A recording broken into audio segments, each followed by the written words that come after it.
materials in the wall cavities. Up to this point, we've described different conditions, causes, and precautions. In the next section, we want to describe pre-planning and corrective measures.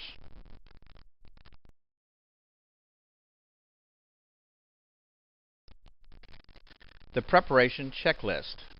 As mentioned earlier, safety is the most important issue to consider. You know, taking the important stuff with you is, of course, a great way to prepare for what may be coming. But what can you do to plan for the aftermath of the flooding? That must be considered too. Electrical and gas services must be secured before entering a flooded area. You know, as a side note, an improperly connected generator at a neighbor's home could energize service at your home even if the utility company has cut power in the area. This type of situation could cause an unknown and unexpected risk. With the utilities secured, standing and running water should also be avoided. The health effects from unknown contaminants against your skin is a concern in addition to the power of moving water.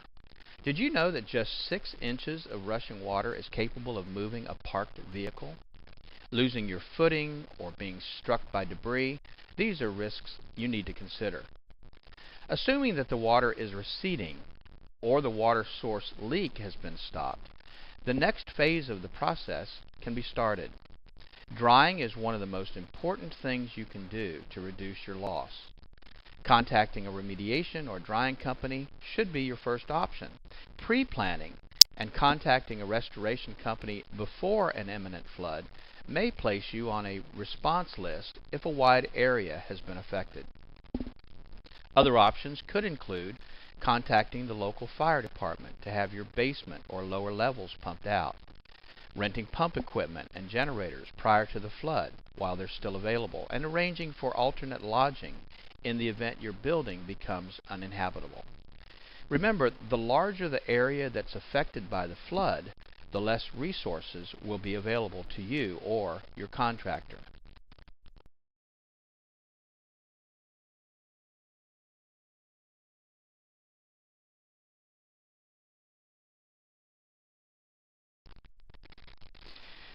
Here are a few internet resources for finding qualified contractors and some definitions we think you should know to protect yourself. NormiePro.com is a great resource for you to find certified mold assessors, inspectors, remediators, and other indoor air quality specialists, and you can find those certified contractors by your zip code. ServiceMagic.com is another great resource for construction contractors throughout the United States, and you can find them by the type of work they do and by your zip code. And then, of course, EnvironmentalExpert.com.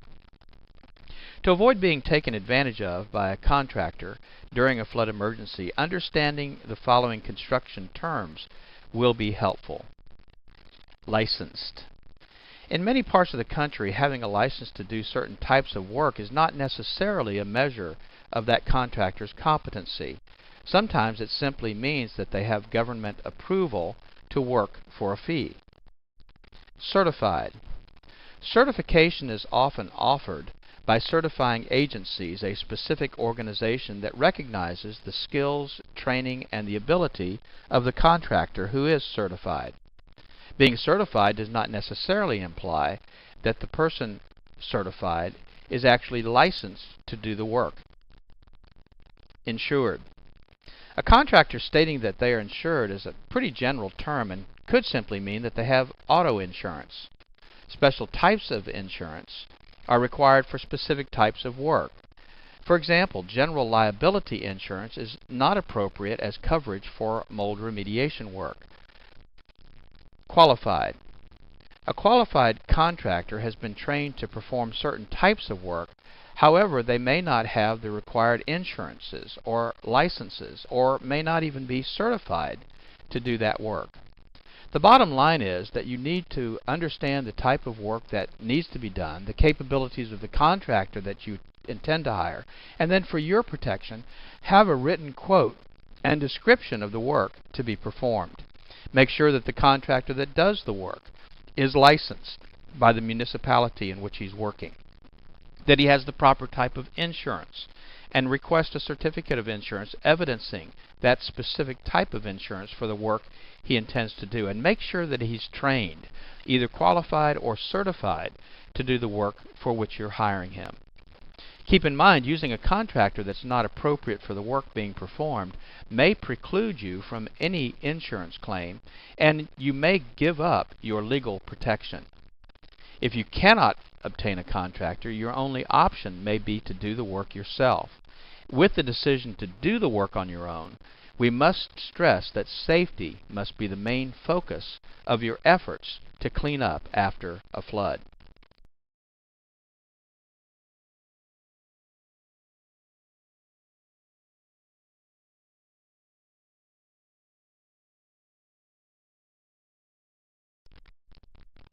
So let's talk about doing it yourself.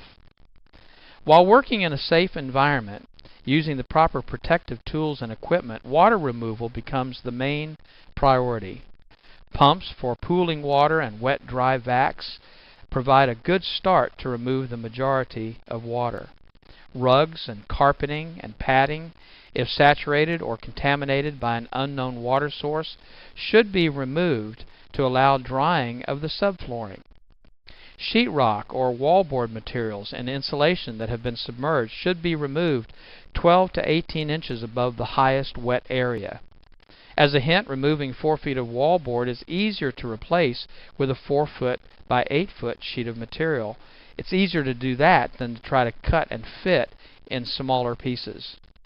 Once the bulk of wet materials have been removed, air movement and turning on your air conditioner, if the power is available, should be provided. And this would include running the HVAC, heat, or forced air systems, using dehumidifiers and fans to increase air movement, and applying sanitizers like ozone machines to help prevent mold and bacteria growth.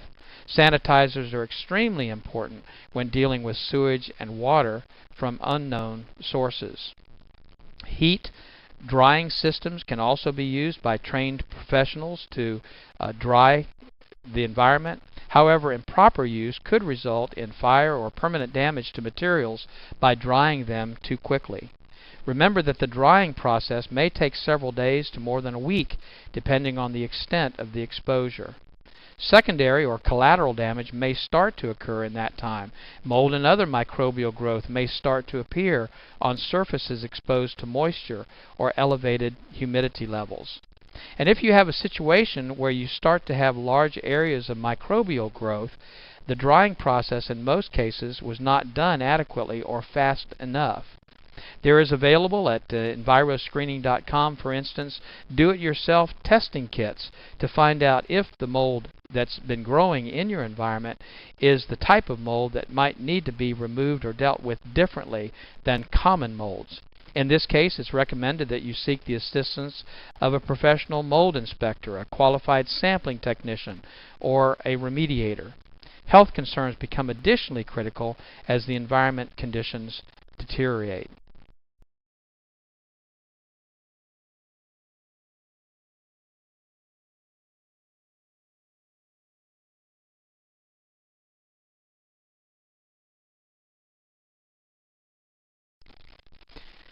In regards to mold licensing laws, there are currently only 4 states that have mold licensing laws in place. Texas and Louisiana, of course, have their mold licensing laws in place. Florida has their licensing law in place, but it doesn't go into effect until 2010. And then just this year, the state of Maryland put in place their mold licensing law. The important thing is that you check the qualification of the indoor air quality specialist or the mold inspector or the mold remediator or assessor in your state to make sure that they are licensed, certified, and insured before they begin any work.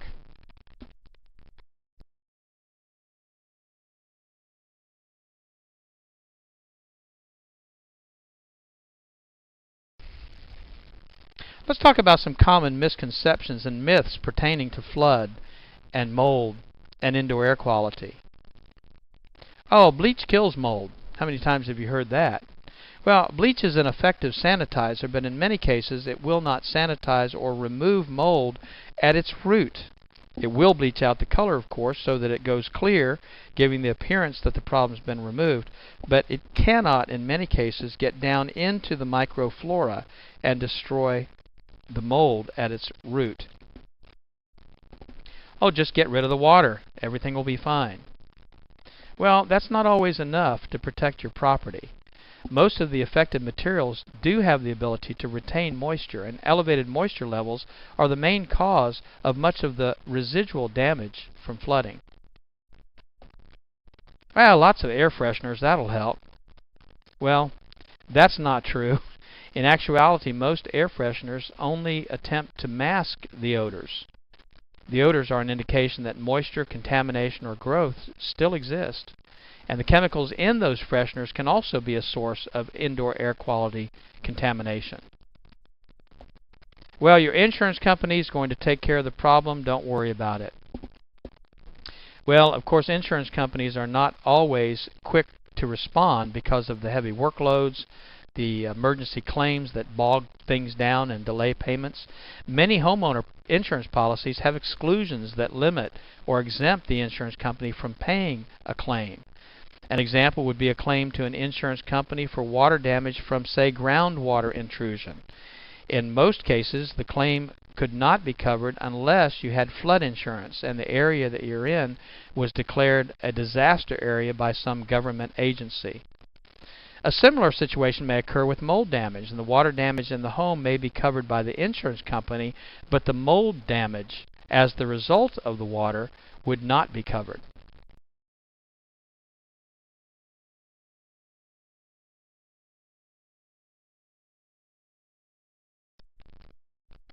Here are several resources that may provide you with some additional assistance. Of course, the FEMA and the EPA government websites are good resources for more information about how to contact those agencies in an emergency. And also at the normie.org website, we've located a lot of resources for you, articles in regards to antimicrobials, information about mold screening kits, and other things that we feel will be helpful to you. We highly recommend that you seek professional assistance when dealing with a flood, mold, or indoor air quality issue. And please remember that the information that we have been providing to you is really for your information and not intended to replace professional training and assistance. I want to personally thank you for taking the time to listen to this overview. I am hoping that you will benefit from the resources we've made available to you, but also from the training that we offer industry professionals to help you through the process of getting things back to normal.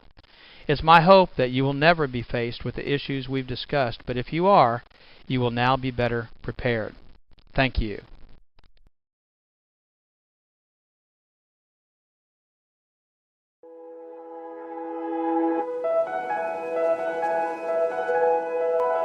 Good afternoon, or morning, I guess. Good morning. Good morning.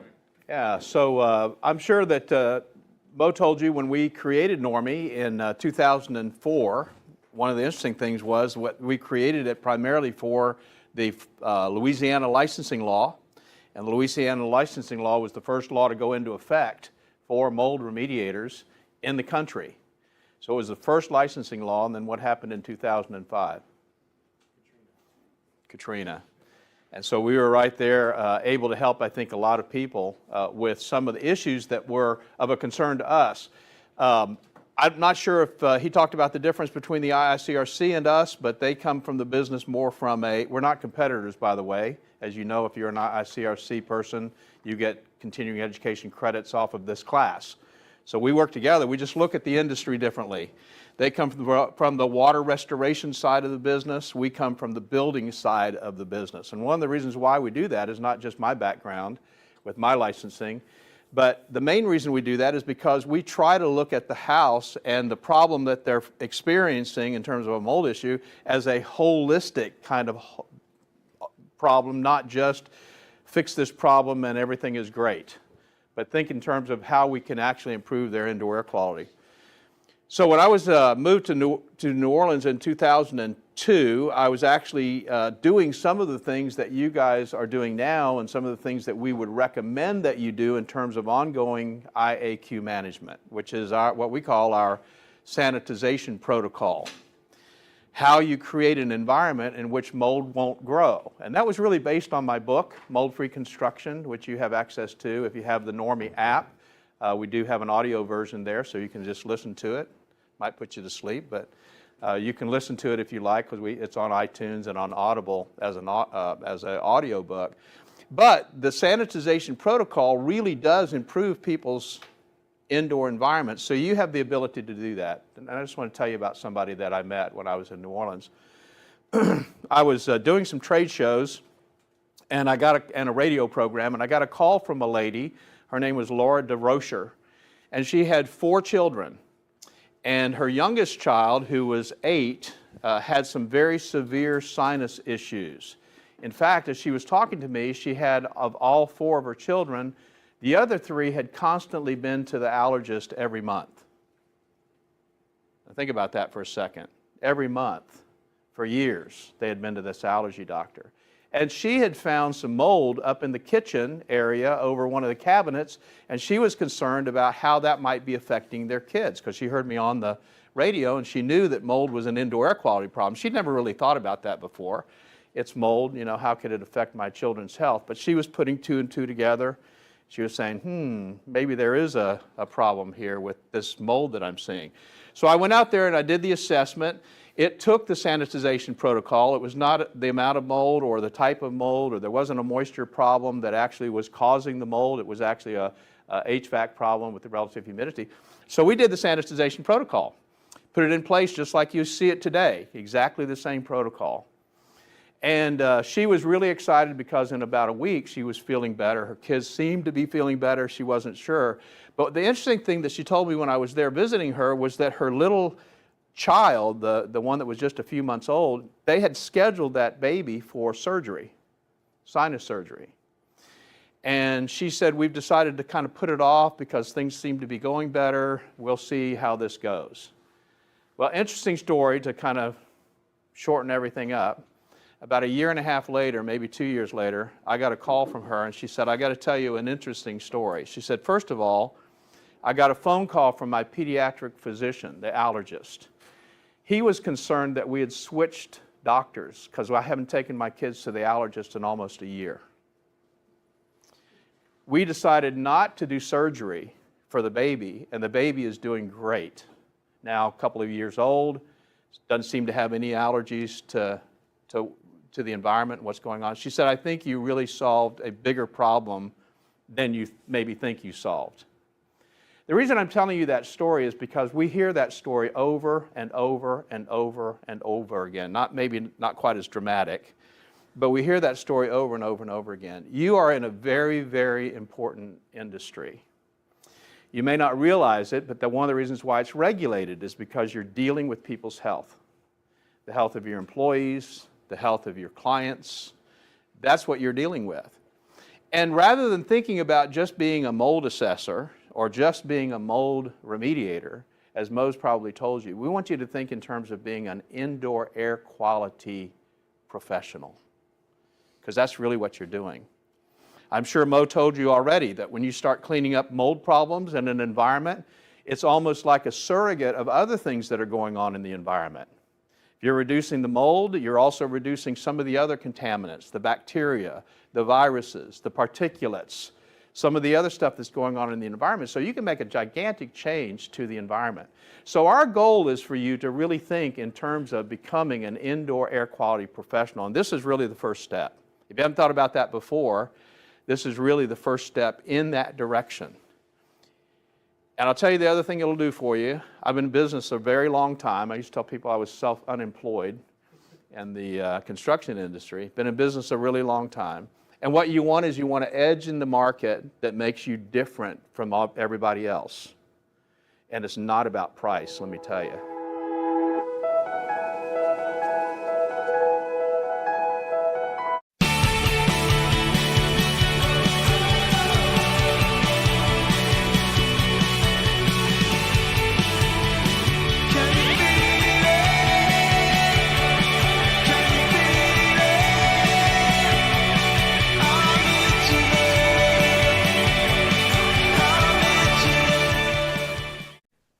So I'm going to start tonight with my good friend and colleague, Larry Cooper.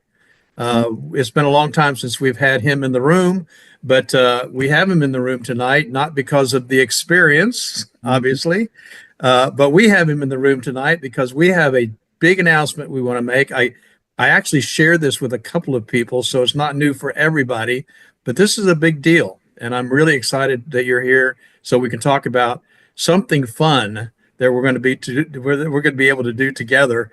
And so I'm going to let you just talk about it. I get to have a lot of fun in this, whatever this retirement is, that's not really retirement. We're putting on a lot of other events in different industries, but working with Normie is always one of our favorite things that we get to do over the years, and working with Doug and Lance and the whole team, and it's just wonderful. We have been producing events all over the world through Restoration Journeys and with Normie. And Normie hosted our last event in Puerto Vallarta, which was amazing. And then we also did a river cruise that was really amazing down the Danube River. And I wanted to talk tonight. Doug and I have been collaborating and coming up with ways that we could go have fun and actually do education at the same time.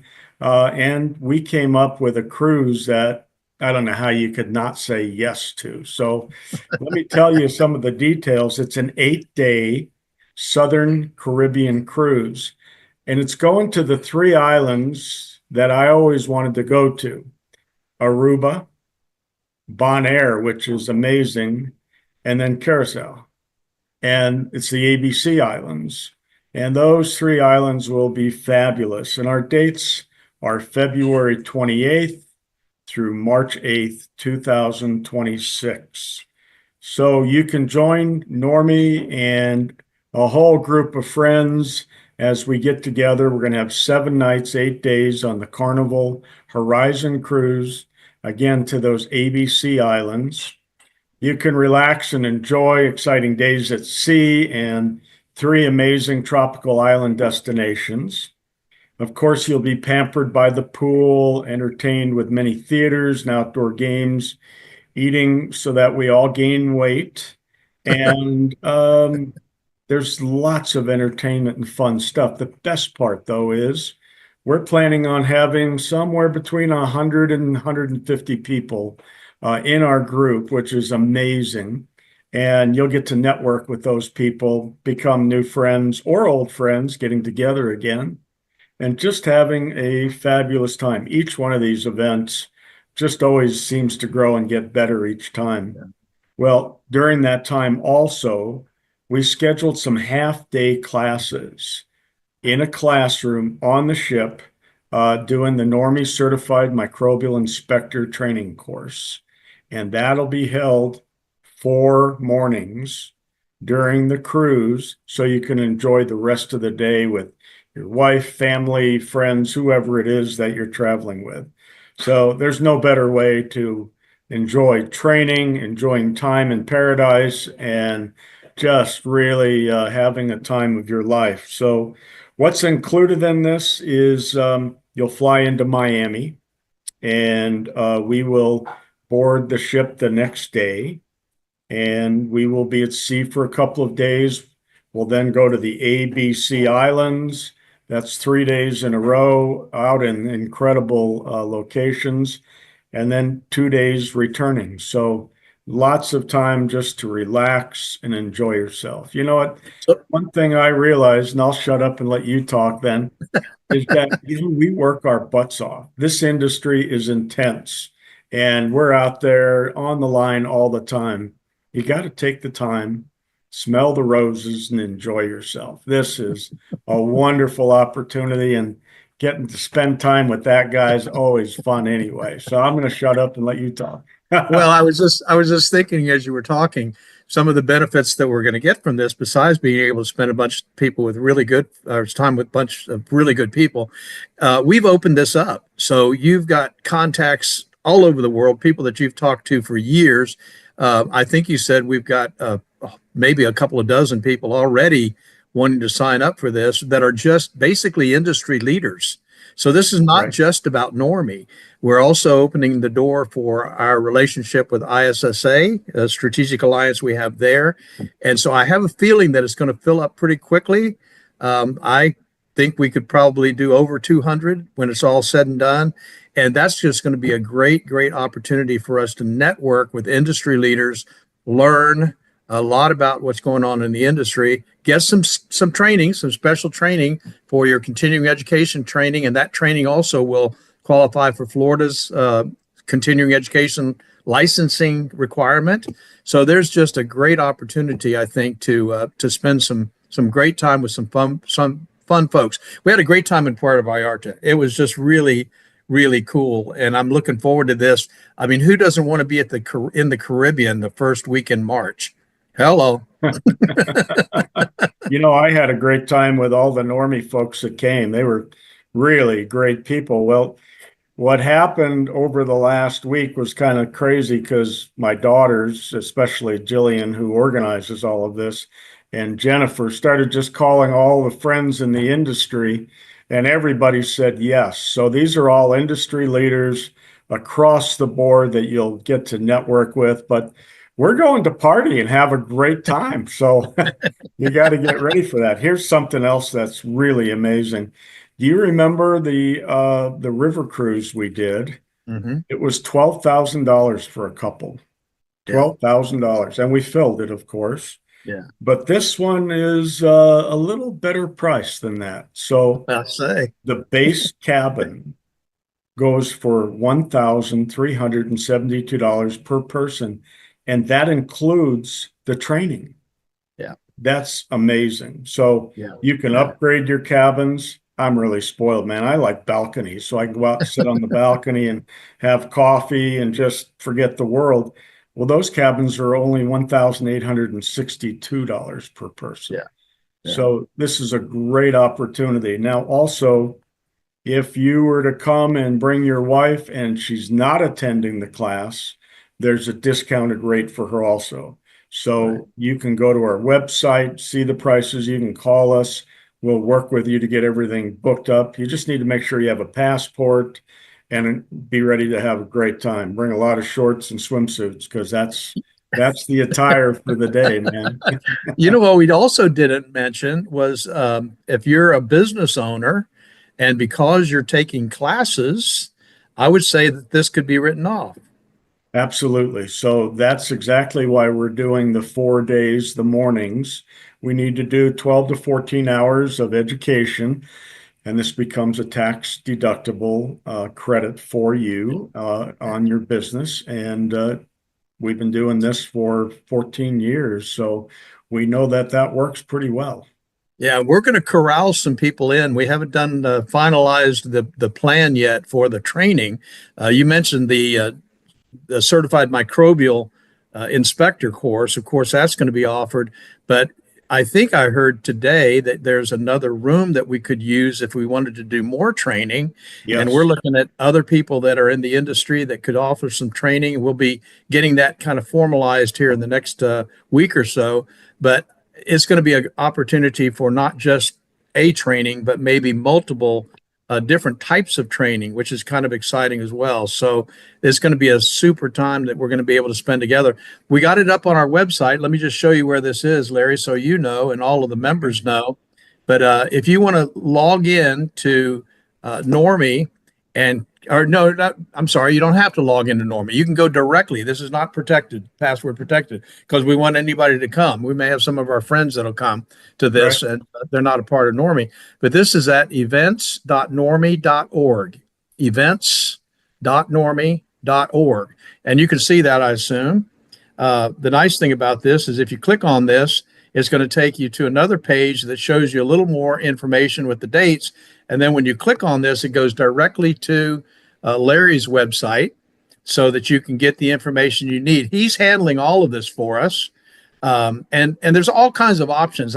You mentioned several things about different size of rooms, and I know there's some suites available and a lot of other things. But one of the things we didn't talk a lot about is there's some special pricing for children, special pricing for families. There are some suites available. There's a rate for individuals who want to go solo.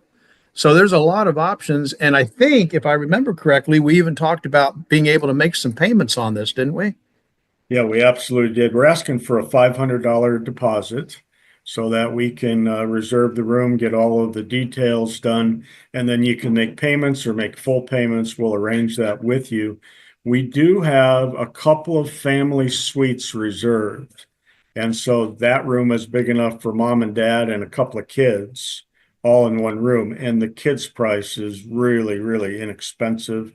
And I should know that off the top of my head. It's like about $200 or something like that per kid, which is absolutely amazing. And of course, on these ships, they have all the kids' clubs, but better than that, they have the nightclubs and all the theaters and entertainment, dozens of bars and all those kind of things. And, you know, if you just want to go and relax and sit in the sun, I mean, what a great way to enjoy some time out in the beautiful Caribbean sunshine. And when is if I remember correctly, the deadline is what, 6 months out, end of October, maybe 1st of November, that they can start. I mean, they can start making payments now, but I think that was the plan, wasn't it? That end of October, 1st of November, something like that. Yeah, I believe it's in October. We'll get that. All payments are due by November 15th. There you go. So you got 6.5 months to pay for this thing, which is pretty cool. I have a feeling that was that $100 a month? Yeah. Yeah. You'll be happy to take it any way we can send it. But this is really a fantastic opportunity. And I'll just tell you, I'm not just blowing smoke. This is absolutely true. I've been on several of these kinds of events, and Larry and his team absolutely take care of you like you're royalty. I mean, it's not just when you're on the ship. I think we may even talk about doing something the night before. If we get in Miami early, maybe we can have dinner together and do Well, we're going to have a hotel base for everybody to come to. We'll get special rates there, and then we'll do a cocktail reception so everybody can register and meet each other and just start having a good time right then. Fantastic. Well, I think I told you I'm threatening to bring Mardi Gras beads for everyone. So. I hope you do. So we have a party atmosphere, but we are definitely looking forward to it. And I want to thank you for taking the time to be here tonight. I know it was kind of last minute when I contacted you today, but thank you for being here. We're going to run this through our Normie TV and our radio and let people know about it, get the word out, because anybody can come. If you've got family, you want to come for the training, but you've got family that are not interested in the training, like maybe your wife, that's okay. Come on. You got a brother, brother-in-law, sister, sister-in-law, family that want to just be there and have fun. This is going to be a great opportunity. And so we're looking forward to it. One more point I'll just throw out is the earlier the book, the better rooms we can get you. And you could be next to each other or near each other, so the group's together. Each level on the cruise boat obviously is for what you select. So the higher up you are, it's usually the suites and or just the balcony type of rooms. And I think this is interior, I've done exterior, I've done suites, and I have fun in all of them. And I think the Horizon is, I thought I saw where it's like 3,200 maybe rooms. It's a big boat. It's a big old boat. I don't know if you can see that. There it is, man. It's a big Hummer. So it'll be plenty of fun. There'll be plenty of things to do and activities, and we just are really looking forward to it. On board also, we'll have some cocktail receptions. We'll have a dinner for the whole group, so everybody can really network and get to know each other a lot better. Yeah, you know, when you and Jill started looking for these different cruises, and you came back with this one, all I could think was Aruba, Jamaica. Ooh, I want to take you. I think that could be our theme song. We'd be okay. It's going to be a great time. Thank you so much for being here, Larry. I really appreciate it. Tell Jill I said hi, and we'll get on this right away, start promoting it. Thanks for getting that website done. Absolutely. You guys take care. It's great to be with all of you, and I'm really looking forward to seeing you on board. All right, man. Bye-bye. Bye-bye. Have a good week.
want to welcome today's guest, Dan Reese, who is and I'll use the terminology that he prefers, a wildfire strategist and aviation advisor.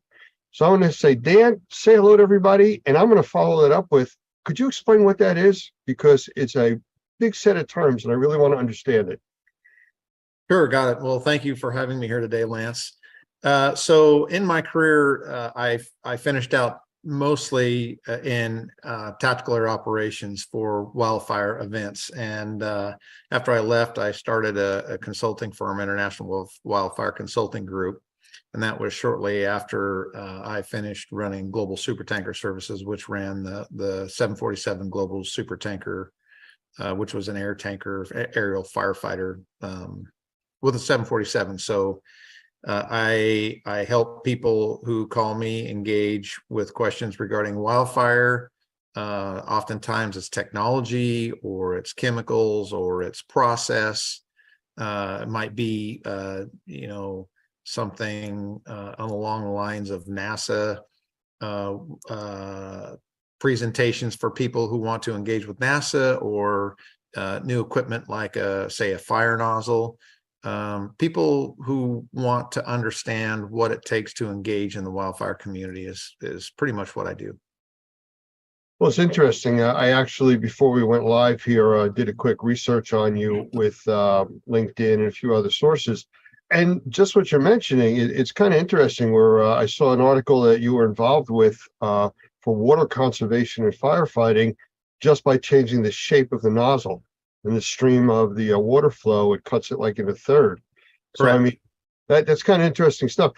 I'll tell you what, though, some really sharp images and photos of those big planes dropping the fire retardant, on the site. So it's pretty impressive. Anybody watching this, you may want to take a look and find him on LinkedIn. Pretty interesting stuff out there. But before we started today, we were talking a little bit about the difference between the central part of the U.S. and the East Coast and California, which is where you're from. Now, California's been dealing with wildfires forever. Correct. The new phenomenon that's affected us on the East Coast, and I'm in New Jersey, is smoke from Canada, hundreds and hundreds of miles away, causing this choking of the air quality, not just outside, but inside of our homes. So what do you see, what we're facing now compared to what you normally deal with in California? Well, it's clear and beautiful, and a really moderate temperature here, this summer with the weather patterns, which is really nice. I think that El Nino probably has something to do with that. As I watch the news sources and the science research with the polar vortex, collapsing somewhat and changing the airflow and the cooler weather, it's really nice here in California. And we've not had the fires, this year that we've had in the last several years, and the air's been clear.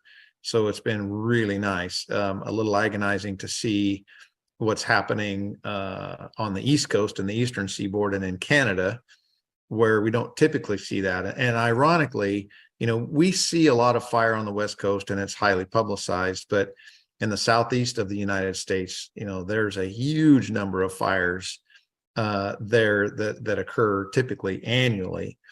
Although I don't think in scope and size of what we see here with the integration of the population in what we call the wildland urban interface. But the smoke conditions definitely will get people's attention. And when we start seeing entire towns, being razed, like Paradise and Greenville and the towns up in Oregon and now Canada, it definitely starts to get people's attention. Well, I've seen a big change in, I don't want to say weather patterns, but just because of the way we've been for the last, let's say, 3-4 weeks here in the Northeast, we haven't had rain. I mean, everything's extremely dry. Now, normally for us, June, we usually run that week or 2 or 3 of, we'll run those 85, 90 plus degree temperatures, and they start calling it the heat wave and everything else. We haven't had that, which I'm not complaining about. But the point I'm trying to get to is, when these fires produced this smoke that came down on the New York, New Jersey area, we actually got a glimpse of almost the start of what a nuclear winter would look like. And yes, it sounds very dramatic to say that, but we were barely getting to 70 degrees when the normal temperatures are 80, 85 for us here in New Jersey this time of the year. And we were told by the Weather Channel and all the other officials that are talking about it, that there is so much smoke in the air, it's blocking the sun from its normal thermal heating during the day. I mean, I have solar panels on my house, and I see my production was down, at ground level. It was horrible. So this is what you deal with out in California. We're only getting a glimpse of it now. And truthfully, we've been spoiled, out of sight, out of mind. We hear about the fires in California and okay, on with our business. I mean, this brings it home to us. And I think it's an opportunity for you to explain to us what we should be expecting and, what happens, because this may not be just a short-term thing. It may continue. No, unfortunately, I would say that for the people on the East Coast, you're in it for the long haul until such time that the weather patterns change and these fires are naturally mitigated. We can make a difference. When I say we, and the fire service can make a difference when these fires are smaller, when they are in their incipient stages, when we get on and we can handle aggressive initial attack, and we've got the weather, in our favor to be able to make that attack successful. Unfortunately, what most people don't realize is once these fires become of that magnitude and size to where they're calling them mega fires, we can black the sky out with aluminum, meaning air tankers and aircraft, and that's all limited. And the bigger they get in scope, the more resources they demand. And we have a finite number of resources internationally and nationally, whether it's in Canada or the United States. No one agency can be fully prepared for this type of event, right? We have agreements that are between local agencies. We have state agreements. We have federal agreements. We have international agreements where we have standardization that takes place for everybody to engage. But, when we lack the capacity to adequately attack these fires when we can, that will cost us, and trying to build capacity during the event is just impossible. And once these events get up and running, they become very, very expensive. So the catch really when they get this big is that we need the capacity to keep fires small when they first start. And when they get this big and they draw this many resources, we have in the fire service what we call drawdown, meaning we've drawn the resources so thin that now our ability to rapidly and successfully initial attack fires becomes compromised because we just don't have the resources there to do it. So for, my small part of life here on Earth and the fires that I've, had to deal with in these quote nuclear winters, and my first experience with that really was in 1987. And the scientists actually came out in the Happy Camp in the Klamath area of Northern California to study what a nuclear winter would be like, where we had these major fires going in August, and we have what are called inversions. So anybody that's been camping and seen a campfire burn, the smoke will rise and then it'll kind of flatten out and form a haze. And that's what you're seeing here, only on a massive scale. And it does get cold. Unfortunately, those fires burn. They continue to burn under those inversions.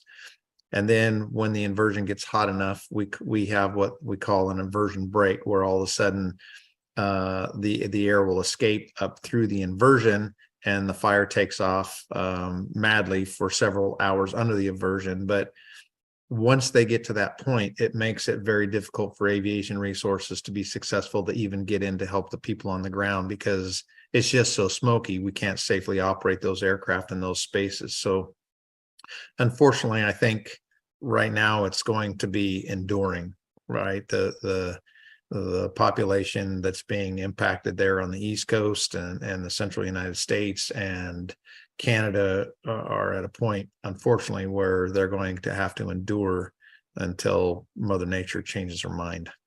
what you're talking about resource-wise, is this what's caused some of the problems in Canada not being able to get a handle on these fires? Well, I think it's important to put a couple of things in perspective. Fires traditionally need to burn. I mean, that's one way that Mother Nature, takes care of dead and dying material, beetle kill. There's a lot of reasons for fire to burn. That's good. Managing fire during peak burning conditions is almost virtually impossible. It only takes a few degrees of relative humidity, meaning the moisture in the air, or a change in wind to really affect what a fire does. So when we talk about resources and capacity, it becomes part of a matter of perspective. It's kind of like insurance, right? Do we want to spend money to build capacity so that when these events happen, we can really go after them? Or do we bet on the come that it's not going to happen? And unfortunately, when we listen to climatologists and scientists around the world and we experience what we're experiencing, where we see years and years and years of dry weather, where we see reservoirs drying up, where we see millions of trees dying, that just all adds to the fuel, no pun intended, for these fires to really take hold and go. And there's two ways fires are put out.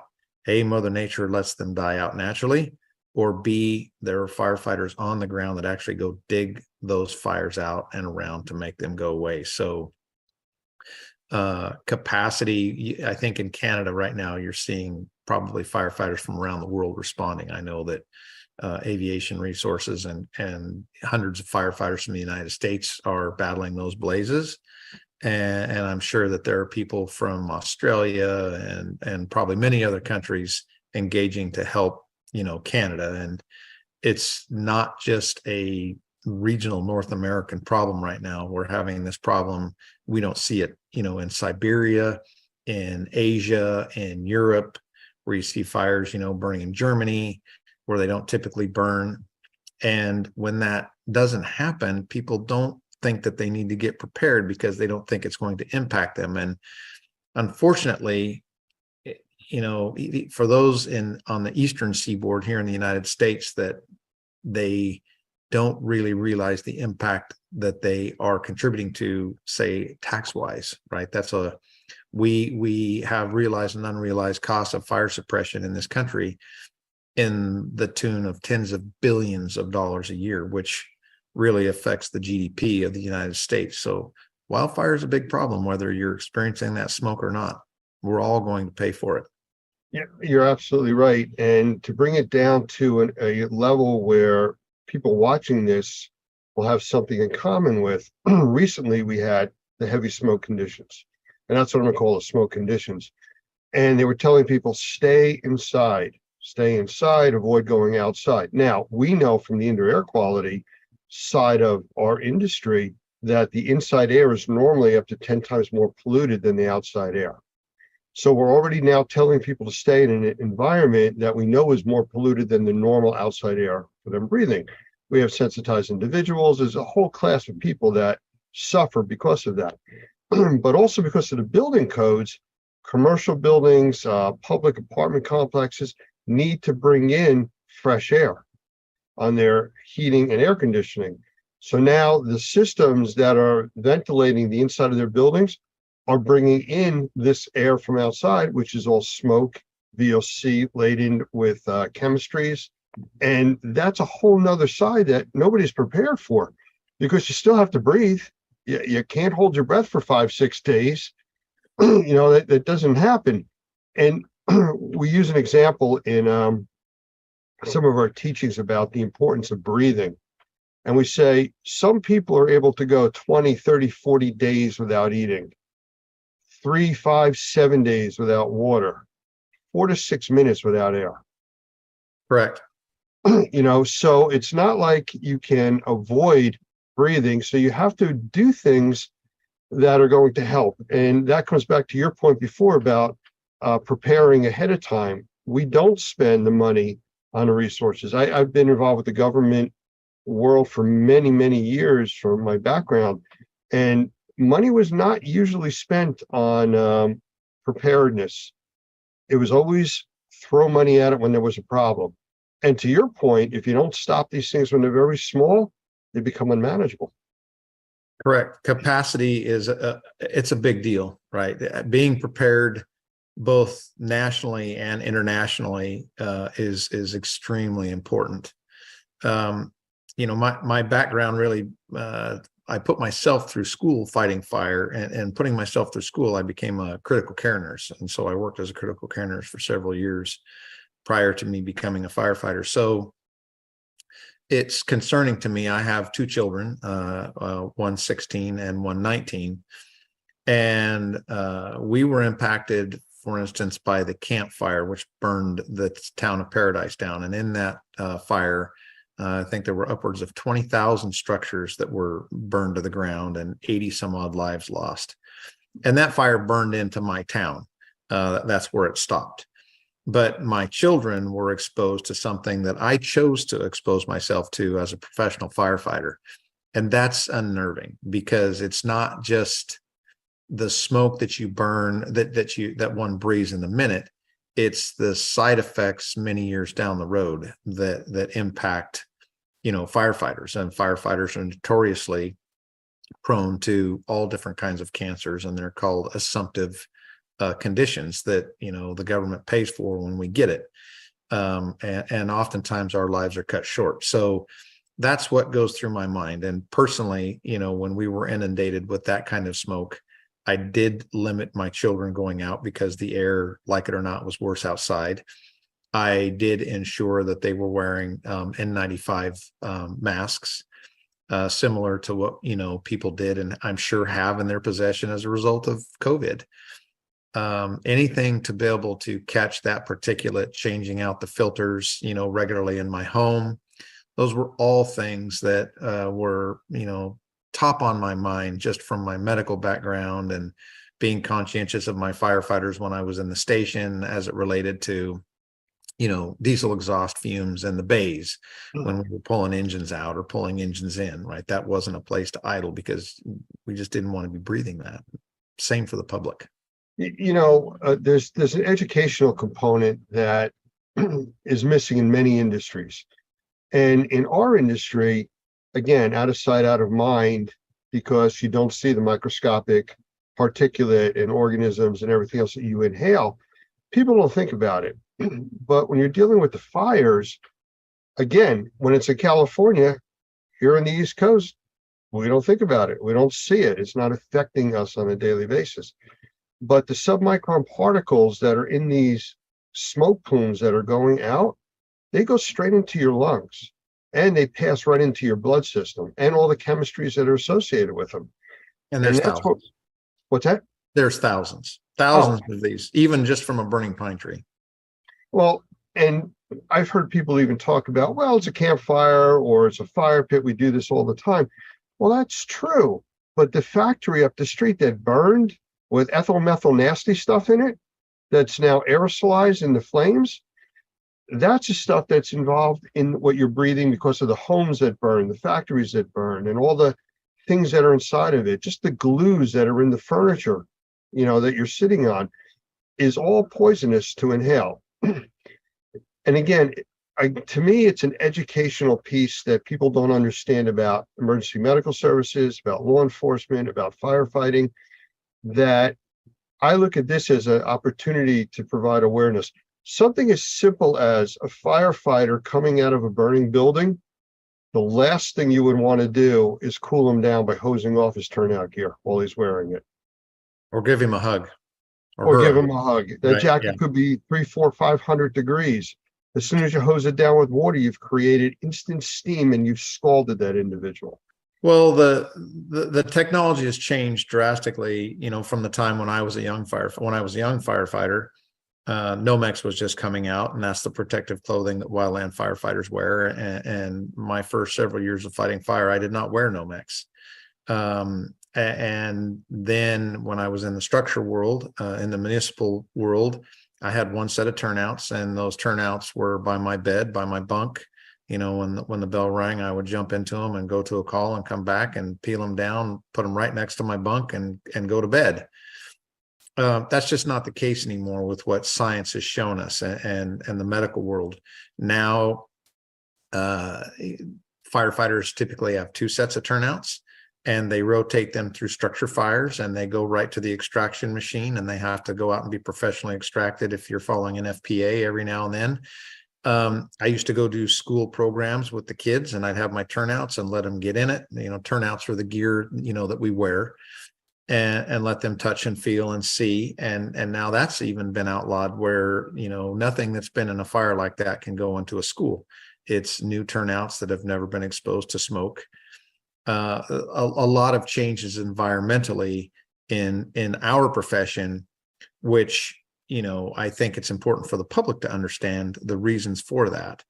And it's important for the public to protect themselves as well, such as the things we just talked about: changing filters, not going outside, having your kids wear a mask. I mean, if I have 2 masks and I'm going out with 2 kids, well, the kids are going to wear the mask, not me. I'm going to endure that change. But it's a matter of perspective and doing what you can to research on your own.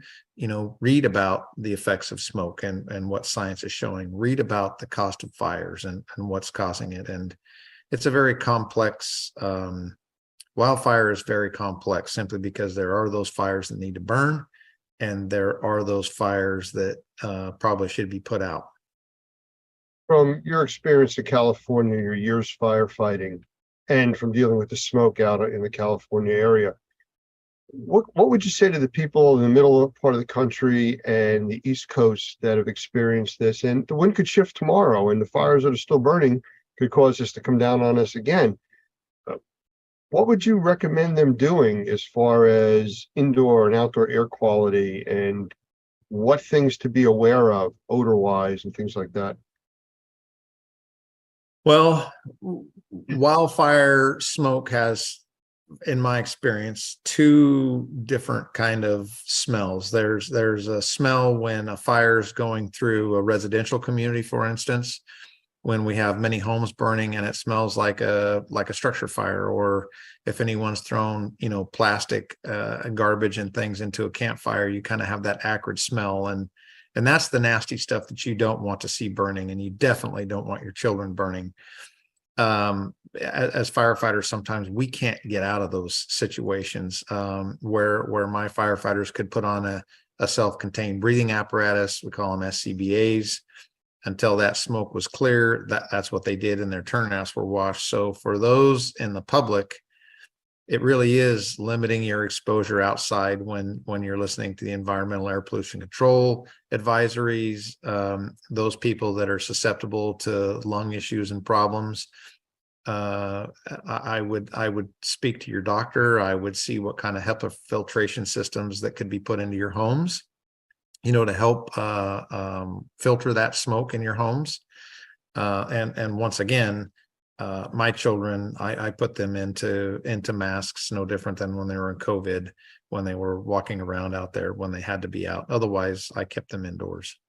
Yeah, just to a point that you just made about wearing masks, the N95 masks, N100 masks, whatever you're able to get, they work great for particulates, but they don't do anything for the VOCs, the volatile organic compounds, which is the gases and the chemistry in the air. Right. That you need scuba gear, like you're talking about, self-contained breathing apparatus. Mm-hmm. And the public isn't going to wear that. No. So staying inside, it's really your best bet, at this point, and try to avoid these situations if possible. Agreed. All right. Well, I really appreciate your time. This is all about a public education and awareness that we're trying to push out there. There's many other segments that we will be playing following this. And I really wanted to set the stage, which is, I feel we've done that, as to the problem that's out there. It's not going away. It wasn't the 3 or 4 days that we had here, and the problem's never going to come back. It's things that we need to be aware of. Correct. And I really appreciate your time and help with that. Absolutely. Thank you for having me today, Lance. Appreciate it. Be safe, and good luck with your new adventures out there. And I look forward to seeing some more of those interesting images and videos of all these firefighting planes and stuff you got out there on your site. Yeah, there's some Thank you very amazing much. pilots and people. Yep. Thank you. Thank you. All right. Here at the experience, and we're talking with Vlad, and I'm going to let him describe what he does and tell you a little bit more about him. And I'm not going to try to pronounce your last name. Smart I man. don't want to destroy it. It's very smart. Vlad, so who you are, you can say your last name. Yeah, Vlad Mukatumian. I'm the There you go. co-founder and CEO of Restoration Inbound. And what is that? So Restoration Inbound is a full service digital marketing agency. I just spoke yesterday at the Experience Conference, and the thing that makes us unique is we also build our own AI marketing software on the back end. Yeah. So you say you build your own, you have your own Mhm. developers. My cousin, yeah, he does all the heavy work. I force him to. So Okay. yeah. Yeah. So he's writing this as a proprietary operation. Yeah, it's proprietary because we're not licensing it. We might in the future, but really what we noticed is there's really no one out there, very few people that actually build AI marketing for restoration owners, right? I don't know anybody else really. So we started just building a suite of tools. He likes to do that. And it's given us a pretty good advantage, I would say, in the industry, and really cool insights because we take keywords from Google Ads that we know work, and then we pair it with ChatGPT. And then before we start a campaign, we can forecast and, a bunch of other nerdy stuff that we think is cool.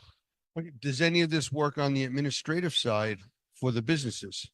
Like, you mean like in reporting or, Well, the yeah. reporting, seeing how they should be changing their marketing plans? Yes, Or is that yes. something that you directly deal with? Yeah, we like the hardest part for us actually is making sure that our restorers meet with us once a week, because then we can do all the reporting, all the pivoting, any edits, anything they need. So yeah, we have software integrations that we can use for people that will auto text, auto email clients, remind you for things. Yeah, we've done stuff like that as well. For reporting. Autoresponder concept. I guess. Yeah, I mean, you tell me, Lance, if you want to build, I'll get it done for you. Yeah. All right then.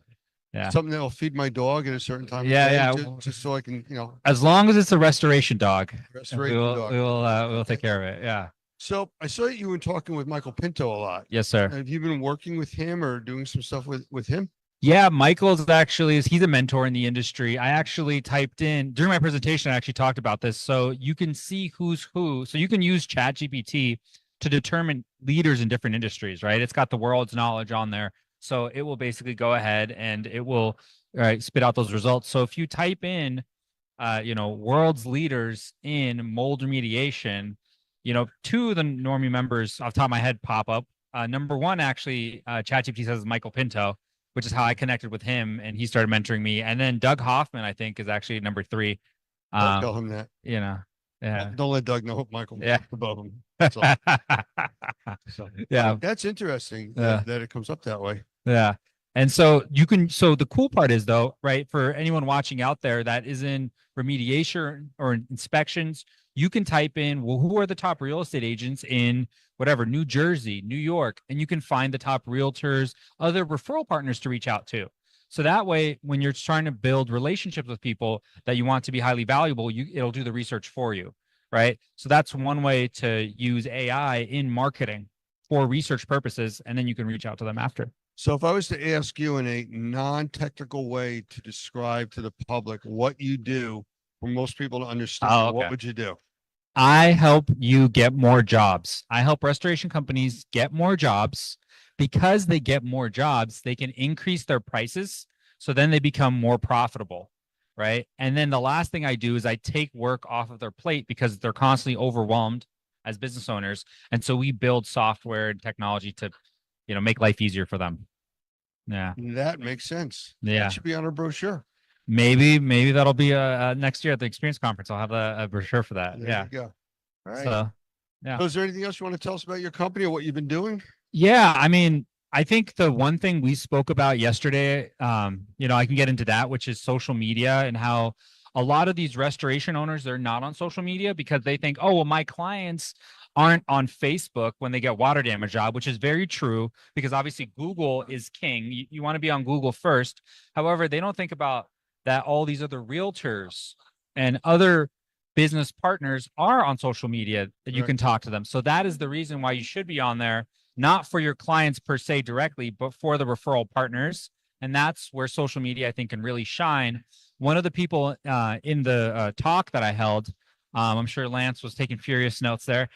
Basically, he actually stated how he wrote LinkedIn articles, right? Now, did that get them a remediation job from the article? No. It actually got them a referral partner who read the article, right? So today you can use AI to write all sorts of different articles for you. However, they're probably going to be lower quality still. But what you can do is you can use it as like a brainstorming partner for you.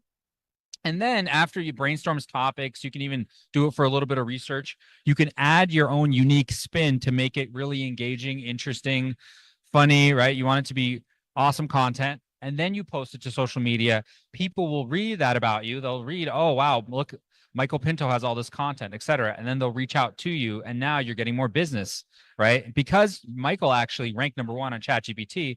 I met him about 2.5, 3 years ago. I actually ended up referring him connections, right? A year later. So a lot of times everybody, you know, it's a classical, everybody wants a light switch, right? Everybody wants 6-minute abs.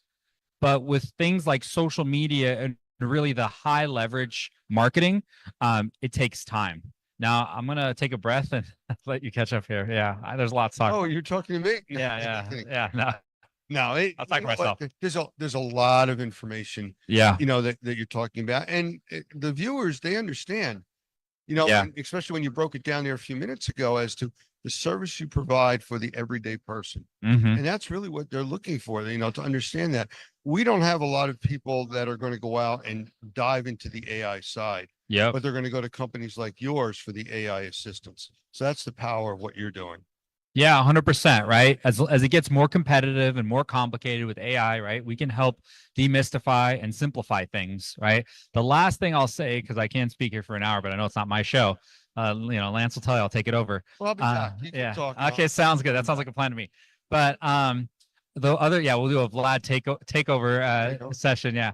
But the other thing people want is they want to pay very little for jobs, right? They're like, these advertising prices are crazy. It's too expensive. Why?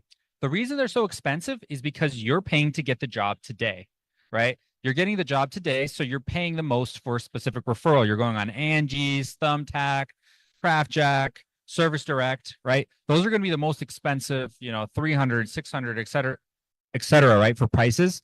However, if you do something like Michael Pinto did and you build a brand, right? Then you're going to spend very little because people know of you. Your reputation will grow. And then that's where you can make a lot of money for spending a little bit. And I always like to tell people, right? What do you think of in terms of price range when you think of Walmart versus Lamborghini, right? The branding does make a difference. It's long-term though. Yeah. Well, Vlad, I appreciate it. Always a pleasure. Didn't want you to take over the hour show. Yeah, I was going to. Yeah, I know. But there's still a lot of people here. And you know what? This is day 3. The show ends in, I don't know, an hour or so. And it's still crowded. Yeah, it is actually a packed show today, which is awesome. I actually will have to say I've been to other conferences. The Experience Conference is a wonderful one. And people are really engaging. They're friendly. And if people haven't attended, I highly recommend you guys check out the scene and come say hello to me if you do. All righty. Thank you. And we'll chat again, I'm sure. Thank you so much. Cheers.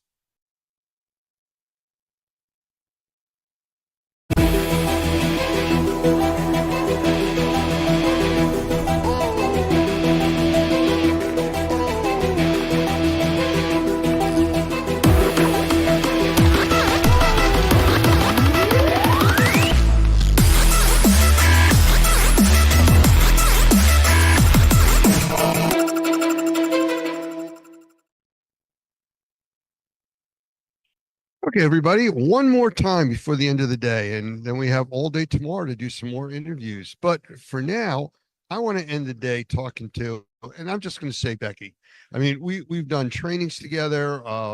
We've done other shows like this.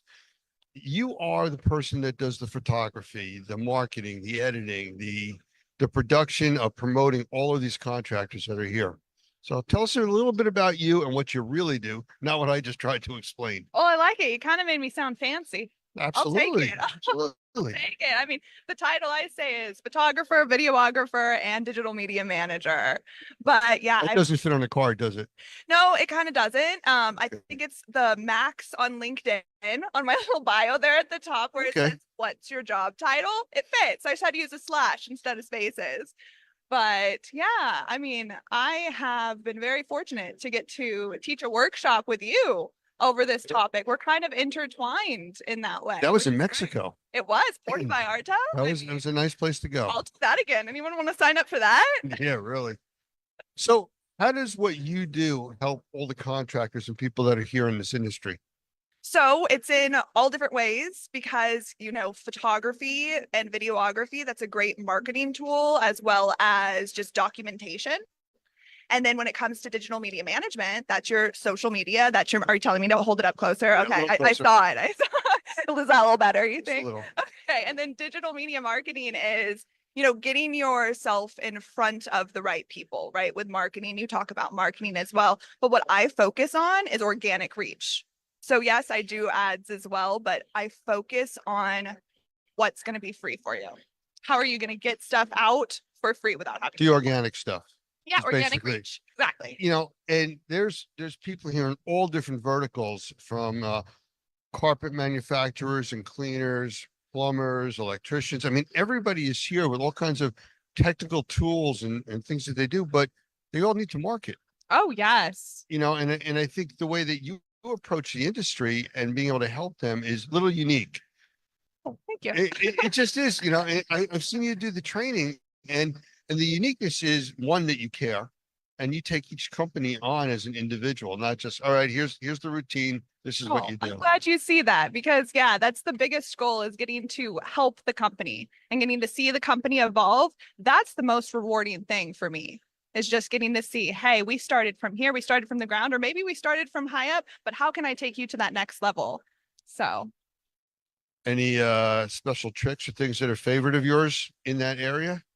well, it depends on because like you said, there's all different types of companies in this industry across the board. So it does depend on kind of where you're at, but I recommend engaging with your audience in any way that you can, whether it be posting a live video very often because those pop up first on everyone's feed.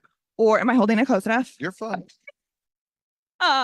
Or, you know, just engaging with your audience as much as you can, you know, posting as often as you can, and even posting stuff that you think people wouldn't care about. People care more than you think. You know, I did a training the other day and I talked about talking to your audience, but not for things that you like, because they may like something completely different. You Yeah. can't just tell them what you like. You got to tell them what they like. Yeah. Yeah. And even asking your audience what they like and then talking about that is a great way to approach it. And that's too. the idea. It's really changing it to the direction of what their needs and wants are. Oh, yeah. So yeah, no, I like the whole marketing side of this. I like the way that you did your presentation when we did it in Mexico. I And, appreciate yours as well. That's why I wanted to talk to you here. So if anybody out there wants to get your type of help with promoting their business, how do they reach you? Well, I mean, you can reach me directly if you want to. Do we want to, what do we want to give You them? can give them your website, you can give whatever email, whatever contact you Well, want to I'm do. Becky Tomeno. You can reach me through anything, honestly. I'll give you the fun one. So I'm on Instagram as Gotta Love Monkeys. This is my personal page, GOTTALOVEMONKEYS. Yes, that's my name on Instagram. You can reach me there. You can find me on Facebook as Becky Tomeno. And my last name is kind of tricky because it sounds like an A sometimes, but it's TOMAINO, Tomeno. Sometimes I say it tomato, tomato, however you want to say it, doesn't really matter. Like Okay. we were saying earlier, we answer to anything, right? But yeah, and then I own Rebecca Lauren Photography and Rebecca Lauren Media. So a great way to look at that is just RebeccaLaurenPhotography.com. But I'm on everything. I'm on LinkedIn, as you all should be. Facebook, Instagram, all of the things. So And now you're on Normie TV. I'm on Normie TV. I'm famous now. Yes, you are. So, well, I appreciate you stopping by. I know that you've been running around Sure. talking to people all day too. And my voice is just about gone. So Do you have any left for tomorrow? I'll try not to talk much tonight. Okay, good. So, A little sabbatical and then we're chatting. Absolutely. So thank you again for stopping by. We appreciate it. And hopefully the people out there, if they need your services, will reach out. Well, awesome. Reach out. Thank you. Thanks, Lance. This was fun. And I'm going to turn it over to you. This is Skip Jankowski. He is a Normie Pro, like Doug said earlier. He's become a good friend. He's one of our senior trainers. He is from the West Coast. We don't hold that against him. And Skip, I'm going to turn it over to you for your presentation. Share your screen, and we'll be here if you need any assistance. All right. Thank you very much. By the way, this presentation, I didn't get the memo. It was sent out to all of attendees that I would be talking about mycotoxins. I'm actually taking a different pathway tonight. In the future, I can talk about it, but I wanted to give something a little bit more of an overview. It'll make sense. Hang with me. Nobody has to take notes. You don't have to turn your brains on too much, but hopefully this will make sense. And this is where I have a lot of passion for this and why I have so much advocacy for Normie, because Normie talks about this more than any of the other training and or certification entities that are out there. And what you hopefully will see if I do a decent enough job is that we are absolutely in the indoor air quality arena, and we are certainly decontaminating microbially contaminated environments that can have a direct impact on health. So let's get started. I'm going to share my screen here. Here's the National Institute of Health, moisture and mold remediation. The presence of excessive moisture in buildings has been linked to occupational illness, right? Vis-a-vis, simply stated, water damaged buildings, damper water damaged buildings are unhealthy. We can go to the EPA, right? Molds are usually not a problem indoors. Okay, I think we might challenge that. Unless mold spores land on a wet or damp spot and begin growing. Some of us may have a problem with that. Inhaling or touching mold. Bottom line is, again, simply stated, water damaged buildings, damp or water damaged buildings are unhealthy. California, this was a big step out here. California Department of Health has concluded that the presence of water damage, dampness, visible mold, or mold odor in schools, workplaces, residences, and other indoor environments is unhealthy. Typically, though, we don't get these agencies to tell people why. Let's take a look at how big the problem might be. We know it's a big problem, genetically and immunologically. This particular study, which is Quest Diagnostics, at the time that they did this was a 10-year retrospective analysis from 2000 to 2010 and then published in 2011, represented the largest study of allergy testing in the United States at that time. It involved 1.5 billion patient interactions across the country. They then listed 30 cities in the United States. Can everybody see that? Yes, you're good. Yeah. Okay. Let's take the 2 Super Bowl cities. And I'm going to ask for a volunteer out there to do a quick mathematical search or calculation. Let's look at Philadelphia, 12% of the population, right, confirmed to have a mold sensitization, a mold allergy. So that's Philly. Then we go down to Kansas City, and we have 16% of the population. That's a lot of people, folks, right? What I can tell you is Cincinnati at 13%, that equates to about 52,000 people. 52,000 people confirmed, right? That's 13% of their population confirmed to be sensitized to mold. That's a mold allergy. So if we look at this data and we just look at the top 30 cities in the country, on average, that's over 12% of the population across the spectrum as a mean is confirmed to have a mold allergy. Cincinnati alone is over 50,000 people, right? So where I'm going with this is, again, the agencies, departments of health, water damaged buildings are unhealthy. The predominant media attention for a very long time has been on mold, fungal amplification, and yes, mycotoxins, which I was supposed to talk about. Maybe that'll be a future discussion. But this is a very, very interactive microbial biocontaminant, or a word that is becoming very, very prevalent these days is biotoxin landscape. You have mold species and specificity, right? Quantity and species of mold that amplify in damp to wet conditions. Then you have indicator molds or marker molds, which then produce mycotoxins. We also have VOCs and MVOCs. We have beta glucans. We have gram-negative bacteria, endotoxins, and we also have gram-positive bacteria, Actinomycetes. My point in this presentation tonight is to show some studies from around the world in clinical papers. The prevalence, in other words, global scientific published studies for a very long time have known about this. It has not transitioned into common knowledge into this industry, and hopefully we're going to make a change in that. Bacteria, right? Note about bacteria, don't take notes. There's not going to be a test. It's either gram positive or gram negative, right? And that's a function of staining.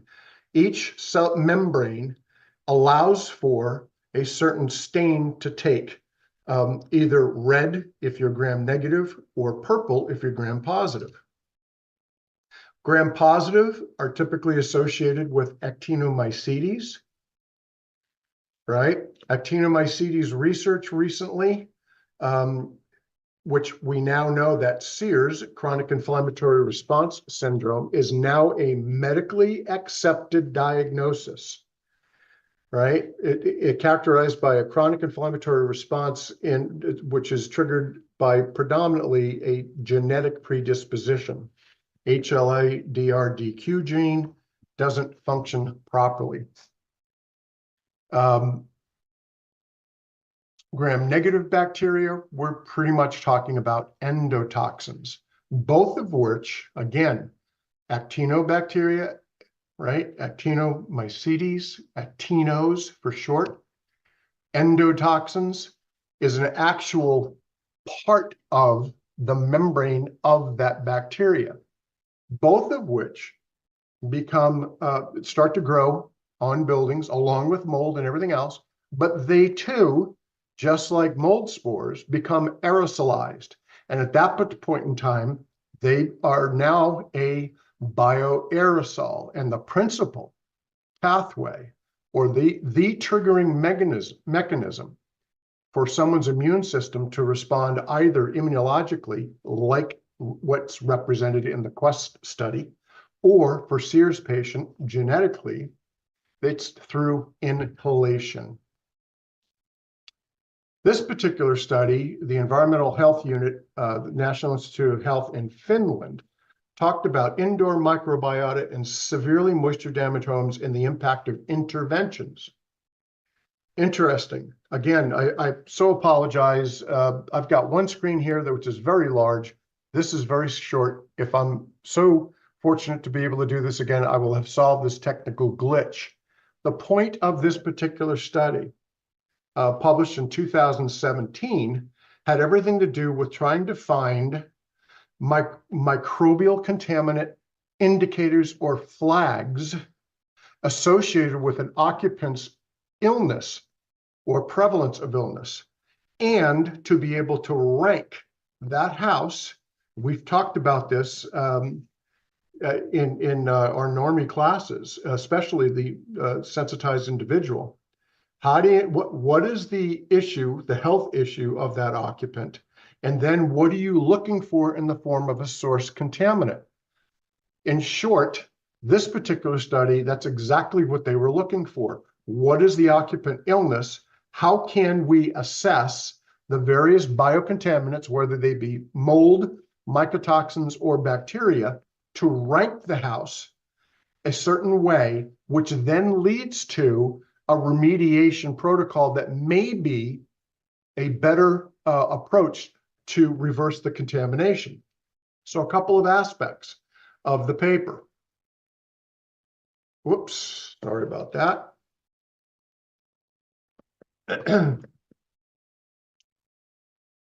So they're using novel sequencing. What we have here in the United States is EnviroBiomics. They are testing for actinobacteria, endotoxins, et cetera, et cetera. However, if we look at this particular part here, a major objective of the study was to make a first step towards closing the gap, trying to identify signature of moisture damage, identification of what is the organism, the predominant organism that could ultimately be identified as a source contaminant. It's pretty cool to me that science is working down that pathway, right? And it's going to be transitional into the industry. Additionally, the limited understanding of microbial characteristics in moisture damaged buildings impedes the effort to clarify what are the adverse health effects of the occupants associated with the damage. So again, is this more bacteria related as a trigger to that occupant health issue? Is it mold or is it a combination? Interestingly enough, and I don't know, nor am I taking exception with any of the remediation best practices, but here's what they found. Looking at changes in the relative abundance of the top 15 abundant taxa, pre and post intervention, constituting 50% of bacteria and 50% of the fungal species, there was very little change in those interventions vis-a-vis remediations on both of those species of mycotoxins, or I'm sorry, not mycotoxins, but microbial contaminants. And then the absence of clear fungal signals in the buildings that they were assessing was really dumbfounded to them, because the mindset has always been that this is a mold problem in damp and water damaged buildings, regardless of the fact that for decades now we've understood that bacteria plays a major role. Additionally, this is very interesting, Frontiers in Bioscience, published in 2011, again in Finland. I'm finding that when I do this research, there's a lot of data that's being published over the years from places outside of the States. If I were to have talked about it in the future in talking about mycotoxins specifically, Dr. Erika Blom, Lund University in Sweden, did some groundbreaking work in testing air and surface samples in water damaged buildings, not only in Sweden, where she found and confirmed in multiple tests that 80% of the aerosolized samples that she was testing were positive for mycotoxins, and she did the same thing in Katrina, where she found upwards of 60% of Katrina homes had aerosolized mycotoxins that they were able to capture. But here's the thing that was really interesting to me. Yes, we know that things take place on surfaces. Yes, we know that building materials, if they're damp and wet long enough, you get the colonization of mold, mycotoxins, bacteria. But take a look at this. Even back in 2002, actinomycetes in indoor air were higher in buildings that have this contamination in their inner wall insulation material of these damp and wet structures. And they found that because of the size of the actinobacteria, they were more readily migratory from the inner wall cavity into the habitable space based on their size, more so than mold spores. Pretty interesting stuff. When we get into some of the aerosolization potential of, in this case, mold, as reported by Thrasher and Crowley in Industrial Health 2009, how many spores can be aerosolized? So they did a bench study. First and foremost, one of the things that I found interesting by these authors or these researchers was that when mold species exceed those outdoors in an indoor environment, they're already deducing contamination has taken place. What does that mean if you've got 3,700 Aspergillus penicillium outside, you get 5,200 inside, it's contaminated, even though you have a relative similarity in quantity of those species, right? Okay, so they do a bench study and they set up a biosafety cabinet and they introduce some laminar airflow in there representative of what you would see in a home. And here's what they found. Different species of mold become dislodged, move from a surface into the air in different amounts per species. So as they were testing Cladosporium, this is, and by the way, this is 1 centimeter, which is the equivalent of your fingernail on your index finger. Under 500 spores for Cladosporium type, Stachybotrys 4,000, Aspergillus penicillium 10,000 spores each. Now, one way that I look at this and go, wow, that's like your HVAC system is on. You have a fan on in a room. You're walking past a wall, right? And then all of a sudden, this is by virtue of changes in air pressure differentials. You're pulling these spores or they're being released into the atmosphere. Oftentimes when we're doing spore trap sample testing or assessing companies that do perform this, we're not capturing everything. So this type of background knowledge, whether it be bacteria, or in this case, mold spores and other byproducts of these microbial contaminants, to understand that this has been proven, this has been tested, this has been found elsewhere, gives us some knowledge about what we're really looking at, and if we're not looking at it or for it, we should be, especially because we're talking about health issues. Also published and sent from the same paper, Thrasher and Crowley, right?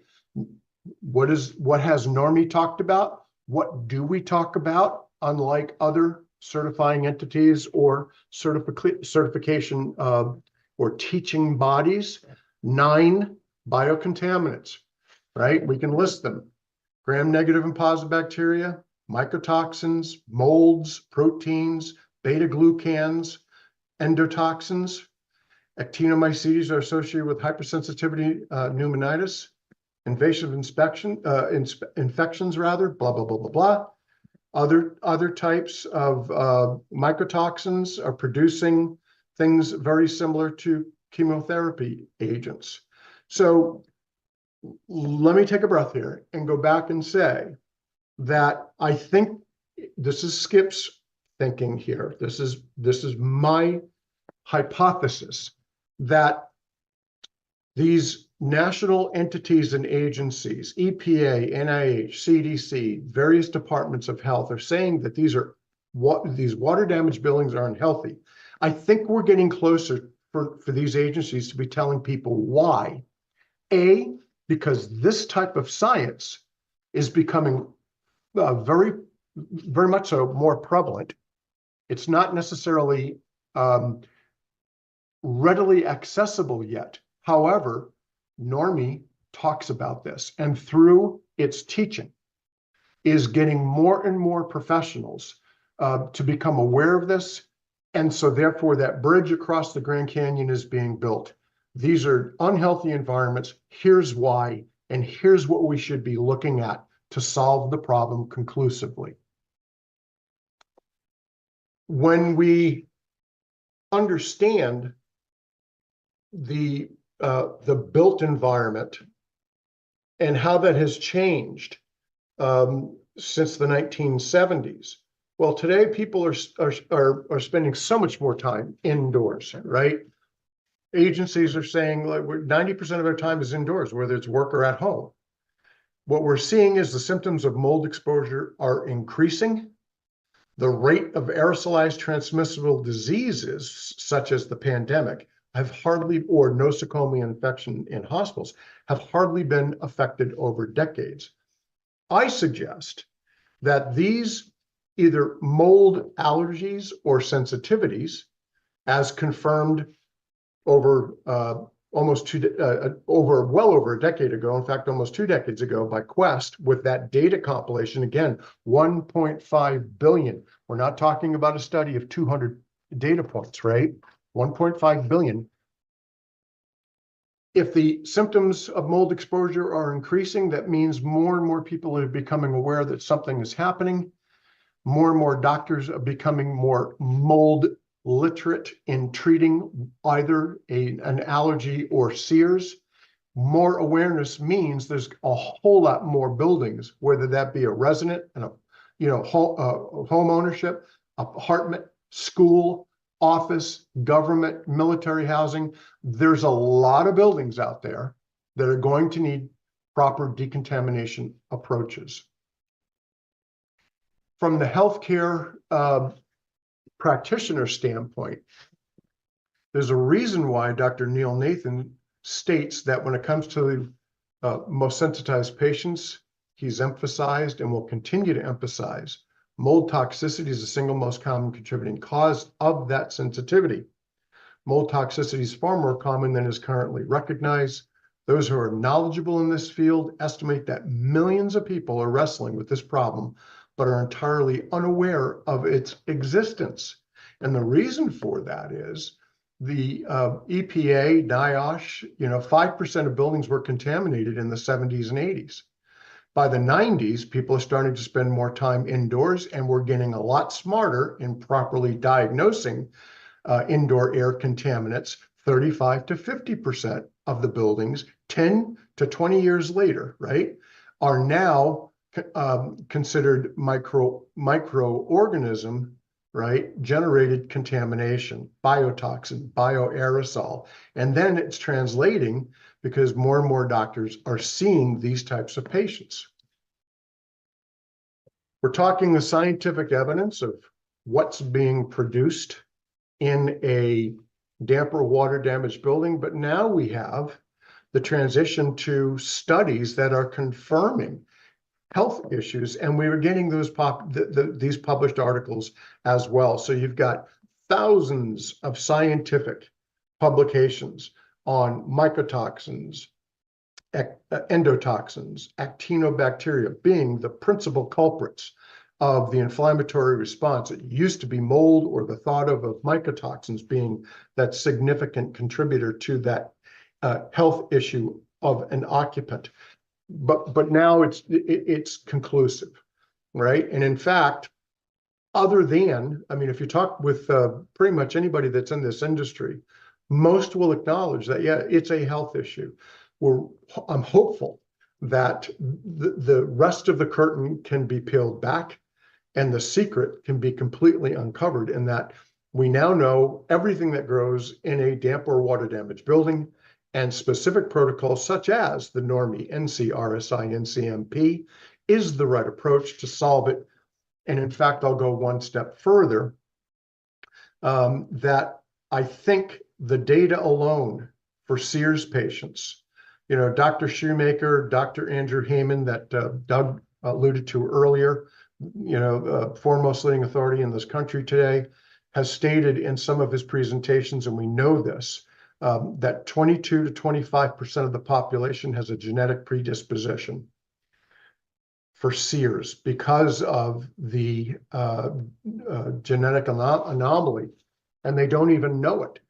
Might it be time for the industry to start assuming that when we are going through and assessing from the assessor side and diagnosing and doing inspections of these buildings to determine the degree to which they are water damaged or damp, and then we transition to either hand it off or we're doing the remediation, should we start to assimilate an assumption that regardless of whether the occupant realizes or not, they may be suffering from mold, because the data is pretty clear on that. Almost 4 in 10 people, 25% genetically, 10 to 15% immunologically.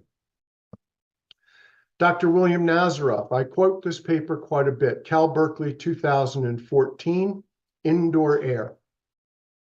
Dr. Nazaroff, Department of Civil Engineering and Environmental Engineering at Cal Berkeley.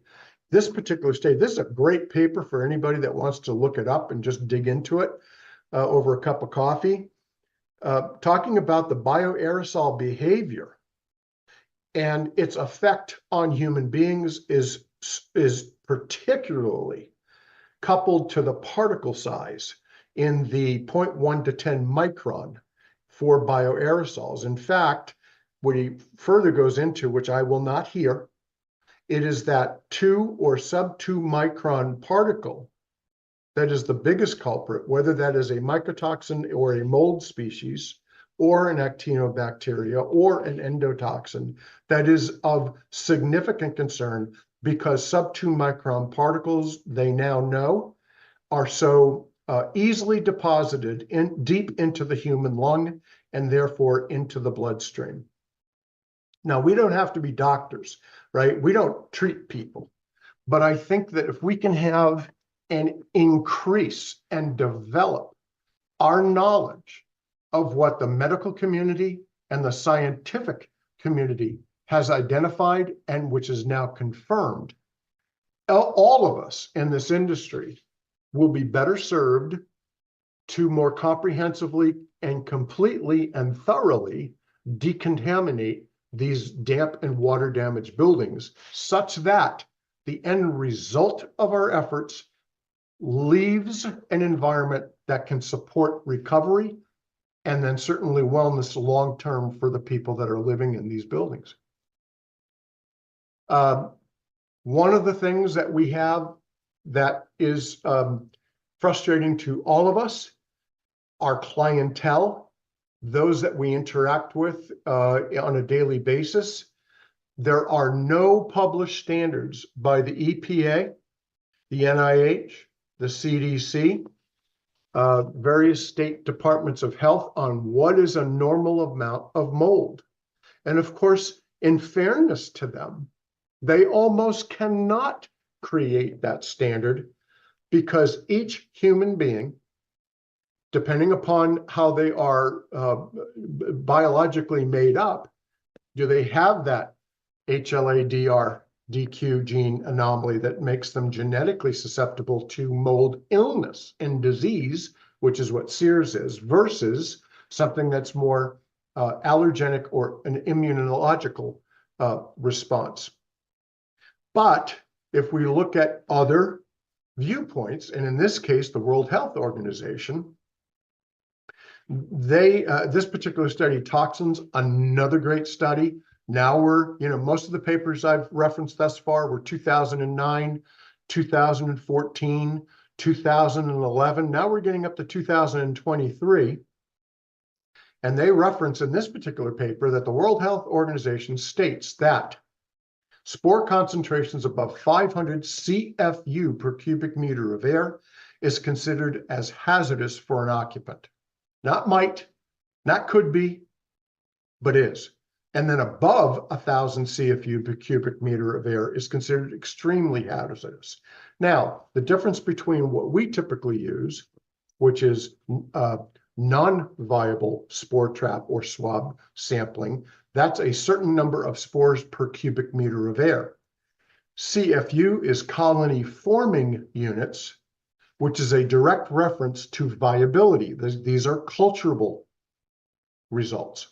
So if you're culturing 500 colony forming units per cubic meter of air, that's a problem for any occupant. If it's over 1,000, it's a significant. Now, what's an equivalent? How do you test for this? It's basically, we've seen this, the homeowner calls us and says, hey, I went down to the box store and I bought this Petri dish, and because something smelled funny, it smelled moldy, misty, and I followed the directions and I took the lid off and I let it sit for an hour. I covered it up and I sent it to the lab, and I've got, 2,500 CFUs per cubic meter of air. What does that mean? Right? So now we have a way to answer that question because we're more knowledgeable, and we have some very relevant pieces of information that we can share with people. But the bottom line is that scenario is that's a home that needs to be decontaminated. Different species of mold release different amounts of spores or fragments into the air, into the environment. They're aerosolized. These are now bioaerosols. They're still biotoxins.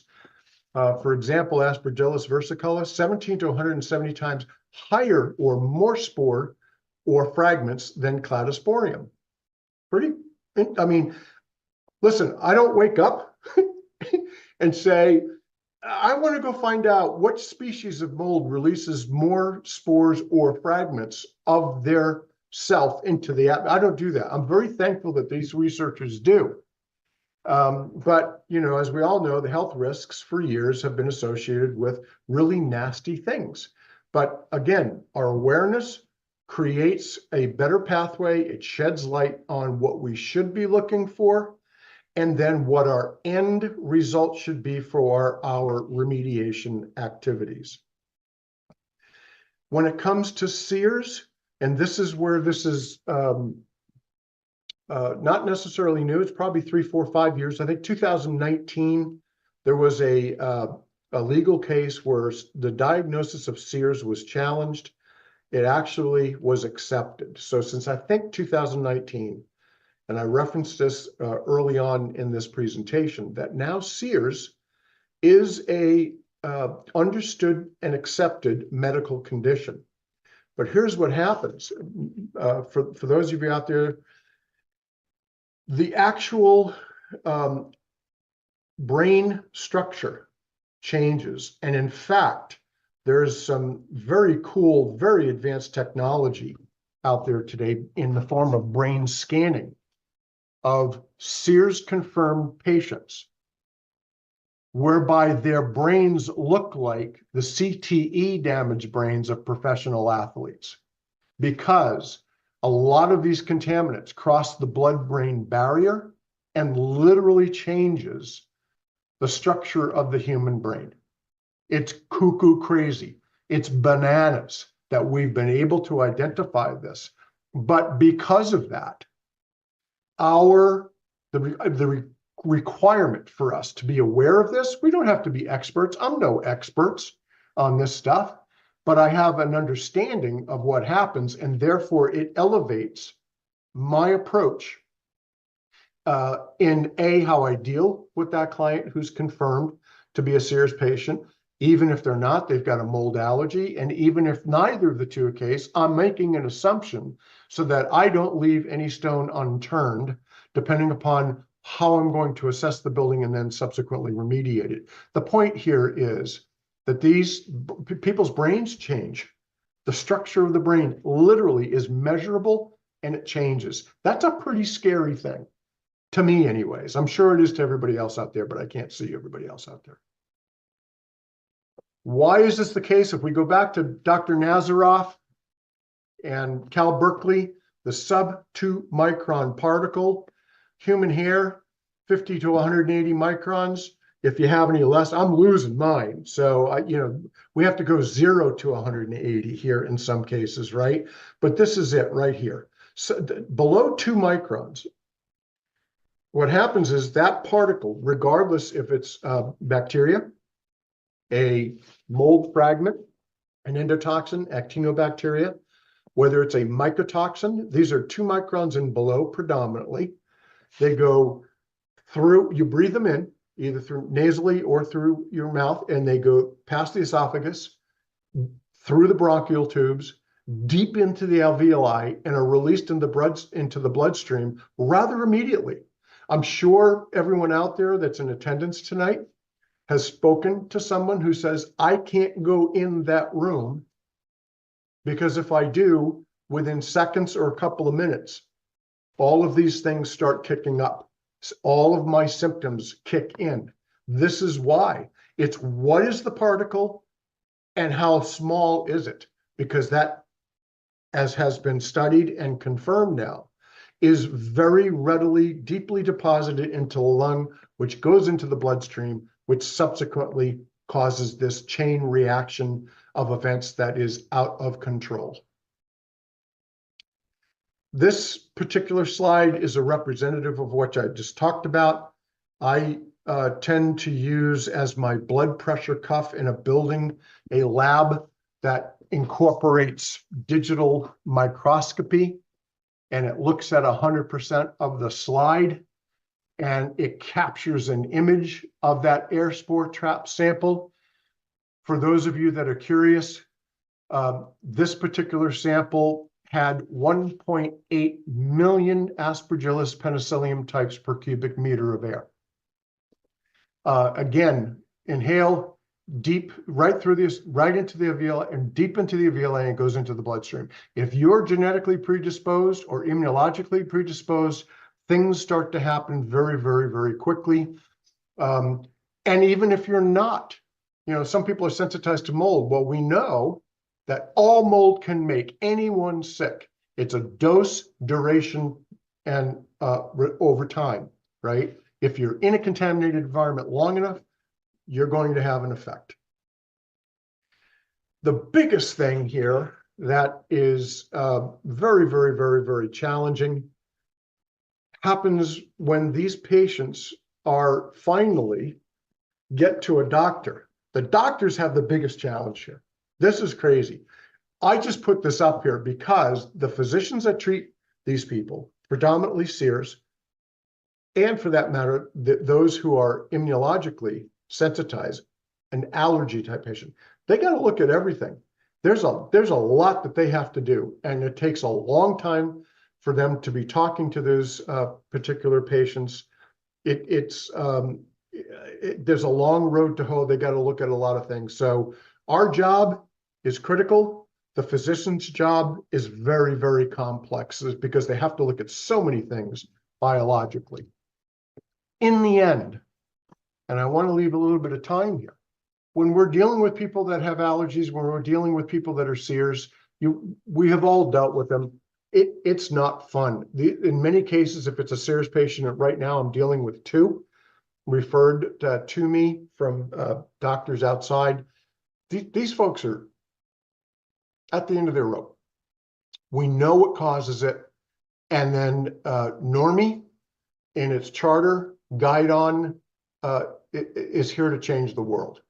The more we know about what this causes, the more we can uncover and properly diagnose through the certain testing, whether it's a swab or a spore trap or a viability test, or looking at PCR type testing. What are the endotoxins found? Using a beta glucan, getting a comprehensive diagnosis is going to help us. And of course, the last thing here is that the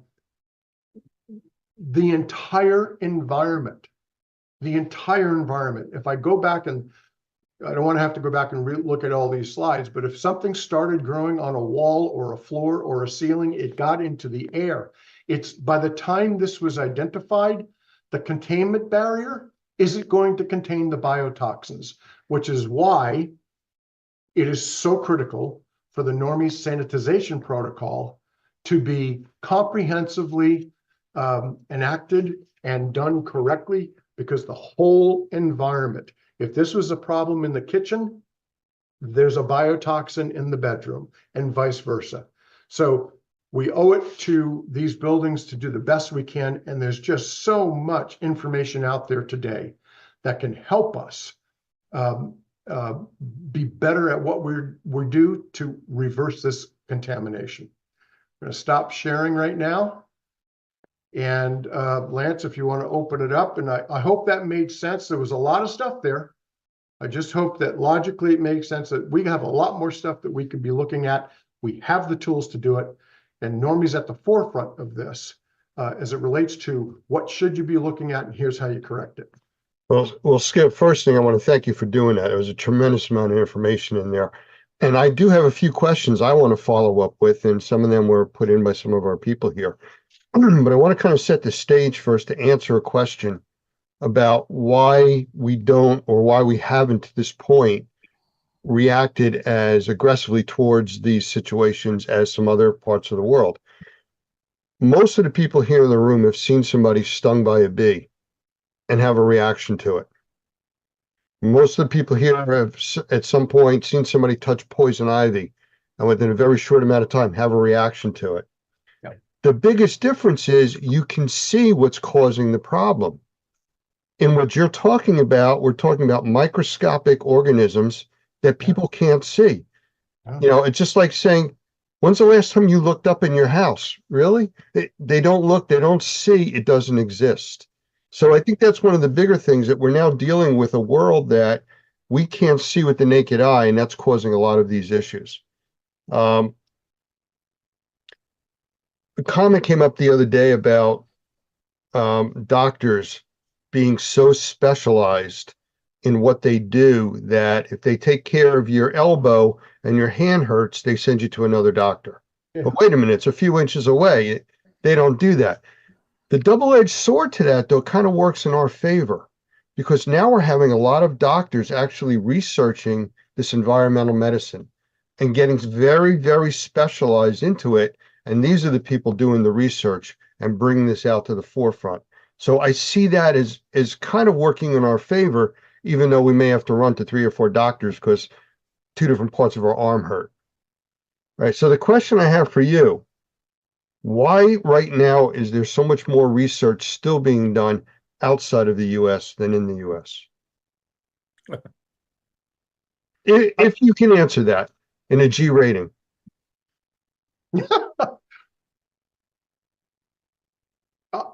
Well, number one, I would think that from 30,000 feet, the structures in Europe are a lot older than what they are here, right? That's first and foremost. Number two, they have probably, we're a very large country. It's a lot smaller over there. So the density of the population per structure is very different than it is here. We have, you know, other than outside the coast. Thirdly, I think that's just been on their radar screen. For example, we can use rising damp. Rising damp is a term that we're using now. That originated, I think, that was England, right? That's rising damp. The stone foundations got wet and everything goes. I mean, that's a term that, as I understand it, started over there. So it's just an interest. I think it's an interest thing. Now, it's not that we're not studying this, the scientific community and healthcare practitioners and researchers aren't doing that. It's just that there's a lot of it all over the world. I mean, I can do any Google search and find scientific published studies here in the States very, very readily. I have a lot more than what I showed you here tonight, but I didn't want to bore people with this stuff. And by the way, I don't want to be, an expert on this. I just use this so that I can gain an understanding of what I should be looking at in that building. And even though you haven't asked the question, let me just close the loop here on this circle. In many regards, this is a very complex mathematical equation. And I don't need to be a mathematician if I understand what the formula is. And if I adhere to the formula, I can get to the answer. Even though we can't see this stuff, if we know we should be looking for actinobacteria, and there are labs out there that'll send us a kit that will be able to do that, where we can get an interpretive result, and I can look for beta glucans and I can look for VOCs. We have all that. These are tools that need to go into the toolbox. So can I add a fourth reason? Difference between, I think, Europe and some of these Asia, some of the other countries compared to us.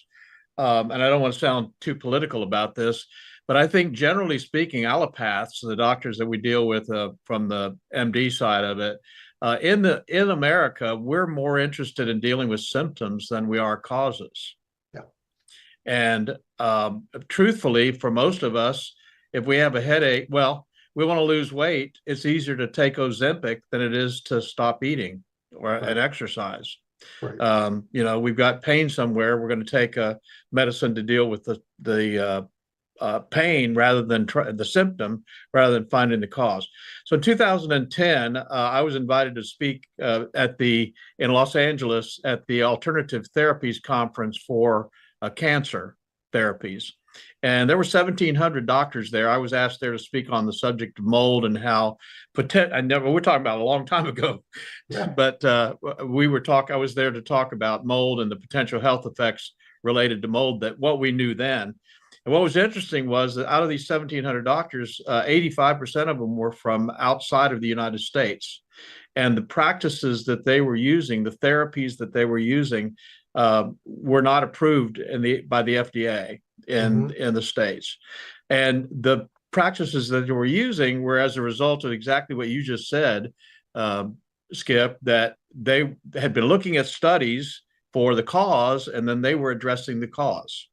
And so with cancer, for instance, they were dealing with diet. They were dealing with hyperthermia. They were dealing with different pH diets, those sorts of things. It was just a completely different approach than in the allopath world, at least back then, was if you got cancer, let's cut it out, or let's radiate it.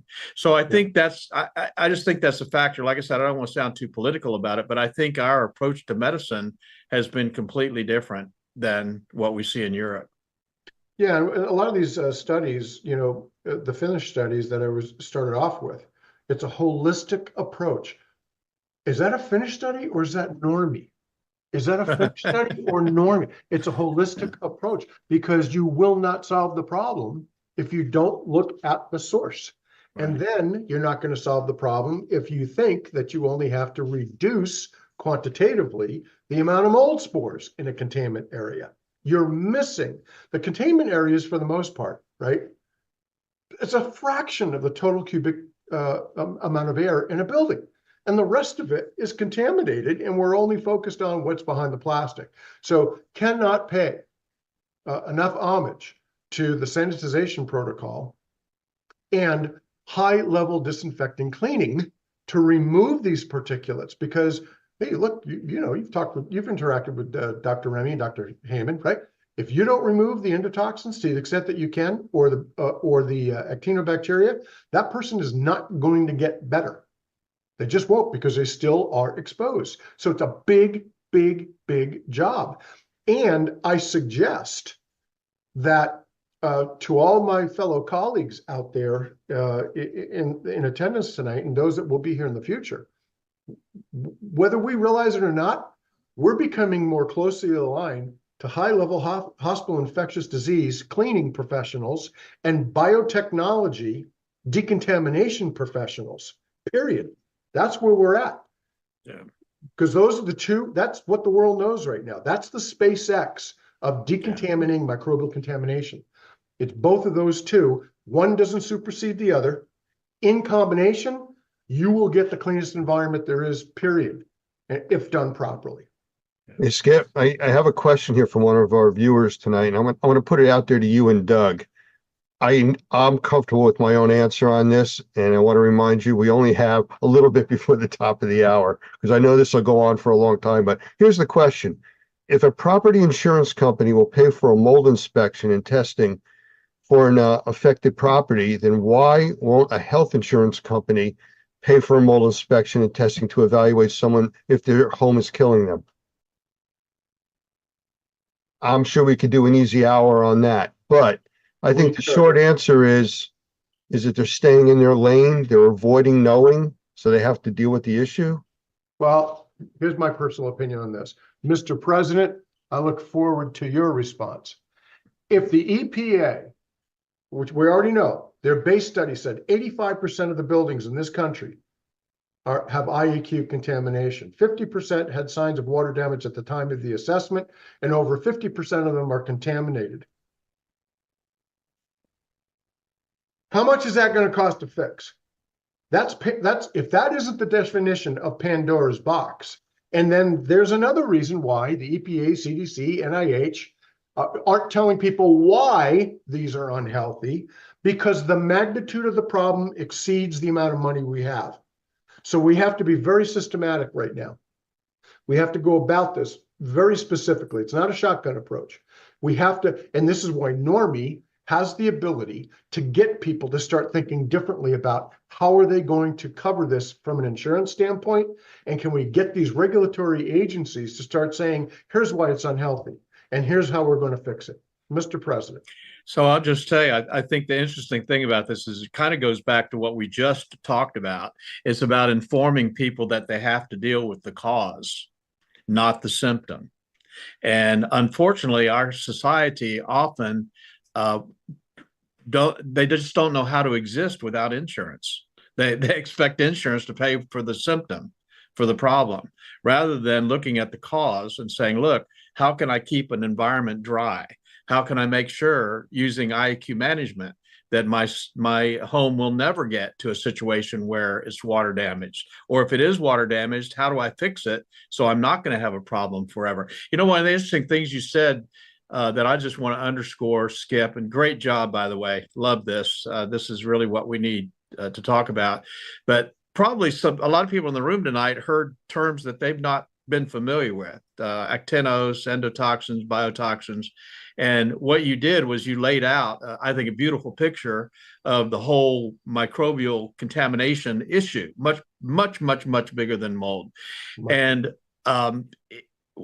that's the kind of thing we talk about in the NCRSI class. And I wish, you know, in a perfect world, if I were running the world, all of our Normie members would take that class so that they would understand how to utilize EnviroBiomics and Respirari and blah, blah, blah, blah, blah, and at least be familiar with it. Because as you said, and I think you're exactly correct, you used the word intervention. I'm just going to put a different term on that. But the traditional remediation processes just are not effective for the majority of the people. And we've got to learn how to do our jobs better. I'm just saying. Well, there's no, and in order to do so, you have to understand what is it that you're trying to solve. And that's this type of information, which you don't have to be Einstein to have a working comprehensive knowledge of what this means, right? The other thing is, if we are and should, not necessarily tomorrow, but we're migrating towards this industry is going to be more closely aligned to hospital infectious disease decontamination cleaning, biotechnology, environmental decontamination. Then if you go to the doctor, first thing you do is put the blood pressure cuff on you. That's why I said this, that example of that spore trap sample, that's my blood pressure cuff, because I can see what's there. It measures 100% of the slide, and pictorially, I can present this. Nathan, this is what you're breathing. Yeah. And holy cow. So that's my blood pressure. So I'm using analogies. Secondly, if I see that, I can go, you know what? This is telling me I need to take an X-ray. And what is that X-ray going to be? EnviroBiomics. I want to do a bacterial and endotoxin and actino test in here. And by the way, guess what? They've already said the doctor wants that. And they've already said the doctor wants an ERMI. And the doctor said they want a Hertz Me too. So if the doctors are saying this, and this is what we're going at here, this is a collaboration between the patient, the doctor, the HVAC company, which I haven't even gotten into today. We stand on, but guess what? The Normie trained professional, and if you go through this NCRSI NCMP class, you're positioning yourself within the market that you're operating on, regardless of what you're doing, is to being the subject matter expert. And every single market all over the world needs somebody who understands this stuff, because the people that are affected are looking for hope. They want hope that they can talk to somebody and get the right information. And when people call us, they go, that's the closest thing I've gotten to what my doctor is telling me I got to deal with. I call all these other companies, they don't know what the hell I'm talking about. And I'll tell you what, I'm new to Normie. I couldn't tell you, I got to raise the biggest Normie flag I can find on the planet, because this is the knowledge entity. This is going to teach people in the masses about what this really is and what the source is, and solve the problem and not put a Band-Aid on it. Yeah. We are at the top of the hour, but I do have one comment I want to repeat from somebody in the room, and then we have a hand raised for another question. But real quick, Skip, the question I asked you earlier that you responded to, one of our members kind of responded at the same time, and they responded in a way that you physically can't. They did it in 5 words. Follow the money, big pharma. I saw that pop up on the screen. Yeah, Yeah. and guess what? And Randall's in the room, and I'm going to open up his mic here. You had a question for us. Go ahead, Randall. Thank you. There you go. Great stuff. Yes, go ahead. Well, let me just say this again, just to balance that off. Big Pharma exists because we want the drugs. Right. Yeah. Yeah. Yep. Hey, there's a confirmation happening tomorrow, perhaps. We'll see. Might make a difference. Yes. So my question was, but I'll make a quick comment. You talked about the client, patient, not patient for us, but the client can't see things. I will, we've already talked, some of us have already talked a little bit about the Immunolytics gravity plate concept.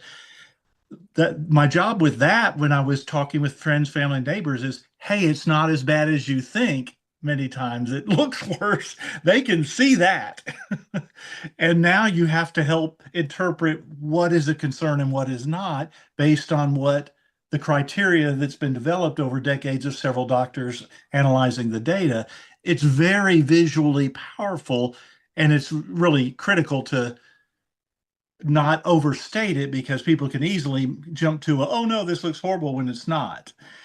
And so on. But sometimes it is horrible. But my question is on the treatments, and I think you kind of touched on this. Like you say, with the sanitization protocol, the things I've seen, mold spores tend to be one of the hardest things to kill. The bacteria, viruses, and lots of other stuff tend to get done earlier. So we're already focusing on the technologies and methods that will kill the stuff we haven't tested for. If we just test for some of the, we don't have to test for everything on that list, and we're still using technologies that will cleanse a whole bunch of it. But then I'm going to add some things I've heard that I'm using. I've heard, and I need to research further, that they may neutralize mycotoxins, some citrus-based things and some other things to some degree on the more powerful things. That seems like a path of us pursuing what methods can go after the whole ball of wax, even if you haven't tested for the whole ball of wax, or more of the ball of wax, I should say, that will help neutralize more of the things in the environment, even if you went after the most obvious ones. Does that make sense? Yeah, I understand what you're saying. And I'm not hearing that you're saying there's a silver bullet out there, but there's, right? I get that. Well, mycotoxins are different, and microscopic maple syrup, right? They can be aerosolized, they're attached, they're sticky, they stick to surfaces. I haven't seen anything yet that's been in a reproducible way with statistical relevancy that says XYZ process solves the problem.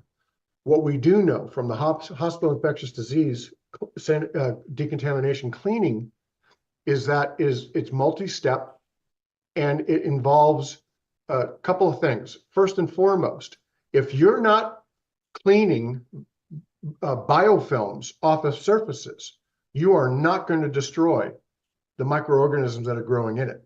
So you have to clean first in order to remove the biofilms before you even disinfect and decontaminate and sanitize. There's a very specific process. Again, I defer back to hospital infectious disease cleaning, and what I'm referring to is the difference between cleaning, sanitization, and sterilization. That's a 99.9, 99.99, 99.999 log reduction. But you can't disinfect if you haven't cleaned first, because you're not going to get those reductions. And I can prove that every which way from Sunday with an ATP monitor. So I think that we don't have to reinvent the wheel. We just got to see how other people do it that have been tried and true for a very long time. Every time you go into an operating room, or you know somebody that's gone into an operating room, that has been high-level decontamination, disinfectant cleaning. And it does a good job, but it's manual cleaning isn't the only thing that gets you 100%. It can't. Human error. Hey, Can I? Doug. I'm sorry. Let me just add something, if I can, about testing. And Randy, I think this is to your point. We are so much further ahead of the game than we were 10 years ago, 15 years ago, 20 years ago, which is just exciting to me about where we're headed. And some of the things that we're going to be learning and finding out about how to deal with mycotoxins is really, I think, on the horizon, pretty close to us. But I can tell you, when I started selling air purifiers in 1996, I knew that ozone killed mold. We didn't have testing for it, but anecdotally, you could see it. You could put an ozone machine in a place where there was visible mold growing on the wall, and it would turn to powder, and you could wipe it off the wall. But then came testing, which was really interesting, not only on ozone, but on PCO technology, on ionization, on the DBI. All of a sudden, they were able to prove clinically and in field studies that it was dealing with Stachybotrys, which is one of the hardest molds to actually eliminate. There was actually we found that testing was done on methicillin-resistant Staphylococcus aureus, one of the hardest bacteria to kill. And so what I'm saying is we're moving in the right direction. Hang on. Eventually, the science is going to be there. And that's why it's so important for us to be constantly learning and staying in touch with, just as Skip has done tonight, looking at the studies, looking at clinical studies, looking at field studies, doing case studies. All of that is so important because we can only know what we know, but we're learning more and more every single day. And that's just an exciting place to be. You know, I want to quote Gavin real quick, Dr. Gavin McGregor Skinner, because he said it numerous times, follow the science. Yes. And that's where we're really heading right now. And truthfully, and it's something that you just said, Doug, that just keyed something in my mind. You said about, killing different organisms. It's easy to kill the organisms, but you have to do it in a way where you don't kill the host, if it's a person infected by it, or create an environment that's so toxic people can't go into it. The whole concept of use bleach because it kills Ebola. Oh, if it kills Ebola, it'll take care of everything. Ebola is described as a wimpy virus or bacteria or whatever it is because it's easy to kill. But when you're dealing with envelope, non-envelope, positive, negative gram bacteria, what scares the scientists the most are spores. Yeah. It's the hardest thing for them to deal with. And that's what we're dealing with. Yeah. Yeah, and there are technologies out there. There are chemicals that do eradicate all of it. Period. There are sporicidals out there that, by virtue of their definition, as for example, cold sterilants. I'm not going to go down that. By virtue of the definition, U.S. Pharmacopoeia 1072, a sterilant is an agent that destroys all forms of microbial life and their spores in either its liquid or vapor format. But the problem is, right, endotoxins are a fragment of that bacterial wall. And if you kill it and you leave it in the environment, we all know now, after today, everybody's smarter because I did a great job tonight showing that if it was on the surface, it got in the air, it goes back on the floor, you walk past the floor, it goes back and you breathe it, you've left a contaminant in there. That's why this is so difficult. It is very meticulous. It has to be done in a certain way. You can't go in there with a rag and just wipe stuff off.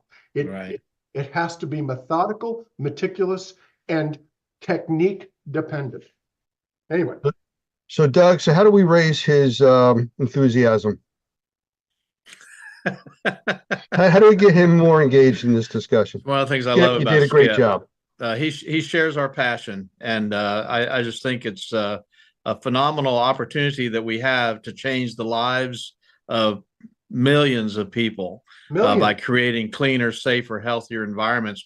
I just wish more of our Normie members would get on board and get beyond the basic class and start taking some advanced classes. It's not about money as much as it is about education and staying up with the science.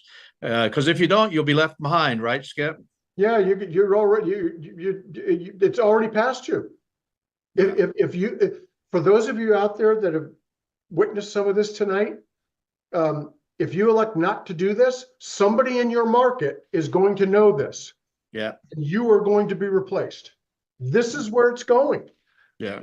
Doug, I talked right before I knew who Mr. President was. I've been talking about this in my marketplace for 5 years. People thought I was nuts.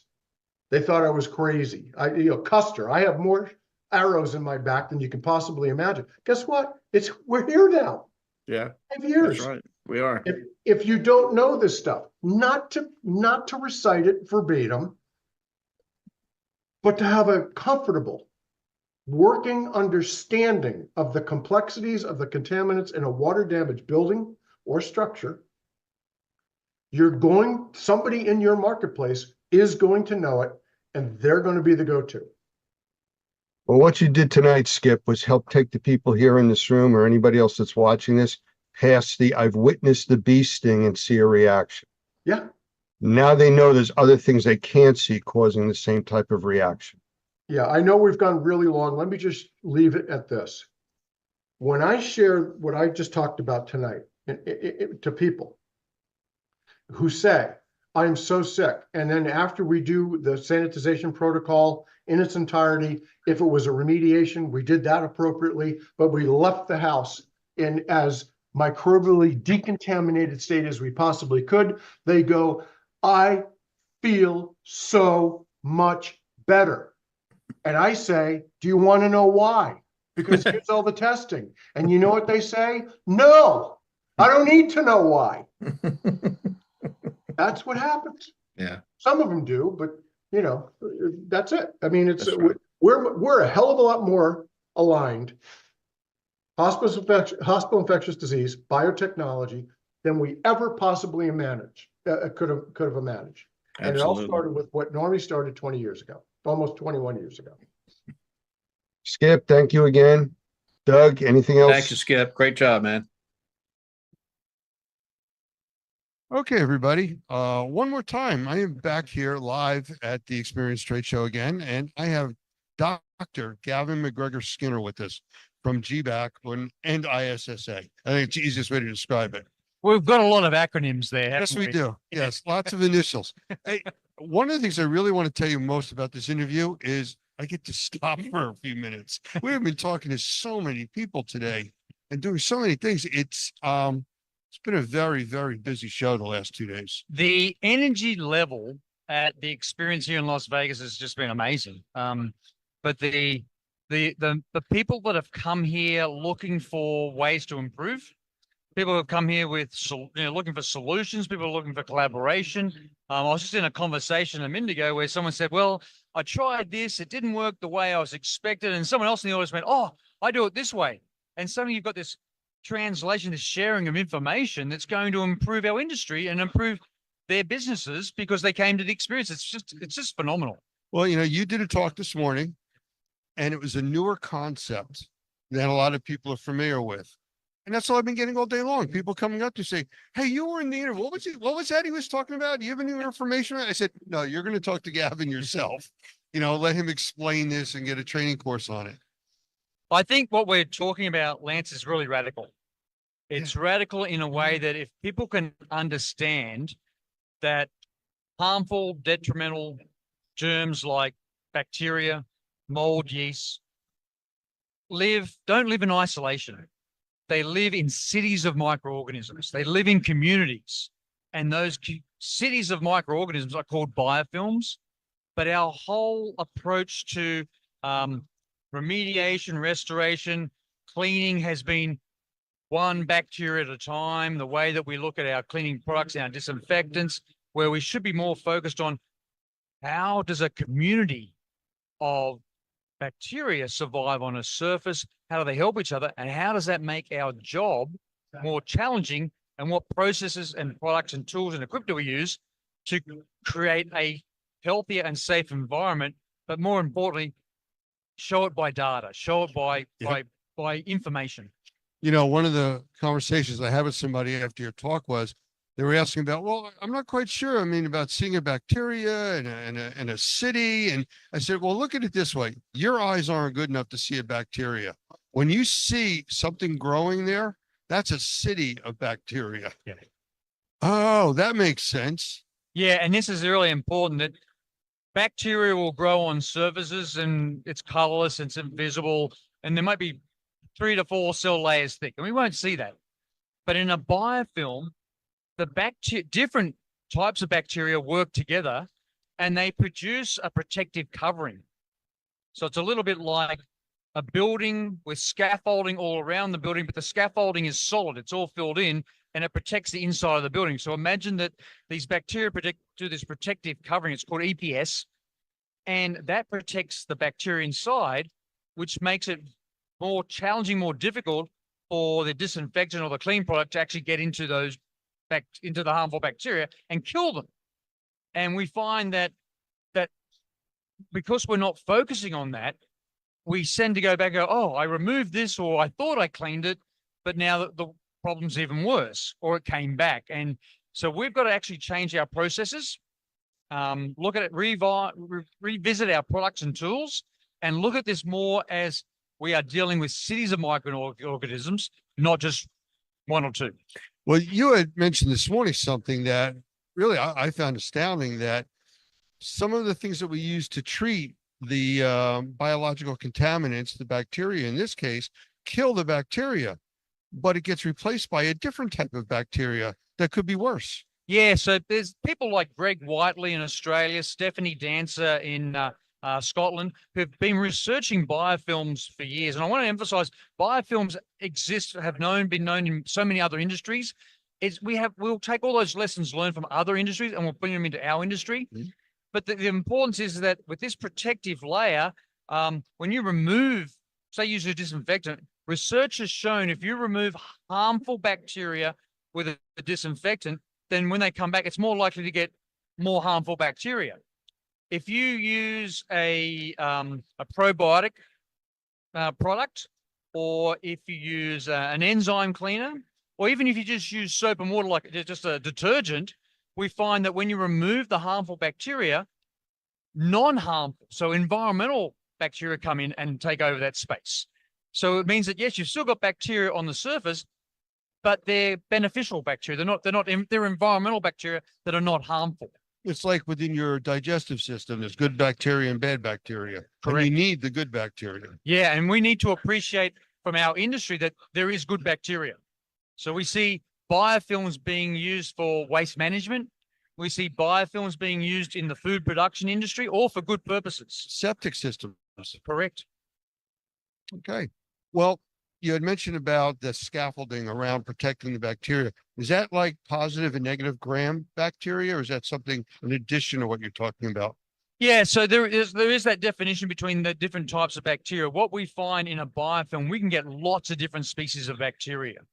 We can find that there is, certain species like a bacillus, which secretes it's like a protein, a polysaccharide, a peptide, different products that then protect Staphylococcus aureus.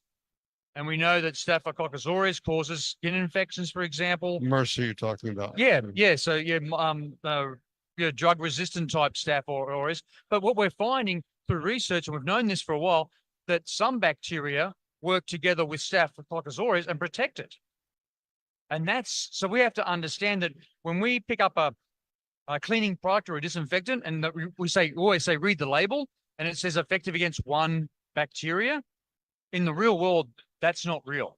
Right. In the real world, those bacteria are living as a colony, as a biofilm. And so we want to help work with our manufacturers to start producing product that actually works on this city of microorganisms. Do they use anything like an antibiotic to treat these biofilms? That's a great question. So a lot of the drug-resistant germs that we see in hospitals have led through antibiotic use, even cleaning product use. And so biofilms actually lead to being resistant, making the antibiotics less effective. So it's really important as we try to target, what areas do we target? As we target the cell wall, for example, as we target the replication, multiplication, growth areas of the bacteria. So it's really important that a lot of people who work in, say, hospitals understand this. A lot of people that work in the food industry understand this. Those that work maybe in the nuclear industry, we get biofilms, pipes, the plumbers, you see biofilms built up on pipes. They understand that there is ways of removing those bacteria. But even in the medical world, we understand that biofilms can lead to greater antibiotic resistance, and that's a big problem. So with this removal, like you're talking about pipes, if you remove that sludge that's in there, what do you do with it not to contaminate something else? Yeah, great question, Lance. So let's go back to our definition of cleaning. And everyone's got to be clear on this. It's what makes us professional, what makes us essential as an industry is that we know how to remove. So cleaning is the process of removing. The next step in that process is disposing of what you've just removed in a way that's safe. And that's what makes us professional. Where other people might remove it and don't know how to dispose of it. So yeah, when you get buildup of a biofilm in a pipe on a surface, yes, we've got to remove it, but we've also got to know how to dispose of it safely. Is there any regulations on that, like there is on asbestos and lead, that you can't just throw it out or send it to a dump? It's a good question. I work a lot in high consequence diseases. So if I'm dealing with an Ebola outbreak, yes, there are rules. There are regulations. There are requirements of what we can do and can't do with Ebola waste, with Ebola vomit and diarrhea as we clean that up. Yes. So we have to, so it's really important. Are those rules well known? I don't think they are. I think this is an opportunity for education, awareness, and training to help people be more professional. Yeah, I mean, like I mentioned septic systems earlier, there's all kinds of bacteria down there growing, and it's going into the ground. It can seep into well water and stuff like that. Is that a concern when you try to clean these systems out? Yeah, it is. It is. So we know that the chemicals we use, we know the germs that we're removing can actually, if we don't do this properly, can get into other systems. And so it's so important. We know that within our industry, cross-contamination is a big issue. Yep. We can use the same cleaning cloth, whether it be a microfiber or a cotton rag or a mop, and if we don't use it properly, we can spread it to other rooms. And one of the big cases that I investigated a few years ago was a norovirus outbreak in a hotel, and it affected 350 people got sick at 9 different events over a 30-day period. And what was the problem? A dirty vacuum cleaner. Spreading it from one place to another. Every day. And that kept the outbreak going. And that was a norovirus outbreak. Amazing. Well, it was educational, and everybody left talking about that presentation this morning. It was looking at the industry differently, shaking it up, definitely. I think you're right, Lance. And it's what we're trying to do is trying to create opportunities. And so I talked a lot about how clean is a locker room, and how does the indoor air quality in a locker room, as well as what's on the surfaces, how dirty the surfaces are or how clean the surfaces are, and how does that affect performance of athletes. And that's known. There's been science, there's been research done on that. And then how do we, here in our industry, work with the professional athletes, college athletes, high school athletes, to ensure that we get them at their peak performance, because we, again, focus on cleaning for health, but we focus on indoor air quality as well as surfaces. So I can see the professional gambling industry getting involved in the health of the athletes' indoor air quality. Yeah, really important, Lance. There's a couple of studies out there that we know that have, they've been looked at Major League Baseball pitchers, quarterbacks from the NFL, and how that the quality of the air in the locker room, in their environment, actually affects their reaction rates, for example. That's known. I was working with a professional football team just recently, and I was talking to the coaches and the players about injuries. And they said, oh, yeah, we get cuts, abrasions, and they don't heal.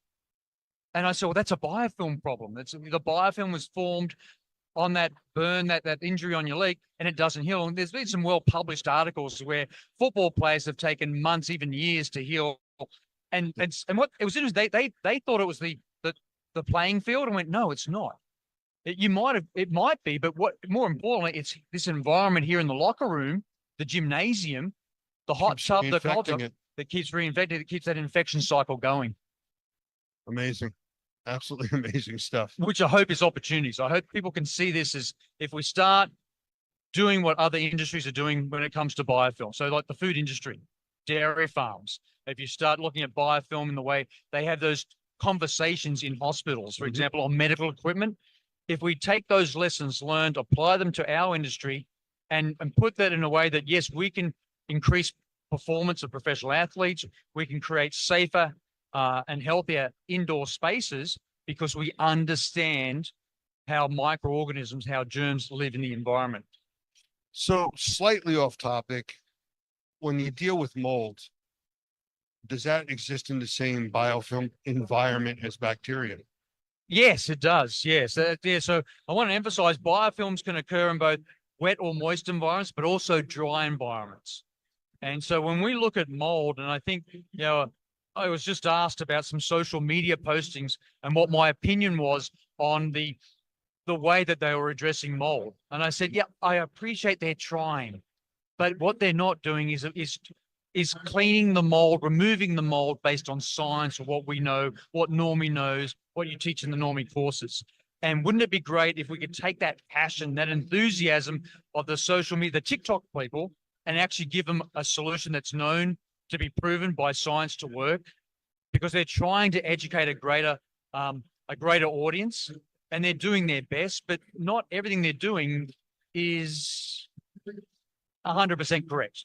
And unfortunately, some of the people putting information out there are putting out, if not all of the correct information, a slanted view of the information to make sales and for other reasons. And that's unfortunate. It is, but it's what makes our industry so special, because we deal with passionate people. And when you have passionate, enthusiastic people, you have opinions. And unfortunately, some of those opinions, even in the year of 2024, are still, not just decades old, but centuries old. That's last year's that was the information we had in the 1800s. We don't do that now. We clean based on data, based on science, based on all those lessons learned, based on all the research and development that's gone into our industry. And we do it because this is what we know. This is what we know to do. And so important that as professionals, we translate and share that information. So those influencers out there are wonderful, but what we want them is to say, this is what works. Get everyone to do this. Informed influencers are what we want. That's a good way of putting it. Yeah. And not somebody just because it's a hot topic running with it, the shock jocks, as you would call them, from radio. It's really people that are informed, being the influencers for the right reason. And that's a really good point, because mold can be everywhere. And it's not a disaster. It's not a catastrophe. It's not an emergency. It's giving the people the right knowledge, tools, and equipment to address mold themselves, so they do it safely, and they create safer indoor spaces for their families and their loved ones. Absolutely. Well, I know I've been talking since about 8 o'clock this morning. I think you have too. I am just so impressed that here in Las Vegas, I had the experience that the level of energy is pretty high. Oh, very high. The level of engagement and the level of sharing of information has been fantastic. Yeah, I don't think from probably 8 o'clock this morning till whatever time it is this afternoon, it's been constant conversation. It's been wonderful. It is nonstop. I mean, we have a sign-up board here for people that want to do interviews, and sometimes you run over a few minutes and they're waiting, tapping their foot, is it my turn yet? And we get there as fast as we can. And I think that's what's so important, Normie, from an example of what Normie does as an organization, what ISSA does as an organization. We take these wonderful people and we try to form functional teams. Teams is a key word. Yeah. Because that's what it's going to take. Not one person, not one company is going to fix the problems that we have with our environment. It is. It's going to take a team. And the thing is, we can do that. I'm very confident that we have, amongst us, we have the potential, the opportunity to get really good people together to form functional teams that go back to cleaning and ensuring that what we do is professional, makes our industry essential, and it elevates where we should be in society, in the community, in discussions. Because if we don't do our job, then everyone complains. If we do our job, we don't get recognized. And that's what we need to change. I think one of the biggest problems our industry has is we're dealing with microscopic entities. And people, if they don't see it, smell it, taste it, or hear it, it doesn't exist until they get sick from it. It's not like smog. It's not something you smell in the air. And that's really, I think, the hardest thing that we have to overcome. And that's a great point, Lance. If you're seeing the bacteria, if you're seeing the mold, if you can smell it, if you're getting impacted by it, then it's too late. Right. But it's got your interest. Yeah. Or your attention at the very least. Yeah, and that puts us in the game of prevention. How do you sell prevention? Yeah, from something you can't see. Correct. I look forward to finding the answer on that with you.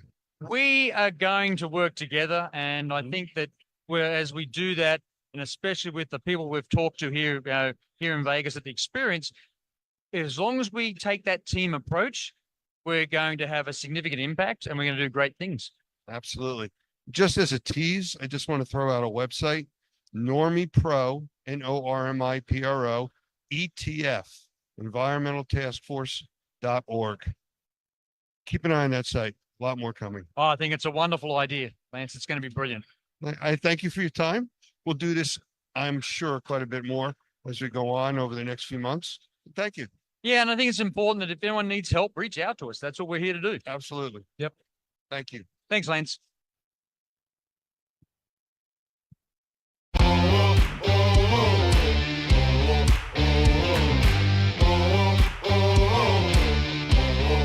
Welcome to episode 23 of Trade Talks, Unlocking the Experience. My name is Kayla McGowan. I'm R&R's editor-in-chief and responsible for the educational tracks at The Experience.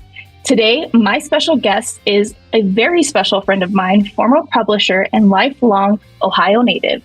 Today's special guest is Michael Balzano. Not only is he a native, he's an avid sports fan, a graduate of Kent State, and now resides in Naples, Florida. Please welcome Michael Balzano. Hey, Kayla, how you doing?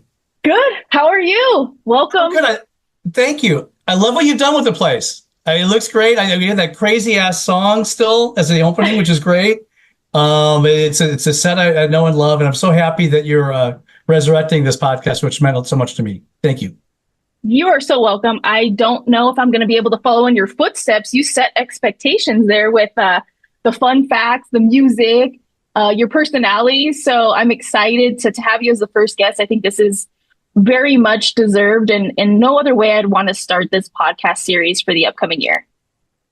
Well, thank you very much. It was, we started this because we as everybody knows, BNP Media purchased the Experience a few years ago. And I thought, well, we're not really marrying R&R in the event. We got to find some way individually to do it. And what I found instantly was, and I've said this on a few other podcasts, everybody that was on this show, all the restoration leaders, all the cleaning leaders, marketing leaders, I asked them, why did you get in the industry? And every one of them said, I wanted to help people. And it always stuck with me. And I thought, well, what a cool industry this is. It's kind of beautiful when you think about it, Kayla, right? It really is. I think it really truly takes special people, right? We are helping people on a regular basis. I like to call ourselves the first responders of our industry, right? Because we're oftentimes there in times of crisis.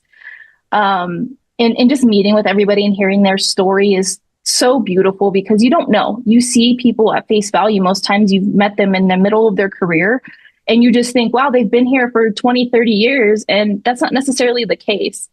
So, looking back at this and really talking about all the people we have and, who's part of who are part of the programs and everything like that, who do you think had the most memorable intro to the industry? What do you mean? I mean, as far as for me, as your guest, as the guest that you've had on this, like who was the most unique? Maybe they just happened to stumble upon it. Maybe they actually had a disaster themselves, right? Yeah, they all had. I started asking questions too of everybody about halfway through, saying, tell me something unique about yourself that no one would know. And some of the answers were amazing. But as far as interviews go, I mean. First thing that comes to mind is Ed Cross was great, he always is, and everybody knows he was a rocker and a drummer, and he yelled at me because I called him a percussionist. He goes, I'm a drummer, man. I'm not a percussionist. All right. Easy. Very proper. Yeah. So he was fun. I got some good stories about Barry Costa right off the bat. Was amazing. He well, maybe in a little bit we'll talk about that because I had something specifically he said that I still think about to this day. And it's just every one of them. And I think that maybe not just this industry, but any industry in general, you peel back the onion a little bit. It's kind of cool. All the lives these people have had in the past and how they've somehow wound up here. Randy Gandara, of course, was a Michael Jackson impersonator. Like, what? Where did that come from? And now he's doing great things with Goldmore. And Our friends from Normie, and it goes on and on. Even was fortunate to talk to Tag Henderson, who's the CEO of our company, BNP Media, because it's funny. The sale was almost 3 years ago now, and still people don't realize that BNP owns the experience. I said, "Hey, boss, would you mind coming on?" And I was happy and terrified when he said, "Yeah, sure, you can interview me." Like, oh, crap. All right, great. You're like, no, wait, I was hoping you would say no. No, I don't have time for that, Mike. Okay, I understand, sir. But he was amazing. He was amazing. Our guy, it's a family-run organization, almost 100 years old. And I think the title of that episode was the family media company purchased the family event of the restoration industry. And, I learned so much from so many people. I always like to say I'm not the new Larry Cooper. And Larry got mad at me for saying that until I explained to him. I go, no, man, what I mean is, for a number of reasons. Most importantly, you've been in the cleaning and restoration industry for 30 years. I've been in B2B media for 30 years, but I don't know anything about this. When I first walked in, I know some now, but let's get the people who know what they're talking about on here. And if you're going to come to me about truck mounts and stuff, I have no idea what you're talking about. Yeah. That at the time. So I took this as a learning opportunity. I didn't pretend I was real technical with the people because I couldn't be. And we learned about them. And as you're finding out, I'm going to let you talk in a minute. As you're finding out right now, people love talking about themselves, and it just kind of flows. And that was a lot of fun. It was a lot of fun. I'm so happy you're doing this. By the way, this is we forgot. I'm so excited about starting. This is our Christmas episode. Yes. Your background looks great. I got my red Christmas jacket on, and I wish everybody a Merry Christmas. So now I'll shut up. Yeah. Merry Christmas and happy holidays to everybody. Honestly, I think we knew this was going to be a very talkative episode. We are both very social people. We love to talk, and working together is always a great time. But I think there's so much to learn about all of this. What was the reasoning or motivation to have trade talks? I think that's really important for people to understand as well. Well, R&R is restoration and remediation, and I tried to say, okay, we need to boost our cleaning. We need to boost our cleaning because we own the experience now, and we were R&R for so long. It just felt like a round peg in a square hole, whatever that expression is. And let's just be who we are. We're good friends with so many cleaning organizations and trade shows. Let's just let them be great at that. But we definitely need a bridge to the show. And I felt that this was a good thing. Our editor at the time was doing, as you are now, Ask the Experts and all sorts of different videos. And we have some great people like Ben Riccardi. I'm not going to mention any names. A lot of great contributors sending their videos in. Yeah. But I said, I could be the one, since I'm the publisher, even though editors are supposed to do this, I could be the one that we're supposed to be as the business people. I'm the one guy that kind of is on both sides of this. I'd be the one to do this. I'm happy to try. I'll be the guinea pig. And it worked out. And it worked out great, I think. I think you did a great job. I think also, there's nerves and anxiety about, hosting podcasts, especially when we're talking to industry experts. It can be a little intimidating. But I think the beautiful thing with the positions you and I hold is we know we have so much to learn, right? I've been in the industry for quite some time, but I feel like I still learn. I too am not a very technical person. I know the who's and I know, situational things and things like that. But I think there's just so much for people to offer, and it's a great thing to use to bridge the gap. I think, speaking of Ask the Expert, I have a couple episodes coming up, one of which I talked to one of our industry's leading inspectors, and we talk about how, inspection, cleaning, restoration, health, and safety. I mean, all the things actually marry, and that's what the experience is all about. Though BNP Media owns it and R&R has a very heavy hand in the sessions, that's where we come in, right? We link all of the sub-industries to the main industry, right? And I think it's a beautiful thing, and it gives people the opportunity, like you said, to talk about themselves because, one, if you're coming to the experience for the first time or the 100th time, you may make your decision on what sessions you're going to go to based on what you know about these people, right? Who are you? All right, you can talk to me about drying. You can talk to me about all that stuff, and that's that. We need to know that. That's the reason for our brand and the other brands. But who are you? Let's figure out. Let's crack the code a little bit. I learned this year a lot. I think this might be a little bit arrogant, but I'm going to go for it anyway. I think that on the political landscape, as everybody, we're so divided and everything. But if you didn't know who the other guy was voting for, chances are we'd be best friends, man. I find that out all the time. And it's just, if it's just that one thing, and it's an important thing, yes, but let's get past that and get back to just finding out what these people are really about, Yeah. and move on from there. And I think that I was happy that we were able to get a lot of the people who are leaders of the experience in our industry to kind of open up and say a bunch of silly things and fun things, and it was great. I mean, several of them, my friend Amanda Stichter, as well as Doug Hoffman from Normie, recorded records. Like what? Yeah. Records, yeah. It's interesting. Yeah, You just don't know. And I think the cool thing about this is, you know, if you look at the industry collectively and you know people for just that, what they're great at, right? You don't really know people's backstory unless you know them on a personal level. And though you know a lot of people on a personal level, there's always that extra layer of, you don't really know this person. Like you kind of do, but you really don't, you know? And I think that's the one thing that's really cool. So speaking of unique things, what's one unique thing about you? Oh, wow. You're right at it. Okay. I mean, you're in the hot seat now. I was waiting for the end. I was calm. That's a good interviewing tactic. You caught me off guard. Oh, crap. Okay. When I went out of high school, you know what? People aren't going to be that surprised if you really think about it with this. But when I graduated from high school, I didn't go to college. I didn't go into a trade or start a cleaning business or restoration, which I probably, looking back, any of those would have been better choices than me. I was a DJ. I was a DJ on the air and in clubs for a while, for several you do years. have a radio voice, I will say. I could totally see that. Not going to lie to you. It was fun. I started out in the middle of the fun. You get what you can get when you're starting out. I was making about $3 an hour overnight on a country station. And I'm not a country fan then or now. And I was playing like Willie Nelson records and crap in the middle of nowhere, Ohio. But it was fun. It was just fun. It was interesting and sometimes you look back and think, man, I wish I'd have stuck it out, you know, but it was the money thing and went incredible stories, nutty stories. I was able to eventually decided to go back to school and went to Kent State. And actually the DJing in the bars put myself through that. So that helped out financially. Interesting? Yeah. You know, you still have a love for, you know, spinning records. Have you done it recently?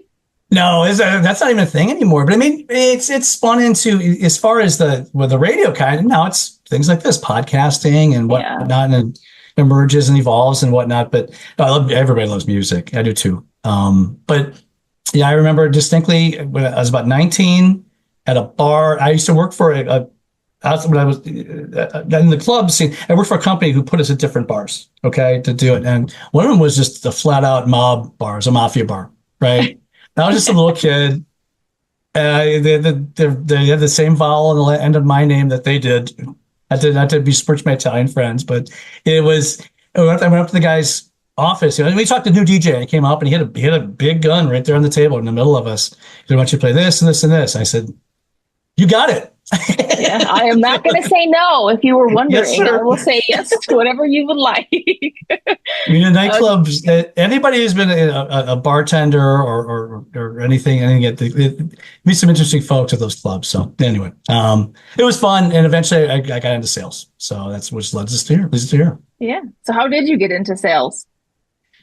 Well, I mean, I graduated from Kent State, and I had a couple. It was a short time in some medical sales, and a short time in a couple other things. And finally, a good friend of mine was a big salesperson in a B2B media company in Cleveland called Advanced Communications. He goes, "Mike, why don't you quit messing around and come into, advertising sales?" Like, oh, that seems kind of cheesy, you know? Yeah. And that was 1997. I started with Advanced Star. Instantly met a young lady named Darlene Mattoon, a couple of rows away from me. People are looking ahead at this, who that is. Yeah. And I remember I went over, I thought she kept trying to use my phone in my office. And I was like, yeah, okay, she's a couple of years older than me, not much. And I was like, oh, she's dressed real sharp. She must be a manager or something. She happened to be just a rep like me. And I would go over there and kind of accidentally go walk by her. I think she was good looking too, I thought. So I'd accidentally go by her office at lunch. "Oh, Darlene, I didn't know you're here. You mind if I come in and talk?" And blah, blah, blah. And I asked her out, and she said no, because we work together. And they said, "Okay, well, I'll pick you up at 8," which you can't do now. I'd probably be good at HR. I was going to say red flags everywhere. But in 97, it was a lot looser. And Yeah. she said yes. And she'll hate me for telling this story, but the first thing we went on a date to, it was a movie. I can't remember the movie. It was a bad movie. And we also went to Houlihan's. And we saw the movie. Then we went out to dinner. and I planned one on her. And she instantly, and I'm not saying, look, I don't brag about my prowess in kissing, but I planned one on her, and she instantly walked through an emergency exit and set the alarm off. So I think it was a good kiss. Perfect. I was going to say, hey, it was a celebratory walkout alarm sound. It was. We got married a couple years later. We're still now. Everybody knows she's been with R&R on and off for a long time, and I'm very lucky to be with her still to this day. So, two stories. I was going to say, you guys are definitely two peas in a pod. Definitely, I will definitely say, and that's what I love about you guys. I've known you guys for quite some time, and being able to work along one another and just build another relationship. Outside of just kind of vendor relationship. It's a lot different when we're on the same team. I think it's so cool. It's just full circle moment, right? And I didn't know that about you. I know you guys are married and everything, but I didn't know your whole background. And I think that that's so cool. I too met my husband at work, so I totally get it. And I think there's like some wild stat, like 70 or 80% of people actually meet their spouse at work. But I think it's a good way to actually see somebody for who they are, their work ethic, how they put themselves together. Do they show up to work? Do they not show up to work? So I think it's a really beautiful thing at the end of the day, Yeah, I understand why companies don't want fraternization at work. I get it completely. When I was in the need for a sales rep for R&R a couple of years ago, I said, well, I'll just, when I became publisher, I'll just get Darlene. And our HR was like, no. What is the matter with you? You can't do that. And I get it. You're like, I get it now. For 30 off and on for like 20 years. We're not normal in a lot of ways, but definitely in this. And then finally they saw what we saw, and I'm glad they let me bring her back. Yeah, that's awesome. Yeah, that's so awesome. So we've learned a lot about you. Now let's learn a little bit about the experience. Let's share about the experience. So I know you mentioned that a family business purchased a family business, but why? I think I became a publisher just almost instantly. One of the first things Sarah Harding, my old publisher, said, "Hey, there's this guy Larry Cooper. You got to meet him. He owns these shows called The Experience." Okay, we went on the call, and Larry said, "Hey, he kind of brought it up. I'm thinking about moving on, retiring, or from this." And started. I was like, "Wow, I didn't expect that." And I think that I took that information. Sarah and I took the information to our corporate, and they worked on it for a long time, and finally decided to pull the trigger. The reason was to marry. I believe that as we move ahead, and it's almost 2025, we all know that you just evolves. Everything evolves, definitely in B2B media. Yeah. I think the print medium was a blast, and everybody loved reading magazines, and that's great, but it's just not where we're going. Everything's digital now.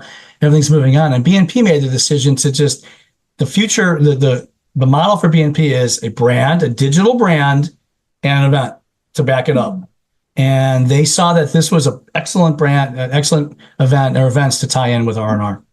And it made sense. I mean, it was available. It was the show in Las Vegas is still the largest show every year, as far as attendance and everything. So that's why it was done. And a lot of sweat and tears the last couple of years trying to turn this around, turn it over, I should say. But I'm happy they did it. I wouldn't trade it for anything the last few years.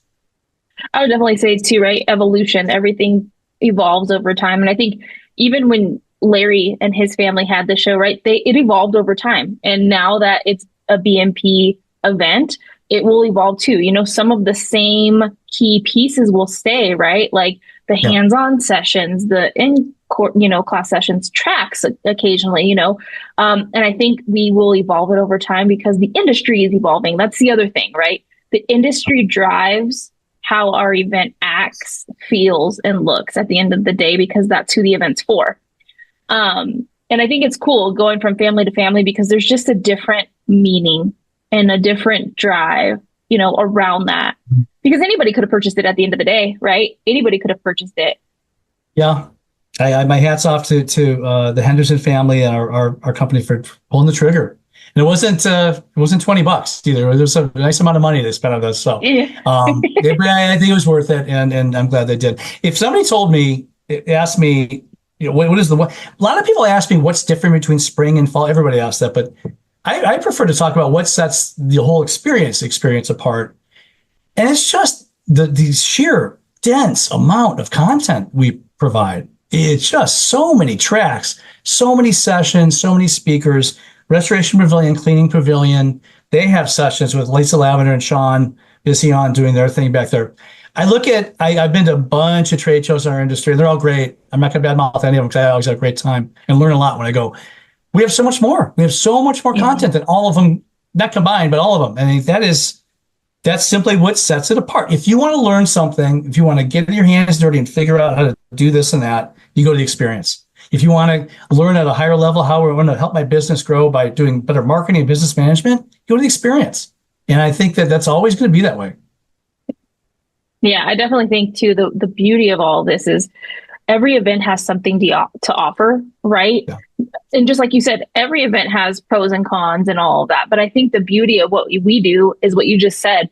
There is a variety of educational opportunities in session. Not only are we in the classroom setting, we're actually hands-on, right? You get that opportunity to watch, learn, and maybe even participate in some hands-on stuff, right? I think that's the other thing. Some people learn by having hands-on opportunities, and that's how connections are made too, right? I think the name is the experience, and we want you to have a great experience, right? It's all about your experience when you're attending.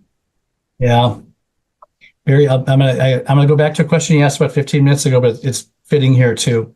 So when I went to the experience in September 2023, we weren't taking it over as Larry's last event, being in charge. We were there, we owned it, but they were running it. And I was sitting in the team room, and Barry Costa, the legendary Barry Costa, walks in, and he had about a 2x2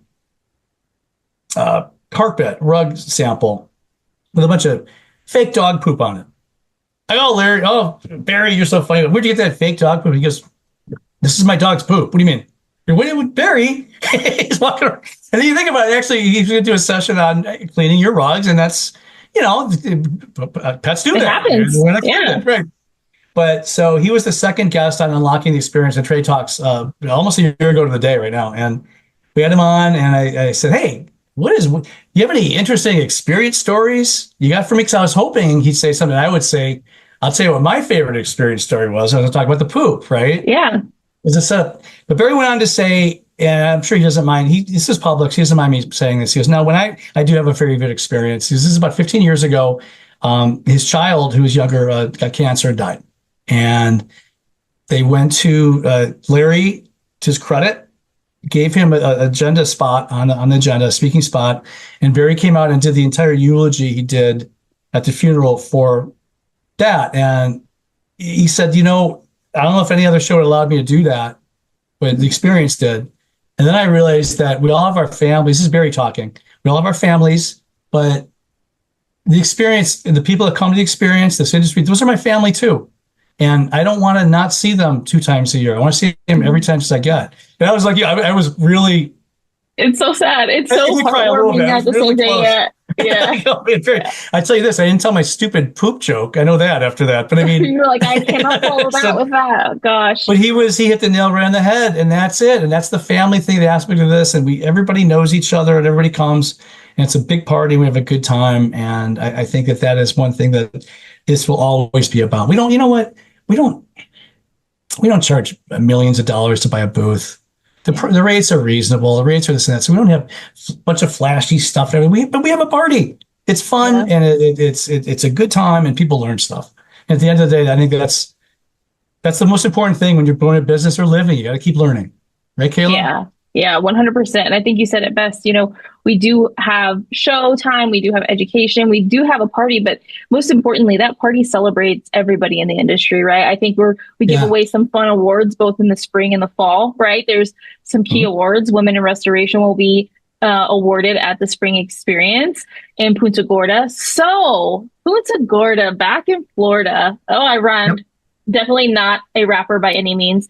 But why should somebody come to the show in Punta Gorda? Well, we need to get, I'm working with you to get started on the agenda this year. And I'm assisting you is what I'm doing. You did a great job. And by the way, is another Florida thing. Yeah, it sounds like Punta Gorda. You think it's Punta Gorda because Florida, and I'm a Floridian, so I could make fun of us. Yeah. So come to Punta Gorda because this is good. I tell you what, this is a new session. We have 3 tracks this time. It's going to be condensed and it's going to be targeted on nothing but education. Get down here. It's about a half-hour flight drive from Fort Myers Airport, where I fly into it all the time. It's as we discussed a few minutes ago. You're not going to get the education anywhere else as you're going to get at this event right now. And that goes for all experience events, but this one's going to be even more micro and targeted, which is exciting. Well, I was going to say too, I think that's the beauty of this, right? It's very focused. We know what's going on in the industry. We know where the pain points are in the industry, and we have the ability to capitalize on that and help one another. And not only that, we know that things evolve. And so we're able to learn from everybody who attends the experience. Like, hey, we need to have more of this, or hey, this was great. Maybe it should be a longer session. I think that's the other thing that really differentiates us as well. It's a very personal experience. We're able to take the feedback. And of course, that's how we evolve. That's how we make the event worthwhile, worth attending. And again, evolution. And not to mention, it's a very family-friendly spot, right? It's going to be a beautiful time of the year. Spring break might even be falling around that time, and I want to circle back to, you said it's Punta Gorda, and I think that's one of those things. Wherever you live, right? I live in Nevada. When people say Nevada, people here go absolutely bonkers, but again, in the South, I think there's a Nevada, Missouri, if I'm not mistaken. I lived in Arkansas, but that's how they pronounce it. Nevada. It's not Nevada. Yeah. So I think, everybody has their quirks, and I have been saying Punta Gorda because, well, I'm from the West Coast. So, that's how we enunciate here. Punta Cana for vacation. Right. That's my hometown making fun of Florida thing. I think that speaking of Florida, though, early April is beautiful, beautiful. Mm-hmm. The snowbirds tend to leave just after Easter. So April, it's no longer chilly. Look, today it's 52 degrees here. Okay. I talked to a friend of mine in Chicago this morning. It was 8. She doesn't want to hear about it, but it's for here. It's chilly. That's why everybody comes down in the winter. It's mild and nice. April, it starts ticking up again. It'll be in the 80s. It'll be sunny. It won't be a million degrees like July, but it'll be just right. And if you want to get up there with the kids and come down and have a good time, this is a place. We have, I think, 4 hotels on the rotation for to stay with too. All nice, all pretty new. 3 of them within walking distance of the convention center. One of them is the fabulous Sunseeker Resort, which is just over the bridge, a mile away. And you could maybe parlay it into a vacation too with the family if you'd like.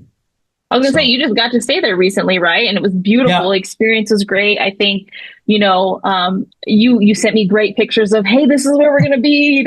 I can see it from where I am, and I think it's just so refreshing to be. Some people are gonna be coming from the snow. Let's be real, and just to have, even a 70-degree day, I think is going to be refreshing. And so, I'm looking forward to it. I haven't been to Florida in quite some time, and I know they're still cleaning up in that area, right? They were recently affected, but not so bad like some of the other areas, but they're ready for us. They've said they are ready for us. So don't have any reservations about, how is it going to be? They're ready. They're so ready for us, and we're ready for them too. So I know. I can tell you firsthand, that's fine. Especially the Punta Gorda, Charlotte Harbor is fine. Yeah. Well, you were out there right after and right before too, weren't you? So, I mean, you can fly in and out and all of that. And I think that's the beauty of Florida, right? They are ready and they know, okay, we have to turn this around, right? I think that's the one thing. Like, if something like that hit like California or Nevada, it'd be a different story. We're not ready for that, Yeah, it's a way of life down here. And I'll briefly tell a quick story. I was at the Violand event from our friends from Violand Management, and there's this old saying down here in Florida. It's a way of life, unfortunately, in the summertime. You don't panic about hurricanes until I can't remember his name, but who's the? I'm looking until Jim Cantore shows up and the Waffle House closes, right? Then, we got problems. It's serious. So I remember the last hurricane came through, and I saw this is Jim Cantore recording live from Sunseeker Resort. I'm like, oh no, this isn't ideal at all. And luckily, it was fine. Cool restoration story about that. And we talked about that. It was built last year, but it's built to withstand a Category 5, and it did just that. I mean, this big storm came through, and a little flooding in the garage, but who cares? So anyway, side note. Yeah, I was just going to say that's normal though too, right? I think here in Vegas, if we get even maybe an inch of rain that's falling very heavily. Yeah. Everything on the strip floods. It goes through the Lynx parking garage. I mean, it's normal, I will say, for us, right? And it's just, you just adapt. Yeah. And, speaking of that, being hurricane resistant, if you wanted to ever, essentially be there or withstand a Category 5, hey, you know where to stay. There's reasons why Florida is a big deal in restoration, right? Yeah. The drying, all of it. And they go through that sadly every year, a few times. So, and that's why we wanted to come back. And the people said we want to go back to Florida. They all want to come back to Florida. True. I was just going to say that. We found a place that in Florida, we can take them this year. So hopefully they'll be happy. Yeah, I think so. And I think what better place to be and talk about all of the elements, right? Mold, water, fire, all those things. I think, gosh, what a great place. Not only is it beautiful, you're talking about and talking with people who actually know that space, see it on a regular basis. It's nothing out of the ordinary for them, right? Speaking of which, we are going to be announcing probably after this or before this airs some agenda stuff, right?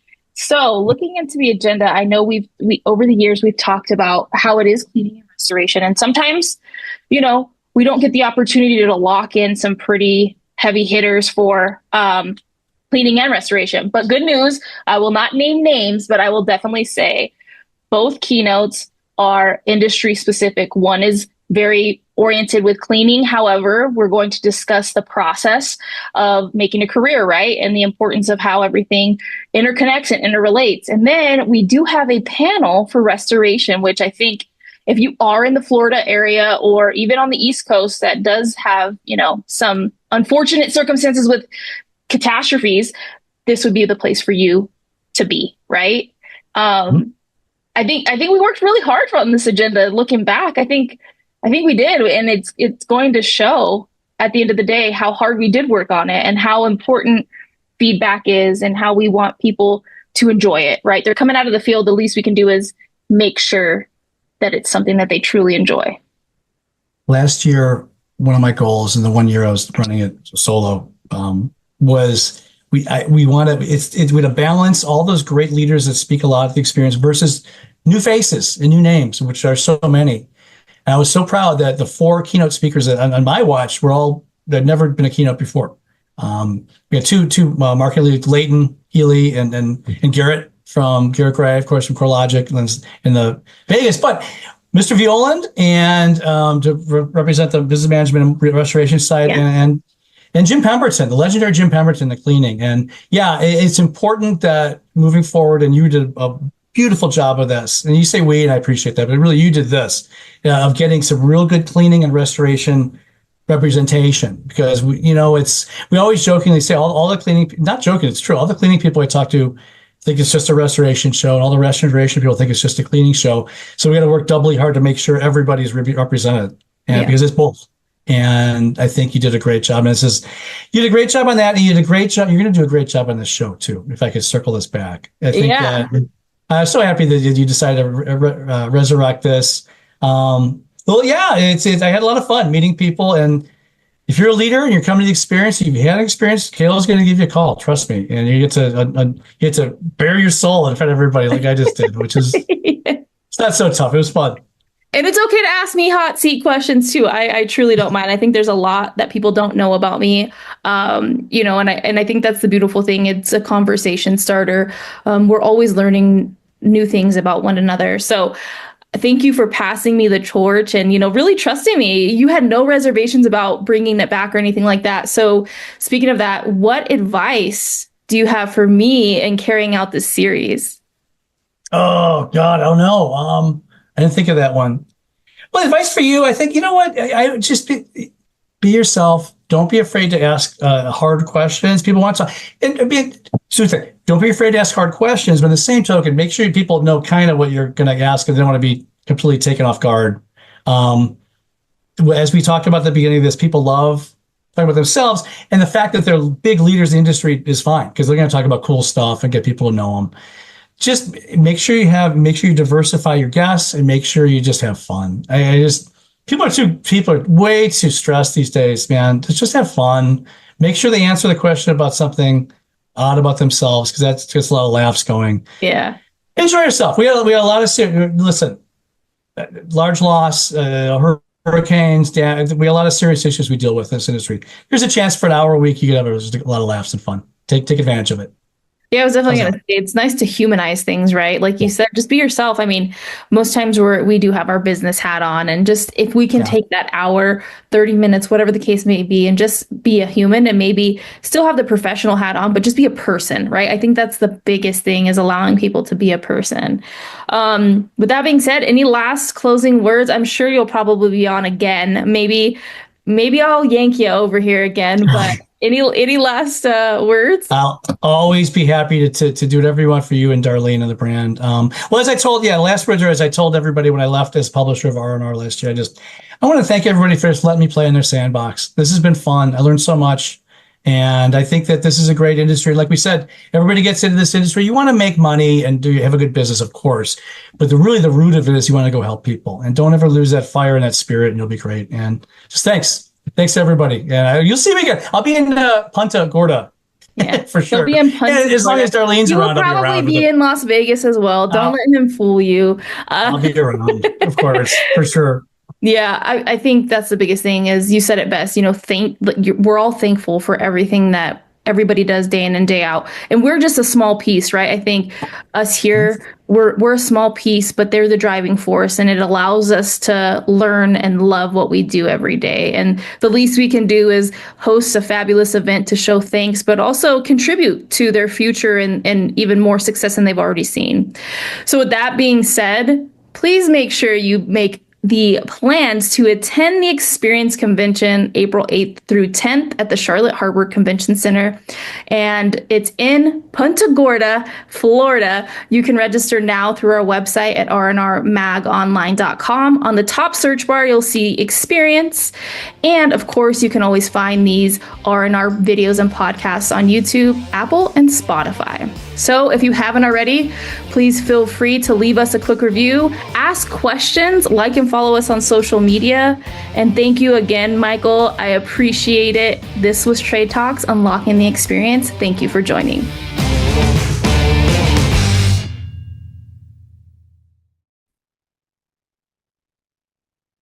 I want to welcome a special guest today, Brian Sanchez, who is the owner of Telek International. Sounds like a big name, sounds like a big company, but Brian, tell us a little bit about you and your company just to get us started. Hey, good morning, Lance. Thank you for having me today. So again, my name is Brian Sanchez. I am the owner of Telek International. Telek International was founded in August 2019. It's funny how it started. It was more of a situation how the company got started. So basically, one day I was talking to a friend who owned a painting company, and we were discussing. He was a longtime friend, and what happened was he was upset one day. He told me what happened, and basically what happened was he was like a one-man shop, right? He was the owner and basically did sales, did everything himself. So what happened was he was with a client, turning in a project that he had finished, and he had a missed call. So after he finished with the project, he returned the call. It was a prospect basically calling back. It was around a $50,000 project that he missed because he missed that one call. So when he spoke with the person calling, they were like, "Oh, we found someone else. Sorry, too bad, so sad." So obviously he was upset, and then I have a pretty big background in call center operations and everything else. So I was like, oh my God, this could be an opportunity to where, remote services can be geared towards, small, medium-sized businesses. A lot of people think that this type of service is only geared to big companies, right? So this is how I started. I started thinking about what could I do to help small businesses, achieve their goals, reduce payroll costs and be more efficient. Well, let me ask you a question then. What kind of specific services do you? Because I thought it was more of a communications company, but it sounds like it's a lot more than that. Yes, so we do anything remote services that could be seen as administrative, any back office. So we do anywhere from inbound, outbound call handling, graphic design, marketing, social media, billing, anything that you could think of that anybody can do in an office, we can do, but obviously in a virtual environment. Sure. Well, you mentioned a minute ago the painting industry. You know, you were working with a painter. How would your services work with like us in the restoration and assessment for indoor air quality industry? So the nice thing about what we do is what our niche or emphasizes is getting the right people to the right client, right?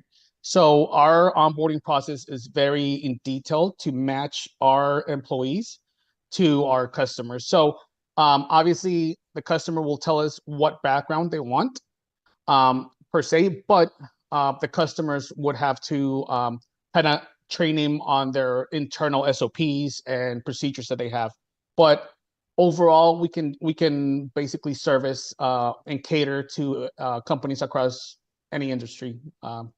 Yeah, so. Okay, so like we have a lot of specific things in our industry with testing, processing supply, samples, things like that. I guess your people could be trained to help out with some of that. Absolutely. We've had customers that we've done data entry and in a lab environment, a medical environment. We also have some customers in the restoration business as well. So yeah, we can definitely cater any company across the board as long as some of the back office duties that we just spoke about. All right, I'll put you on the spot here a little bit. I mean, in the restoration business, we got a lot of challenges. There's a lot of competition out there. There's a lot of stuff that's happening very quickly. You're dealing with people in emergency situations. How do you like see your company and your people fitting in, helping with that? So the great thing about like I said, our business is we cater, right? So we can work 24/7 as long as on the onboarding process they tell us, okay, look, we need you from this time to that time. We have internal supervisors and team leads that can assist the client oversee and manage the employees as well. Like I said, it's all about the training, but we also have the ability to run reports, call reports, KPIs to make sure that everything is geared and in line with the customer's expectations. Well, I'm sure you've noticed that the world has gotten very small recently, and we're dealing with people all over the country. We do a lot of international work. Do you guys cover any other languages or just English based? No, we do English. We also do Spanish and Portuguese as well. Okay. Any plans on any future languages? Well, I'm open to it. Honestly, especially we're based down here in South Florida. You know, our number one request is more Spanish than anything else. But we're definitely open. If anybody has a need for another language, we can definitely explore that and try to accommodate that customer as well. Are most of these people bilingual at this point? So we're dealing with English, Spanish, English, Portuguese, and so on. Yes, sir. Correct. Yeah, everybody in our company employees are both bilingual, English, Spanish, or English, Portuguese. Okay. Well, let's talk about the competition that you're facing. I mean, I'm sure there's other companies out there that do something similar. What makes you like I want to say the pinnacle, or what's really the best out there? Yeah, so that's a good question, Lance. So one of the main things that we do is, you know, there's obviously a lot of competition out there, but what we do is, again, we want to put the right employee and match them with the right customer. So our onboarding and our recruiting process is different. So let me explain to you in a nutshell how we do things. Number one, we're confident on our talent with our employees. So what we do is we handle month-to-month contracts. We don't have customers sign a 6-month or a year contract to where customers might feel, oh, I'm going to be tied to the company. What if it doesn't work out? I'm going to have to pay a fee. No, with us it's a month-to-month because again, we want you or the customer to feel, you know, okay, if it doesn't work, you know, next month I won't continue, and that's it. So we do month-to-month renewables with the contracts. That's number one. Number two, when we recruit candidates, what we do is we send 5 resumes at a time to the client. The client will review those resumes after we validate them, obviously, and they do a second interview with whoever they want to speak with. So that way the customer has a part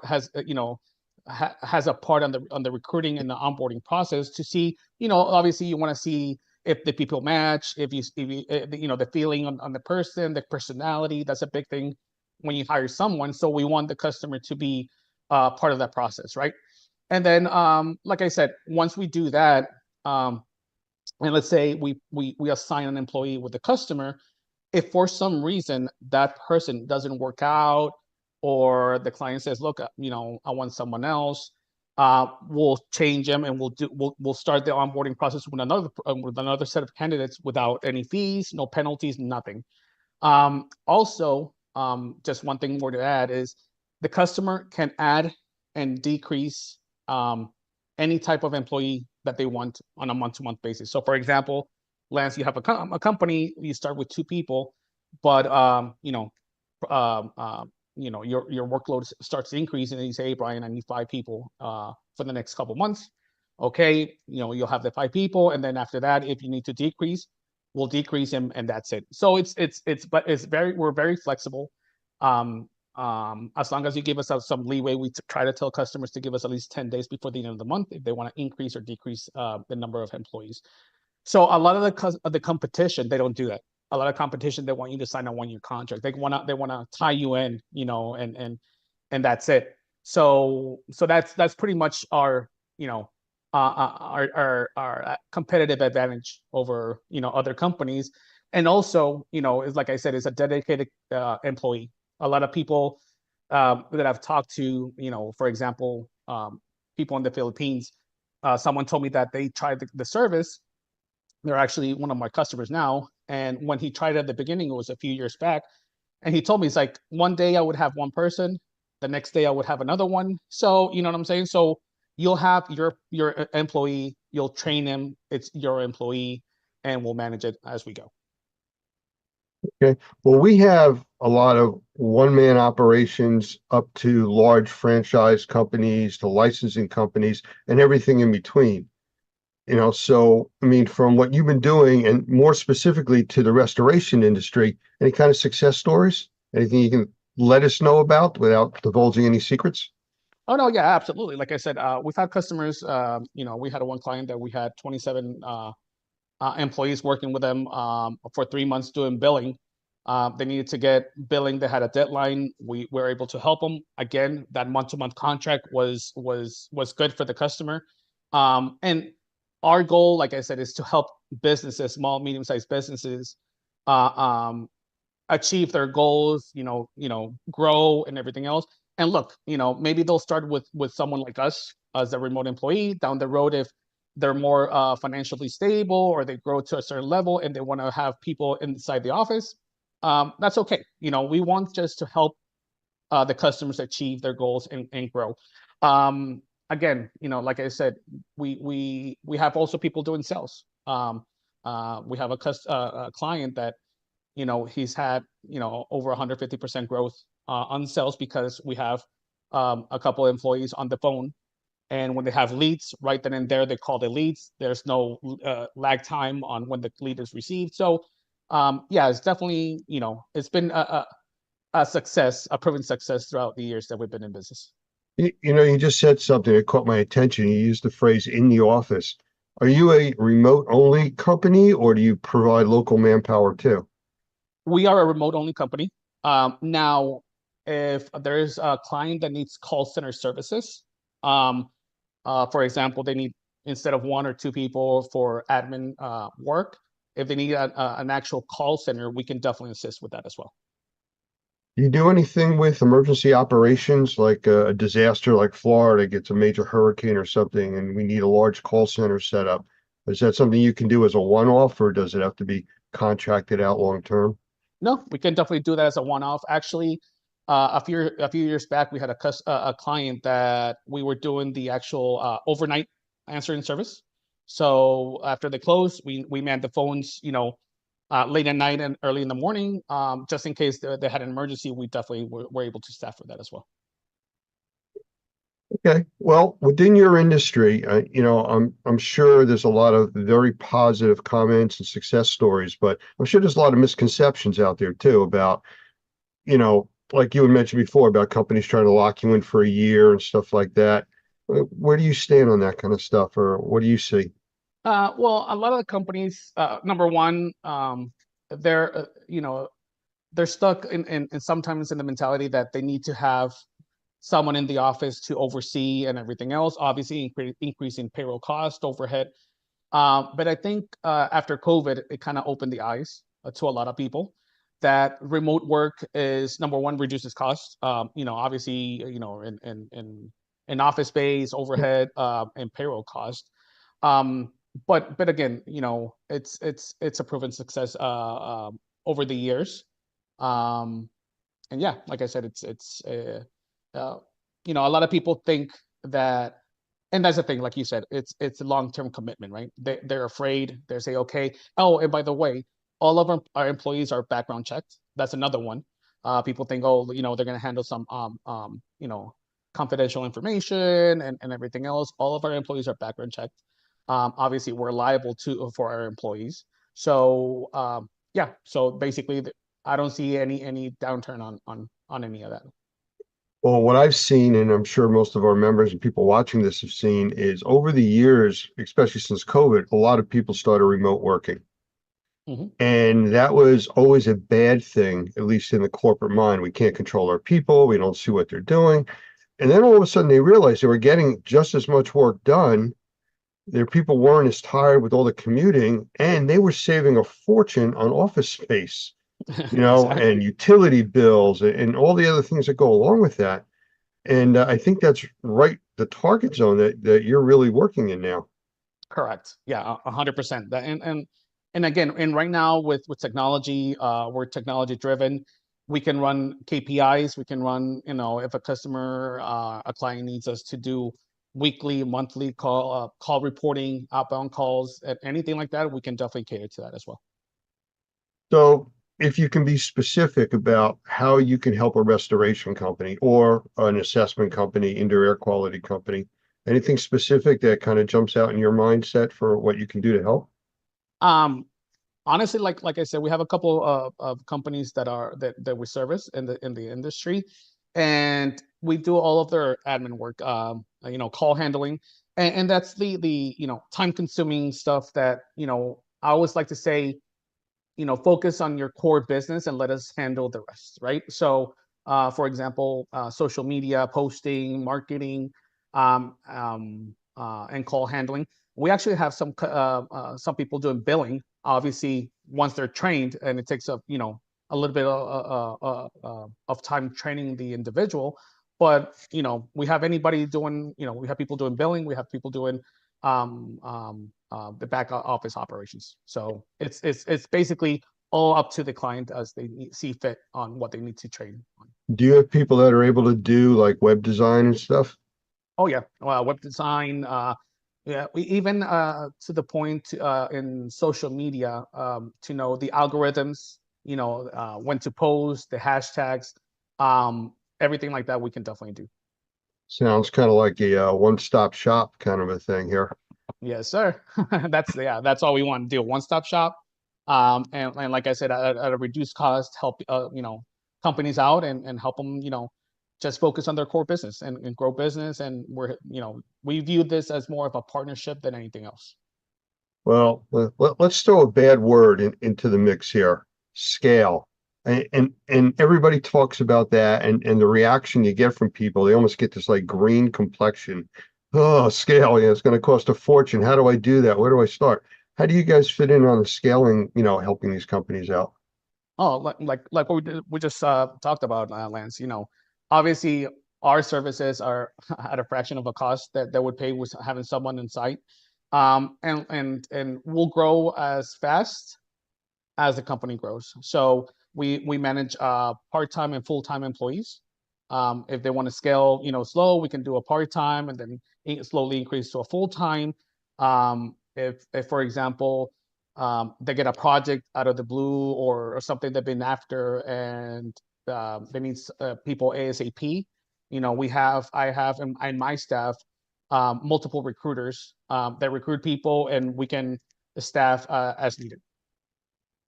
You know, the concept of your company is not new to our group. I mean, we've been working with a company. He's a big supporter of Normie. He's one of our members, actually. He has a manpower organization, not remote and stuff like you. He's the guy that sends out, 200 workers to go shovel out something. Yes. And, we've used him with different disasters and stuff like that. He guarantees 1,000 people any place in the country in 48 hours. They'll just mobilize an army and send them. It kind of sounds like what you're doing, just the remote side and the more technical aspects than the physical aspects this company does. Yep. And actually, it's funny you say that, Lance, because back in 2010, I owned a franchise on temporary labor down here in South Florida, Miami and Pompano, by the name of Trojan Labor. Is basically a competition for manpower. So I also have a background on that, on scaling, getting people in the right place at the right time. So, we also do that as well. Yes. Very cool. Well, as far as anybody wanting to get in touch with your company and work with them, I'm going to encourage them to reach out to David from our team, and he can kind of liaise the whole thing and make the transition or the introductions there. So if anybody's watching that's interested in this, you can reach out to david@normie.org by email, or just call our main Normie number and ask for David. And he will help you out getting this process and getting connected with Brian. Is there anything else, Brian, you'd like to tell us about you or your company that, we didn't cover? I mean, I don't want it to seem like it was a general, but I don't want to dig in too much into, the secret sauce that you're using. No, absolutely. No, and like I said, thank you, Lance. For everybody, like I said, we are a well-rounded company. We're here to help you grow, and we view this as partnerships, not, as necessarily as us just getting clients. And from my end, like I said, I have a vast experience in the call center and operations. I also was in the Marine Corps, so I know the discipline that needs to be done running a business. And again, we're here to serve. And if you guys want to have a talk with me, we can definitely go through what you need in the company. We'll assess and make recommendations, and then we can start the onboarding process. All right. Well, I appreciate your time. I know you're very busy. We were playing phone tag trying to get this set up, for a few days. So yes, sir. It's just the way business is nowadays. Absolutely. Yes, sir. All right. Thank you very much and appreciate your time. Thank you, Lance. Thank you for having me. And once again, we are back live from the experience, and I have somebody different that we're going to talk to. This is a little different type of company than all of the other interviews that I've been doing today. And I have Greg with us here, who's the CEO. Yep. I got that right? Yep. You got it. Of SFY University. Yep. And it sounds like it's a college, but from what you've described to me, it's not. Yeah. So we do, we have a SFY and SFY University, kind of two different sections. One section is we write estimates, and then we also will defend those estimates. So we'll do the invoicing, the collecting, the billing, all that stuff as well. Estimates for contract. Yeah, estimates for contractors. So let's say you go out to a job, you do a DocuSketch, a Matterport of the property, and usually you probably either have your in-house guy do that estimate, but we'll go from having the in-house guy do it. We'll do that process for you. So we'll write the estimate, and then if you want us to go ahead and call the insurance company and do the communication with the billing, the collecting, and the rebuild side of it, we do that as well. Where's the pricing come from? Is that company specific, or is it just a general? It's a general, right? So to do us to write the estimate is going to be 1% of the estimate value, or $150 minimum. And then that does scale down. If you get to $100,000, it scales down and kind of trees down a little bit the larger the project gets. Now, if you want us to do the invoicing and collecting, that's a separate fee, and that's 5%. And we'll do all the communication with the insurance company. So total all in would be 6% if you're doing everything. So the company can focus on doing the work and not Yes. having to chase around and get the money Yes, back. yes, exactly. As far as the price, though, of the job and the work that's being done, Yes. is that something that the company gets to set and tell you what they will bill for certain things? Yes. Yeah. So we take your lead and your guidance of what you would like. Obviously, we write the estimate in Xactimate or Symbility, whatever you prefer, and we'll set those. But you're more than welcome to say, hey, look, this is going to cost me more. I need X. we'll make those adjustments to the estimate for you, and then also submit that to the carrier if you want us to fight for that. So where are you guys located? Currently, we're located in Denver, Colorado. Highlands Ranch was the south side of Denver. The company's remote. We have about 70 plus employees that work for us, all remote across the United States, and do really well there.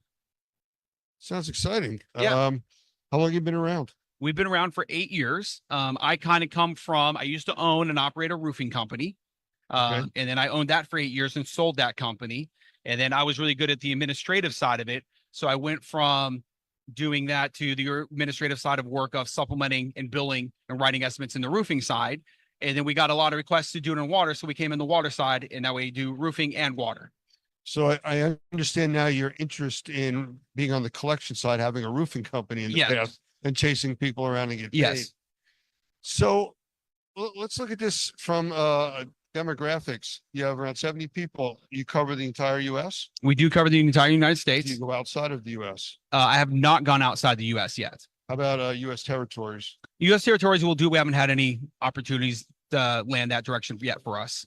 Okay. Do your people actually have to go on site, or is it all done by remote? It's all done by remote. So your guys would have to make sure they're going on site and do the proper documentation. So I would say garbage in, garbage out, right? So if we get garbage in, you're going to get garbage out. But if you do good work coming in, you'll get good work going back out. And what kind of turnaround time is there? Yeah, we're looking at anywhere between 24 to 48 turnaround time in the estimate side of itself. Sometimes it's 72 if we have a spike in work that comes in. You just give us a call if you need to rush. We can rush that file for you. But the other side is on the invoicing, collecting, you're right around the 15 to 30 day mark. In the rebuild, it tends to be a little longer just because we're also working with you simultaneously as the build's going on. So that tends to be about 30, 45 days. Sometimes go a little quicker. It just kind of depends on the contract and the pace that they're working at too. So this is the first time we've spoken. So yes, I'm hearing things and my mind is starting to spin question-wise. Go for it. Let's fire them away. We have something called the Normie Pro Environmental Task Force. Okay. I don't know if you've heard of that before or not, but it's really a team collaboration of everybody in the indoor air quality environment. Okay. Which is everybody here. Right. Yeah. Every contractor, every visitor, everybody here is doing something under indoor air quality. Right. We deal with disasters also. Right. Floods, hurricanes, fire damage. I mean, I'm sitting here listening to you say, well, have crews that are going out and they're going into these devastated areas. Mhm. Then they have to take crews off the road to go write up estimates. Yep. Where they'd be sending it straight to somebody else handling it remotely. Yeah, it's by far, I think, in every business, I think you should have a relationship, whether it's myself or another company, that's a third party to help you remote write estimates, because you can't staff for large disaster or large, huge spikes in your company. You'll never maintain profitability margins, right? And that's our purpose for the task force. Right. Yeah. You just can't. You can't staff for when a hurricane comes into a certain area, or a giant loss or a giant flood hits a certain region. Or a huge freeze across a country. Like, you can't staff for that. And learning to use the other resources that are at your fingertips to be able to scale super quick is very important. That's something we do very well, right? And since we do it across the United States, we're able to leverage our resources across the entire United States. So let's say a certain part of the region is not doing super busy, but another part is, we're able to move that resource much more easier than companies on a local level would ever be able to. And that's what I heard when you were talking. That's really the functionality of our task force. Right. Yeah. So we will talk offline Yeah, about that's this a great. little bit more. That's But great. so what else can you tell us about the company? Anything about the employees that you have? Yeah, right? I think, there's an element that I think in taking a company and going remote, right? So there's a lot of things in communication and developing and building a team, into building a team environment, that is harder to do in remote situations than would be in person. So this is something I think employees and companies, how do you create value for employees and staff? How do you show value? So this is one thing I think we do really well at SFY, is every quarter we do challenge coins. We make these coins. They're nice metal coins that we get made. They cost about $3, $4 a coin to get made. Right. We get them made, and we make all these fun different kinds of coins. I have like a Master Yoda coin. I have, the GOAT coin, we have a Guru coin. So I understand the Twitch influence Yes. here. Yeah, right. So there's all sorts of different types of coins. We have fun names with them. Some are just amazing customer service, that type of stuff. But then we do a card and we send out a card, but then we do a presentation. But this is where initially I did it wrong. So I made the coin. I did a special handwritten card, wrote it out, and I just said, you know, Lance, hey, I want to let you know you did a great job. Here's your customer service coin. Thank you for all your hard work. Right. And that's what it is. And I sent it out and did whatever. But I didn't feel like I had the impact that I needed with the staff to create the right engagement of what all the lift I did. Right. I'm like, I'm missing something. And you would get a monetary value with the coin as well. So I felt like I hit all the check boxes and I did the presentation, but I didn't realize I was missing one of the key things in recognizing employees and staff. Hey, Lance, I want to let you know, here's a customer service coin. What you did with ABC Restoration, how you picked up the extra work, and you made that extra phone call at 5 p.m. the other day and stood online for till about 6 p.m. It's things like that that really improve the quality value here at SFY, right? And that's why you're getting the coin, right? So we were missing the why behind the appreciation, right? And I was talking to a couple of different people. Reinforcing the Yeah, good behavior. yeah, the good behavior, right? And people like to see that as a company, we're recognizing and we can see the small behavior. So we had to find the small things of what it is. So if someone said, hey, look, and the employees get to nominate people for the challenge coins. And I'd be like, hey, look, how do you value this person? Just because they're a hard worker isn't going to cut it. What did they do to create the hard work? What was it that they did? We need to tie that to a specific thing. They did something specific that made you recognize it. What was that specific thing? So we can recognize that to the individual and then they see it. So that's one thing I think at SFY, being remote and being able to create the encouragement and develop that. That was one thing I think we did really well. It motivates your personnel to do the right type of work for the customers. Yes. Yeah. So that's one thing I think we've done really well at being a remote company and trying to create team collaboration and unity within the team and company. That's one thing I think we've done really well at SFY. So how do people find you? They find us at www.sfyoffice.com. Okay. Yeah, you can also find us at sfyuniversity.com. Both of them get to us. And you're on Mountain Time. Yes, we're on. Actually, we work on Central Time because most carriers are actually in Central Time.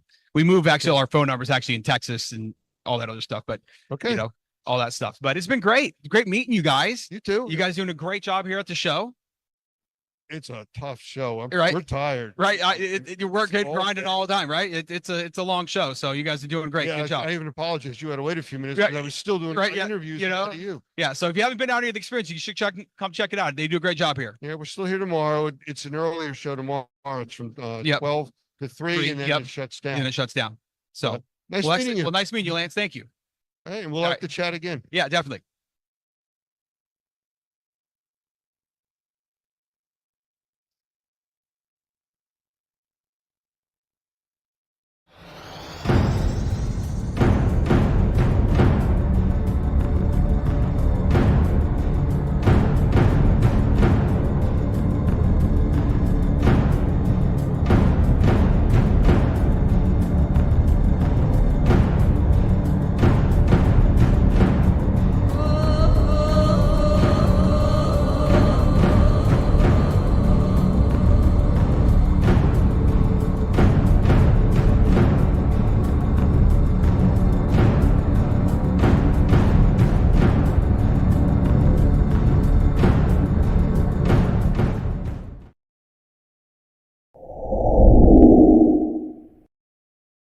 I want to welcome Douglas Hoffman, the Executive Director of NORMI, which is the National Organization of Remediators and Microbial Inspectors, to our episode today. And for those of you that have been following us, we've been doing interviews with influential people in the indoor air quality, outdoor air quality, and firefighting arena, all dealing with the wildfires coming out of Canada. So Doug, welcome. Hey, thank you. Good to be here. I'm glad to have you. You know, you have an extensive background in building science. And one of the things that came up with some of the interviews that we've been going through since the wildfires in Canada started affecting the central and middle part of the US is, what do people do? You know, you can't stop breathing. You know, that's just not an option. You know, people can go, we've talked about this earlier, 20 to 40 days without food. They can go 3 to 7 days without water, 4 to 6 minutes without air. So no option there. So you have to be able to continue to breathe. So we normally have people that complain about indoor air quality without smoke, without all these other external things going on. What can people do to try to help themselves when they're in conditions like this, where you can't go outside, where the air is normally better than inside? Yeah, I think that's a great question, Lance, because it's funny because it seems as though sometimes when these kinds of things happen, all of a sudden something that we actually should face and should deal with every single day, all of a sudden now becomes a real problem. We don't think a lot about the air that we're breathing inside because, frankly, we can't see it. And because we can't see it, because there's not a cloud or a haze in our indoor environment, we don't think much about what it is that we're actually breathing.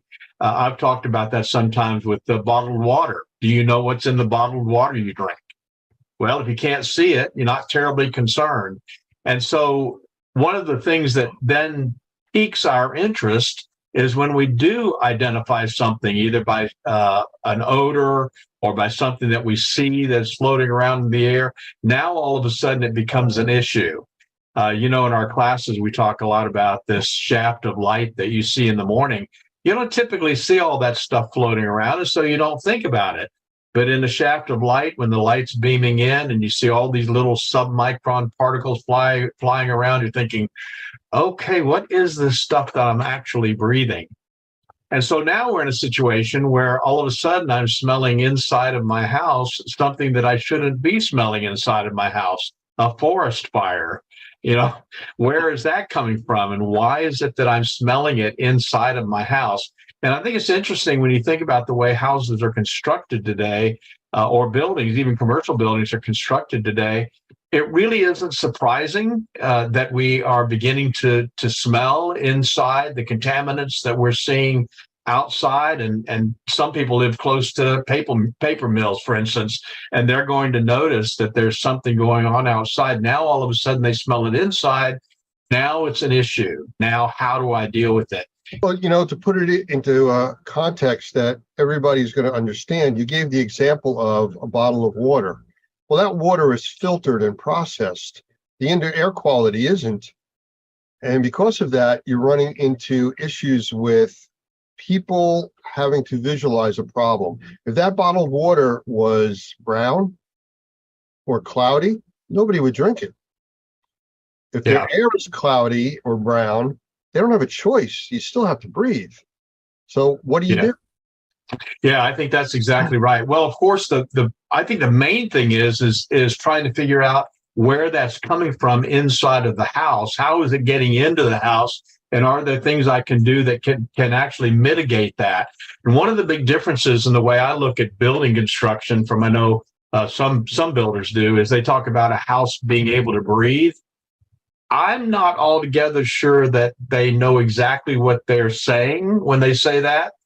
Does a house need to breathe? Well, it certainly needs to have balanced pressure of some sort, but if the house is pulling in things from the outside, say it's under negative pressure, you're creating a vacuum inside the house.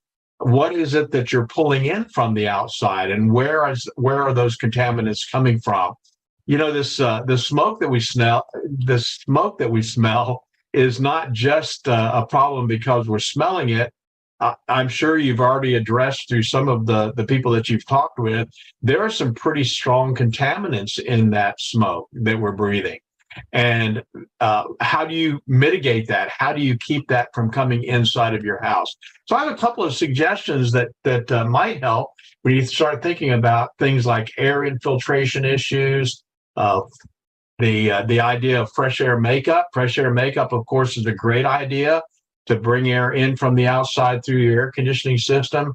But the question is there a way to reduce that or to mitigate that? So I have some ideas that I might be able to share here that people could do pretty quickly to begin to seal off what's going on the outside. That's at least one step, and that's to begin to seal up that environment so that you're not bringing stuff in from the outside.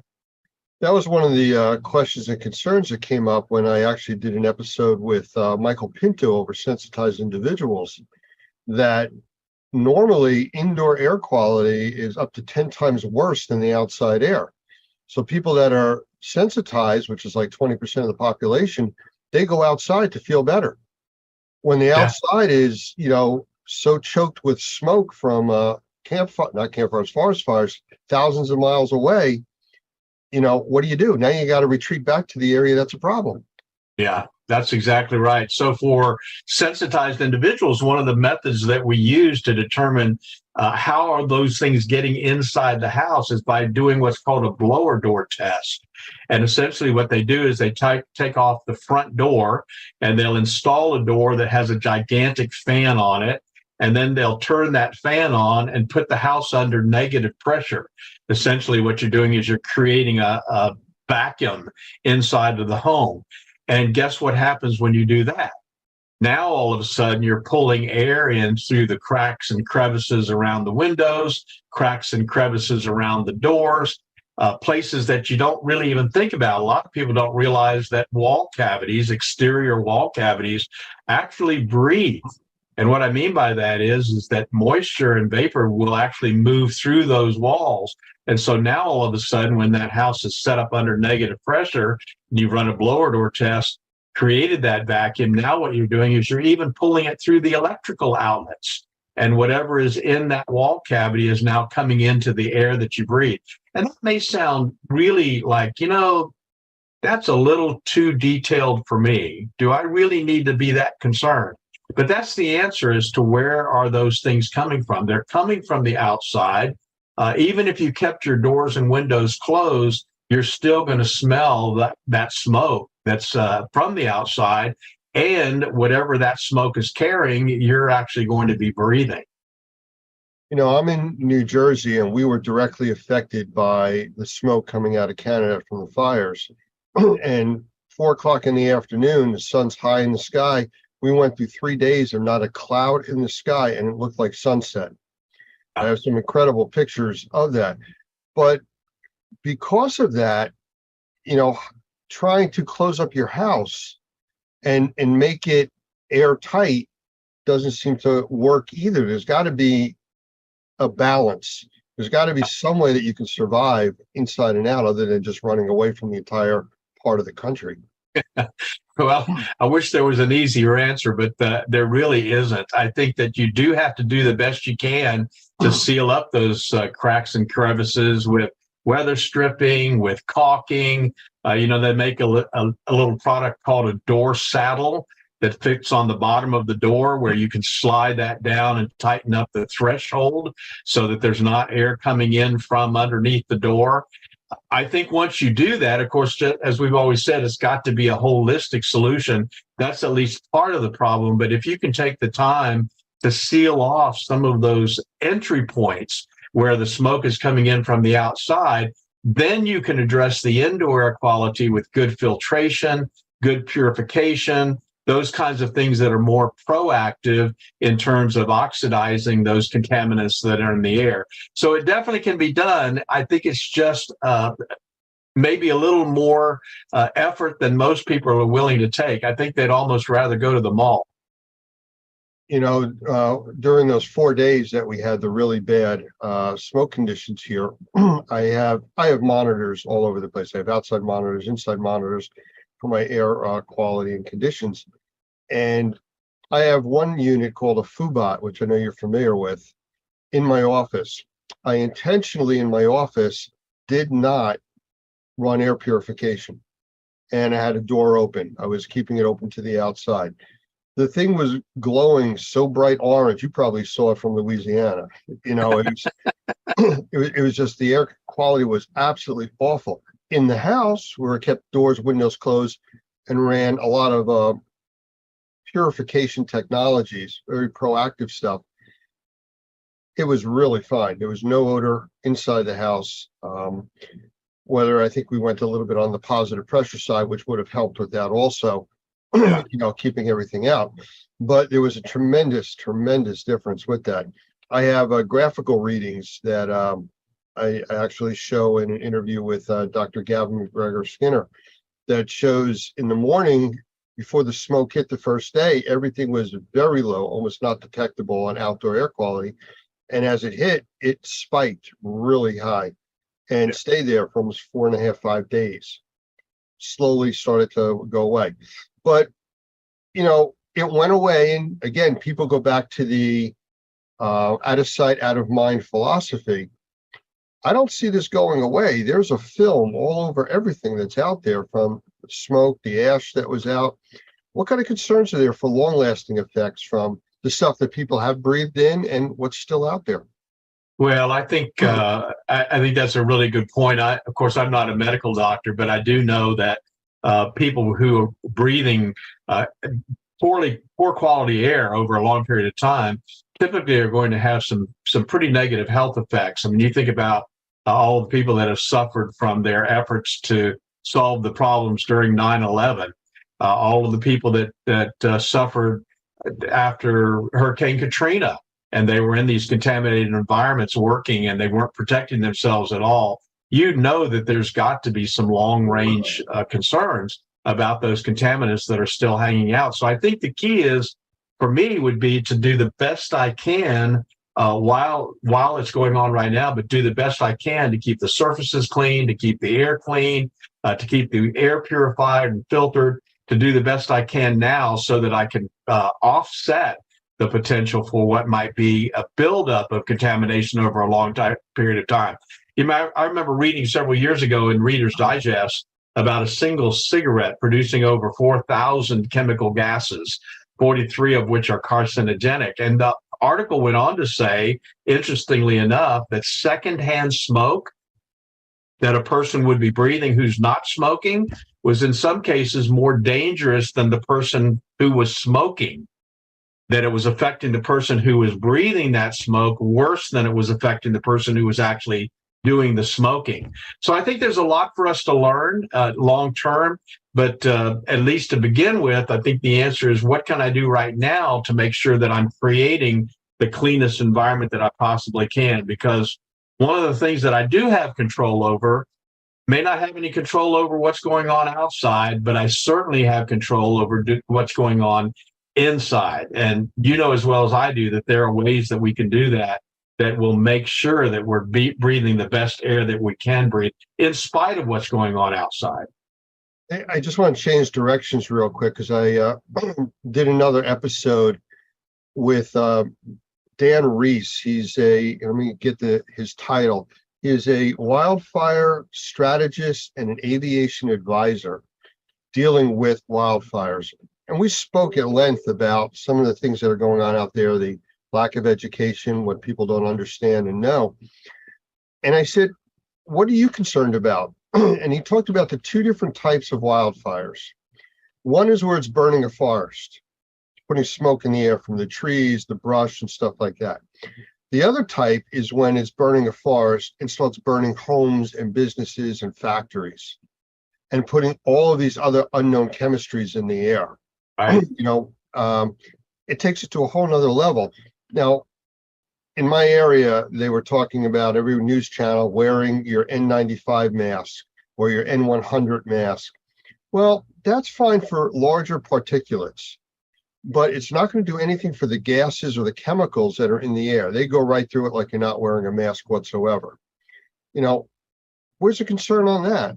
Yeah, I think we know that, don't we? I mean, we all went through COVID where we were wearing masks, and yet we could still smell a lot of what was going on around us, and the heavy perfume that somebody was wearing. So I think we got a pretty good education on the ineffectiveness of masking for smallest particles, the smaller submicron particles, and for the gases that are in the air. So again, I don't know that there's an actual solution. I mean, I'm not the kind of guy that's going to walk around outside in a hazmat outfit, you know. But the truth is that I think the recommendation that they made about staying inside is really not a bad one. If you can stay inside and you can control the air that you're breathing inside, if you don't have to go outside, then there's not a reason to, because you're exactly right. I think the the thing that concerns me about these kinds of fires are all of the other contaminants that are in the air besides just the wood burning particulate. Absolutely. And, you know, one final comment on the masks.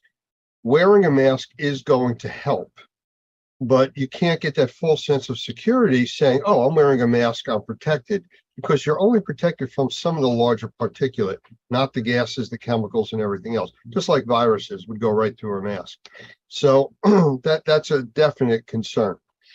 So without rebuilding your house, preparing for the next time the wind shifts and blows the fire smoke this way, which it's going to happen again, I mean, just because of weather conditions and everything else, what can people do?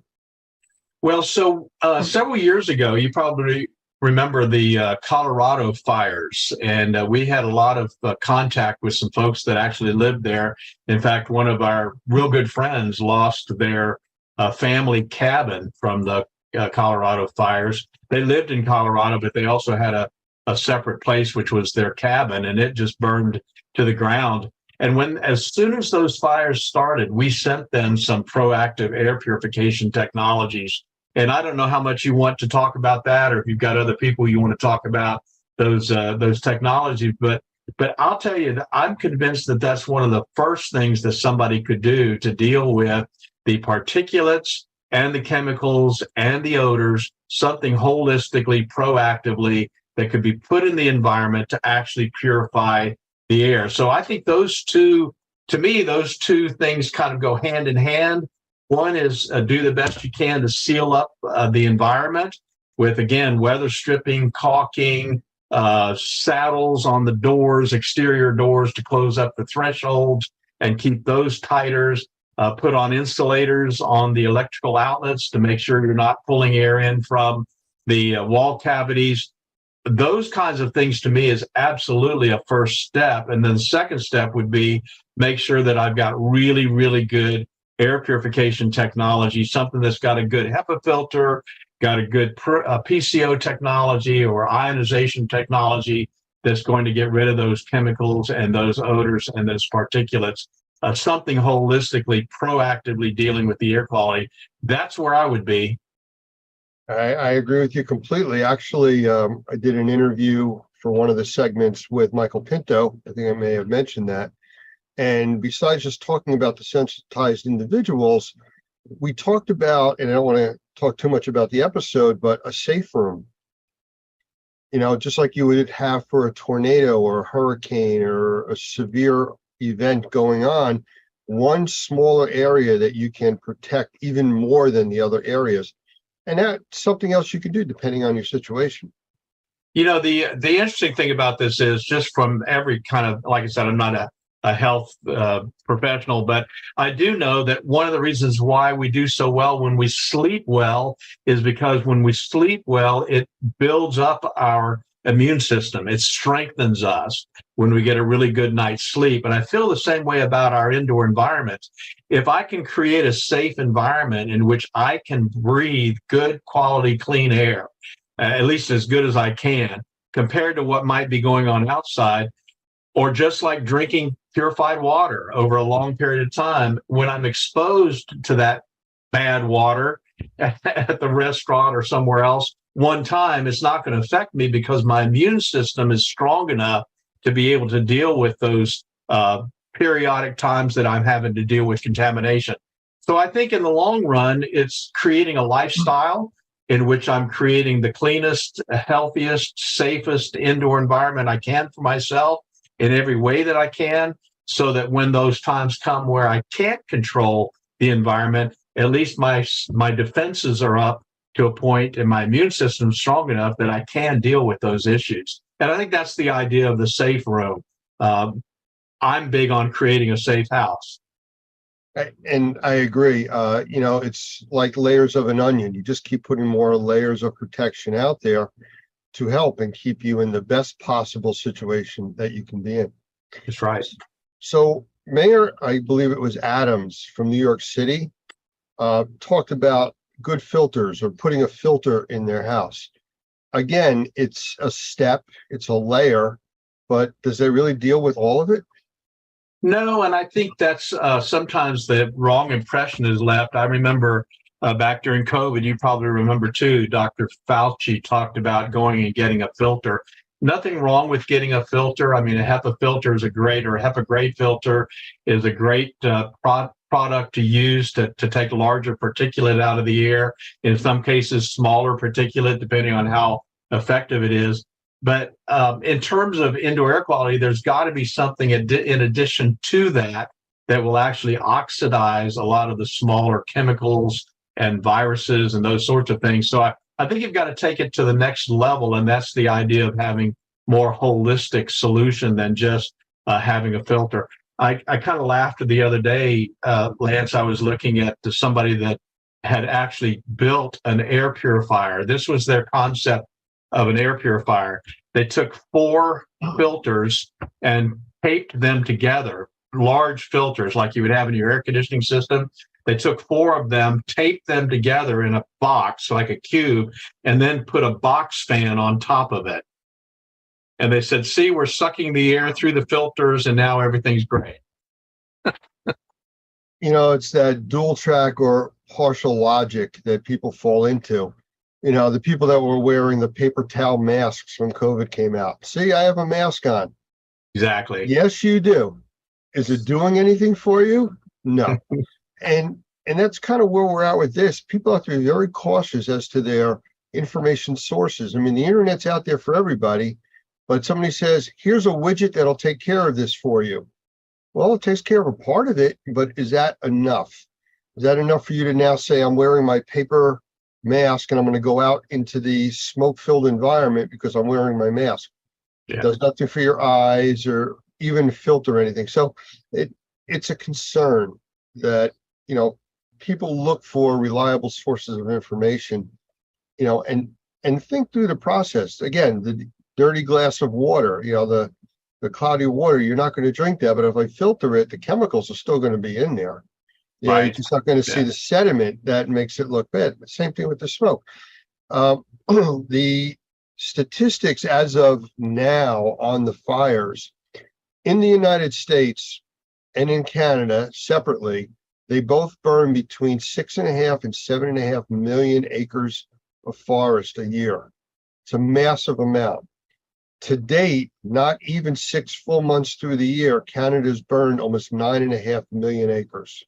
So it's 1.5 times in 6 months instead of 12 what they've burned so far. Incredible. California right now has had a shift in weather. I was just talking, like I said, with Dan from California, and he says that the weather out there is gorgeous. It's cooler, it's not that hot, but that's going to change. You know, and this is just what's happening. In the Northeast, we haven't had rain here in 3.5, almost 4 weeks. It is bone dry out. You know, a small brush fire right now could become a very large concern. And again, the air quality, the ash that's already out there, the film on the cars, the film that people keep stirring up when they walk out there, we're still breathing that, even though it looks nice out. So keep that in mind.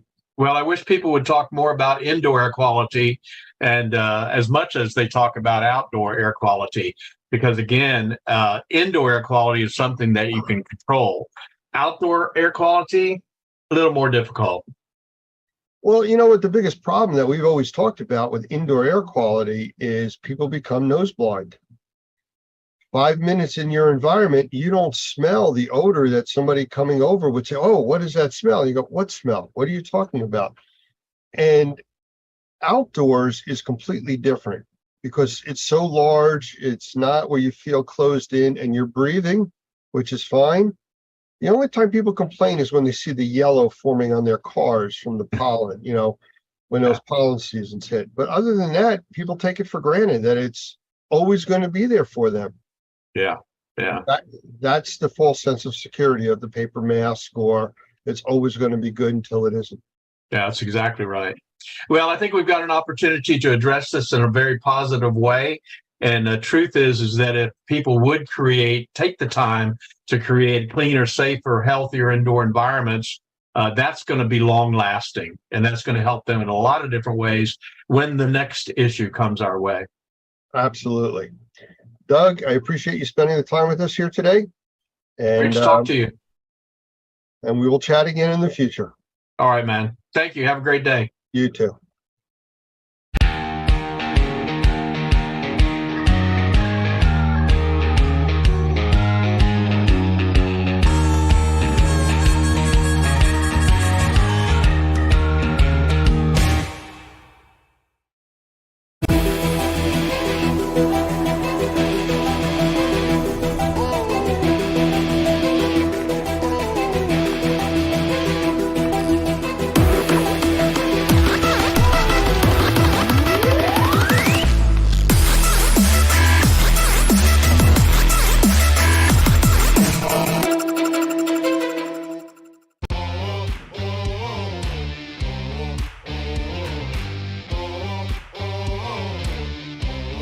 Hello and welcome to episode 26 of Trade Talks Unlocking the Experience. I am Kayla McGowan, editor-in-chief for R&R and responsible for the sessions at the Experience. So today's special guest is Brandon Adams. Many of you may know him, but for those of you who don't, he's been in the industry for over 10 years, close to 12 years now, I believe. He was mentored and is continuing to be mentored by Rachel Adams and Mike Adams. He started his career very young by cleaning fans. He's also worked very hard to get to his current position. He's certified by the IICRC and holds Master Water and Fire and Smoke designations with the IICRC, as well as mold remediation specialist. He's committed to continuous learning and teaching in our industry. Not only that, he's attended several ASHE classes, including Train the Trainer for ICRA 2.0. He teaches ICRA classes to contractors and hospital staff. And on top of that, he's an industrial hygienist for indoor environmental management for the past 6 years. Lastly, he specializes in mold and fire remediation projects, and he is a great asset to this industry, and I can't wait to see what the next 20 years holds for him. So without further ado, please welcome Brandon Adams. Hello, everybody. So just here on an interview, waiting to answer some questions. Yeah, I'm excited to have you. Thank you for joining us. I know a lot of people may know who you are, but for those of you who don't know, can you give them a little bit about you and how you actually got started in this industry? Yeah, for sure. So having parents have always been in the industry, I've kind of been in it since I was born. So my mother and father is Rachel and Mike Adams, which my dad owns a restoration company, which I've worked for ever since I started working in high school. And then my mom is industry known for her being the mold queen, right? She teaches all the AMRTs and everything. And so both well known in the industry, especially my mom, and having been taught under both of them has helped me a lot becoming a better professional and everything.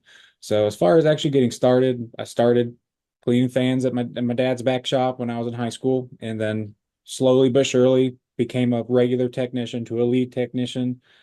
Found out that I actually was pretty good at it, and so I kind of worked my way up from there. I went to college originally for psychology, so I got my bachelor's in that. But as soon as I got my degree, when I went to look into finding a job as a counselor, I was like, wait a minute, I don't think I like people this much. So I looked to my left to where I was employed at and found out, like, you know what? I'm really good at doing this. Why not just pursue this full time?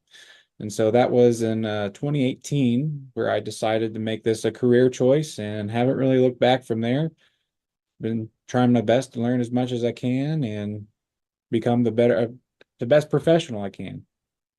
Yeah, I will say you've done a great job so far. I think the mentorship you've had from your parents obviously does help, right? I think they both have their own careers and have set their own legacy, right? And I think that's what you're going to ultimately do at the end of the day. So I was going to ask you how you chose this career, but I think you kind of already nailed that. And I think it's interesting that you say, I don't really like people that much, but are you able to utilize some of the stuff that you picked up in that? Surprisingly, yeah, I use it a lot. A lot of it's in my personal life too, because as far as mental health goes, I've struggled with my own things. My wife has struggled, still struggling with her own things, and having that perspective really helps in my personal life. But when it comes to my professional life, it's really helpful to help be empathetic and understanding of other people's situations, learning what people may go through, some of the mental things that they may be dealing with, and how to approach it. And it's helped a lot with that. So it's it's kind of funny that I started wanting to go into that, and I had my parents, funnily enough, didn't want me to be in this industry. They wanted me to like become a doctor or something, and I chose that. And eventually I was just like, you know what? I don't want to do that. I'm just going to stick with what I know and what I'm good at. So Well, I think it's interesting too because there's so many people in our industry who have educational backgrounds in something else. I mean, there's two of us sitting right here. My education is in criminal science and then emergency management and public safety, which there is an emergency management and public safety aspect to what we do, but it's cool to see it all come full circle because yes, you have your degree, but you maybe not be utilizing it the way you thought you were, but it's still coming in handy for your day-to-day stuff and your personal life too. I think that's extremely important to really emphasize that. honestly, there's a lot of classes that I have a lot of value in now, looking in hindsight. Like, for example, all my microbiology classes, I think I took 2 of them, and they've become invaluable to me among some of the other classes I've taken. I think one of the most important classes I think I had taken was my business writing course, which hated the class, did not like it at all, spent half of that semester deathly ill, and I still took away more away from that class than any other class I'd taken. So it's just looking back, I really appreciate my time in college, and it really helped me develop not just technical and knowledge skills, but also as a person. And so I don't regret it at all. I do kind of wish I pursued a degree in like industrial hygiene or safety, but still really happy with the education I have. It just means I get to go back for more eventually when it's not so expensive. I was gonna say when you have time, right? Like That's it. you're Yeah. busy as it is. Right. Well, I think it's cool to hear that because I think there's so much in depth that we could talk about mental health and all of these things, right? Like especially with our job, that it does come with our job essentially too. There's burnout. Burnout leads to mental health issues, and sometimes we see stuff, especially when people are going through catastrophes or a loss in their family or whatever the case may be. So, I think it's really cool that you're still able to utilize, what you learned and it still sticks with you. Like, man, I really hated that class, but it probably actually paid off in the long run, right? Absolutely. Now there are a few classes that don't really help me now, but I still loved, but that's just part of it.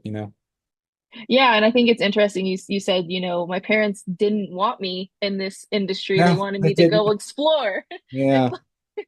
Look where I ended up, mom and dad. Yeah, they wanted me to become an anesthesiologist and make just all this money, and that didn't happen. I looked at what the requirements were for medical school. I'm like, that seems like a lot of work. Well, I was gonna say you work so long before you ever really get to experience it on your own, right? There's extensive training, there's certifications, not to mention just the schooling, right? I don't know if it is it minimum of 7 years for anesthesiologists as well.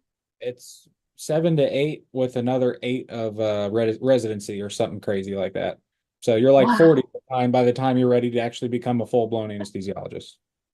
That is so crazy, isn't it? And man, I'm so glad that it came full circle though, because I know you're making your parents proud and also the industry, right? I think we are setting the tone for not just our generation, but future generations. And what you've learned and what you're applying does play a huge role in that. So, thank you for that. And leading into this, I know you love to learn and you love to teach.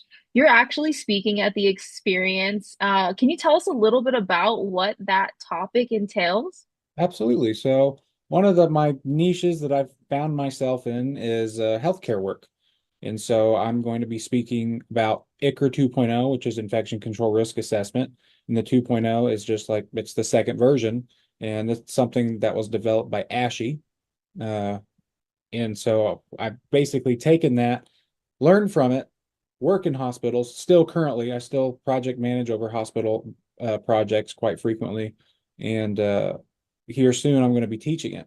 I'm going to be teaching classes in our new mock hospital facility, which is going to be pretty cool.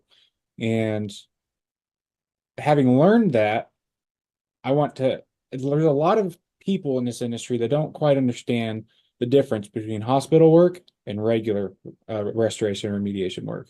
Because with hospitals, it's another ball game, because some contractors may deal with the one-off immunocompromised person inside of a house that has a mold project. Well, that's hospitals, but all the time. And you're dealing with people that it just takes a stray particle to just not only make them ill, but to kill them. And so it's why taking all of the necessary precautions is so important. And a lot of contractors aren't really familiar with how to do that. And so that's why ICRA is so important to our industry and to learn from, to help restorers not only get their foot in the door in hospitals, but know how to do it well and to stay there. Because I mean, I've heard several times that a lot of contractors that work in almost exclusively healthcare or hospitals say you can retire on healthcare and hospitals because of how profitable it can be. But to get there, you got to know the work and how to do it. So that's why the process is so important. Yeah, and I was definitely going to say, I think if anything we can apply this to is the pandemic, right? This stuff like this would have paid off for our industry professionals, because there was a need not only in hospitals, but commercial buildings. There was just all of these standards and regulations that people wanted met. And I think a lot of it does fall back into that space of ICRA 2.0, essentially, to be completely honest. And it also will pay off in preparation, right? I hope we don't ever live to see another pandemic, but it's always better to be prepared than react, because when you react, you make mistakes. And I think that what you're talking about allows people to understand the intricacies, the importance, regulations, rules that are different in specific spaces. I'm excited. I think it's going to be great. I hope I get to sit in there and learn from you and maybe ask you some questions. That'll be so much fun. Yeah, absolutely. And speaking of the experience as a whole, I know you get to handle some stuff inside the restoration pavilion. And hands-on is so important in our industry. Can you talk a little bit about, the importance of having that hands-on portion at a show like this, or just any show really, and why we spend so much time trying to figure out what the sessions are? I know we've met on some committees and talked about what are we going to talk about, and there's so much thought that goes into it. Can you kind of just give some background on that? Yeah, for sure. So speaking on hands-on, it's one of the most important aspects to training in our industry, because a lot of people in our industry, a lot of contractors, they haven't really gone to college. They've either gone into a trade because they work with their hands, or they didn't do well in school, and so they're forced to work with their hands. And because of that, most people in our industry learn by doing stuff hands-on with their hands, actually doing it. Because a lot of people don't learn very well from a classroom setting. Now, some classroom settings are required for some information, right? Well, supplementing that with hands-on solidifies that information and makes it that much more retainable for the students. And so when it comes to hands-on in the trade shows, one, it's more engaging, it's more fun, it's more memorable, helps people learn little tidbits about the industry. For example, what we're going to be doing in this upcoming experience is the restoration pavilion is going to be covering a loose topic of building science, right?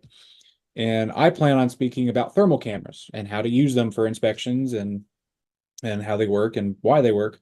And the idea is to get a bunch of different cameras for people to come in, try to find some water spots, some on the built assembly that they have there, which should be pretty fun and pretty interesting. And it helps people if they can actually hold a camera in their hands and actually see what I'm talking about, right? And so you just, like I said, makes it more fun, more engaging, more entertaining.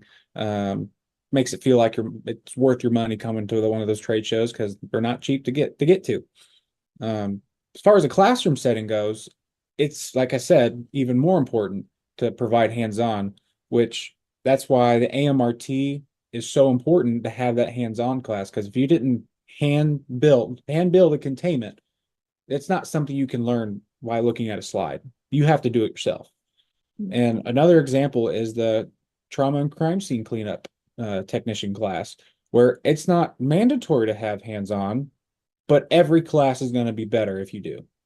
And so every class that I've been to for it or helped with, it's had a hands-on. It's always gone really well, whether it be to make scenarios with certain animal parts and all that. But it's always a better learning opportunity for the students and helps them learn it better, retain it better, and use it in their day-to-day work life. So another example of it is in the ICRA class I'm going to be teaching here at our new facility.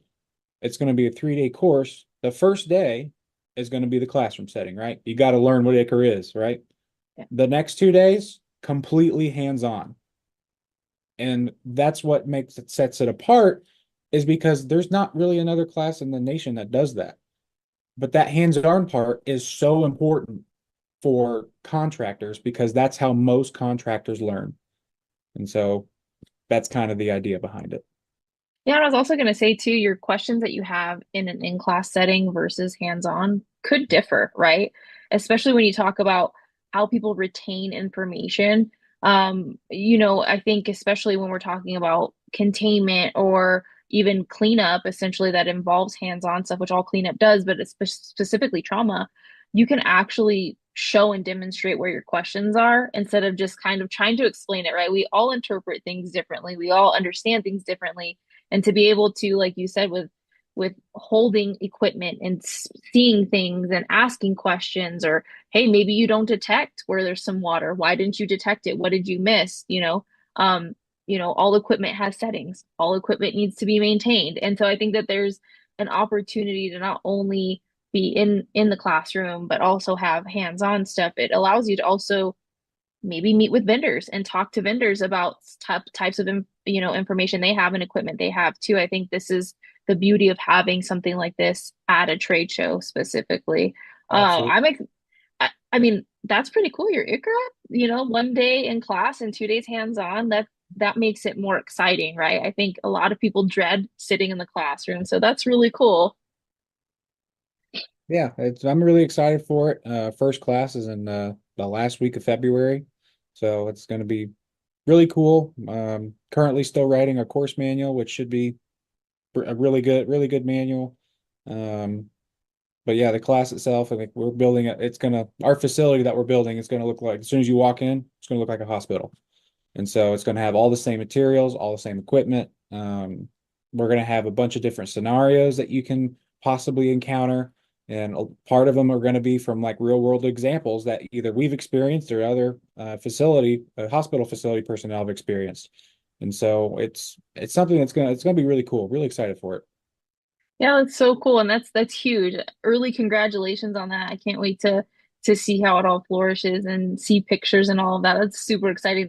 This is what it's all about, right? Everything that we do day in and day out is to evolve and put our blood, sweat, and tears into stuff. And at the end of the day, even though your parents didn't want you in the space, I know you're making them proud, right? Like this is this is your niche, right? This is what you're great at. This is what you're passionate about. And it's so cool to see it all come full circle. I know your mom really well. I've had the opportunity to work with her on several occasions. And so, I think it's really cool to see it pass from generation to generation, but see how it's evolved, right? Maybe for you, you'll pass it on, you never know, intentionally or unintentionally. So that's really cool.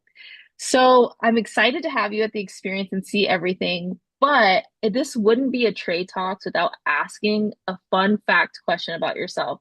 Doesn't have to be related to the industry, but what do you think is a fun fact about you that people may be surprised about? Well, I'll give you a few. How's that? I have 3 cats and I have a snake. It's a little corn snake. And right below her cage is right below my collection of Legos, which I have a bunch of space Legos that are massively huge that I have on display. And that's one thing I really like doing in my free time is building the really cool Legos when, I have the money to spend for Legos because Legos are expensive. You're telling me our almost 10-year-old, anytime a new Lego comes out, it's like, oh, how much is that one gonna cost? Because the beauty of Legos is, yeah, you can put that set together, but you can also deconstruct and make your own, setting or use your imagination, or, maybe you'll make your own rendering of your new facility in Legos. Hey, you never know. That'd be a project, that's for sure. No promises on that, but that's really cool. Is there any animal that you would want to have that maybe you can't have? Obviously, we can't have all the animals in the world here, but what is like your dream animal? Absolutely. Right now, it's me and my wife's dream animal is to get a Doberman. It's our favorite dog breed, and we love the breed. We love how smart they are, but unfortunately, dogs are very expensive, and they're also very needy, meaning that you have to let them out frequently, and we're just not home enough to take care of a dog, and that's just it's a dream of ours to eventually have one, but it can't happen right now. Well, and they're so loving too, and they train really well. They're very protective, which most dogs, all of them are, if you train them properly. I hear you. We have 3 dogs and 2 cats, and I don't know what's worse, the cats or the dogs, depending on, the supplies you go through, the vet visits and all of that. But we love our animals too, and that it's like a common thing that we all have, right? It's animals or Legos or maybe sports, and I think that's really cool to learn fun facts about each other. People probably didn't guess Lego though. I wouldn't have guessed Lego, to be completely honest. Yeah, I like the really big, complicated sets. Like I got the Challenger, I got the Apollo rocket, I got the space station, bunch of the really cool, big, complicated ones. Yeah. Okay. So, question for you: do you glue your sets together, or do you just risk it for the biscuit? If it falls, it breaks. Risk it for the biscuit. I have had a couple of the car ones that my cat knocked over and broke, and I'm just like, well, I guess it's staying broken now. But yeah, I try to keep them elevated, like way, way, way up, so they don't get knocked over. I've thought about gluing them. It's probably something I should do. I just haven't got around to it, but probably a good idea. Yeah. What's your biggest set you've put together? I think the biggest one is the Lord of the Rings one. It's the Barad-dûr, so it's the big tower with the eye. That's Yeah. probably the biggest one that not only do we have, but the biggest one I've ever built, because it has the most pieces. It's massive. It's like 3.5 feet tall. It's got a bunch of moving parts and stuff that moves in it. It's really cool. So I was going to say patience and attention to detail are 2 skills that you definitely have, because Yes. we put together the upside down house for Stranger Things. And by we, I mean my husband put it together. I was observing because I was so frustrated. It was like 3,500 pieces. And I was like, Mom does, 200-piece Legos or something. 3,000 lost me. So yeah, I totally get it. But that's really cool. Hopefully, in the future, not setting any standards for you or anything like that. You build a model of your facility. Well, thank you so much for joining me today. I really appreciate it. And for anybody who's thinking about going to the experience, here is another reason why we're just diving into all the things that are relevant for us and even the future of our industry at the experience. The experience is April 8th through 10th, and it's at the Charlotte Harbor Convention Center in Punta Gorda, Florida. And you can register at rnrmagonline.com. And if you'd like more of our content, of course, as always, you can check out our videos and podcasts, not only on our website, but YouTube, Apple, and Spotify. And again, a very special thank you to Brandon for taking his time to meet with us today. We really appreciate it. This is Trade Talks, Unlocking the Experience. Thank you for joining us, and we can't wait to see you.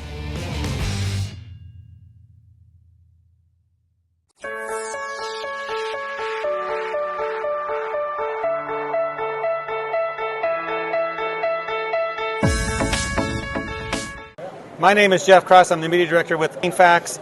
I'm here with Doug Hoffman, who has a joke. No joke for you. Okay, let's get serious though. Okay. There's some big news coming out of Normie. There is huge news coming out of Normie. And if you can read this, you can get kind of a hint of what it is, but there's a full press release to go with this video. Yeah. But Doug, there's something exciting. What's happening? It's just incredible, Jeff. I think since we started Normie in 2004, I came out of the construction industry, and we know how important it is to clean up the built environment, to make sure that the built environment is the way it's supposed to be, as clean as it can possibly be. In fact, I used to tell people that we were kind of like the first responders, in terms of cleaning up the environment, because we know it affects people's health. We don't always know why, but sometimes the headache that somebody has is not the boss. Sometimes it's the building. And so we've always felt like there was a way that we could somehow connect what we're doing with the medical industry. Even though we always told everybody, we fix buildings, not people. Well, the medical industry has always been on the other side saying we fix people, not buildings. And there's been this disconnect, the built environment and the medical industry. It's finally come together. That's too good to be true. It is. It's going to change the world. It really is. And this is part of this. That's exactly right. We've been in contact with Dr. Andrew Heyman, who is one of the leading experts is with CIRS, the chronic inflammatory response syndrome, protege of Dr. Shoemaker, and which most people know if they're in that industry. And he looked for the opportunity to help us with our protocol for dealing with those sensitized individuals. We've been training on this for a year or for several years with Michael Pinto and our sensitized individuals class. We've made a big deal about trying to get our guys to understand how important it is because that population's growing. But we've never had this kind of connection. And when Dr. Andrew came to us, we talked about the possibility of actually forming a Normie Medical Advisory Board. Sure enough, it's here.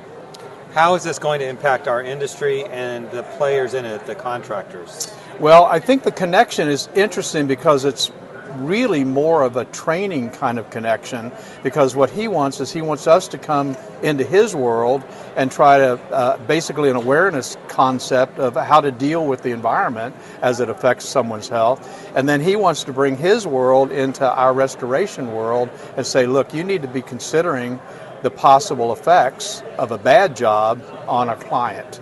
So it really starting with the training, which I'm excited about because that's what I love to do.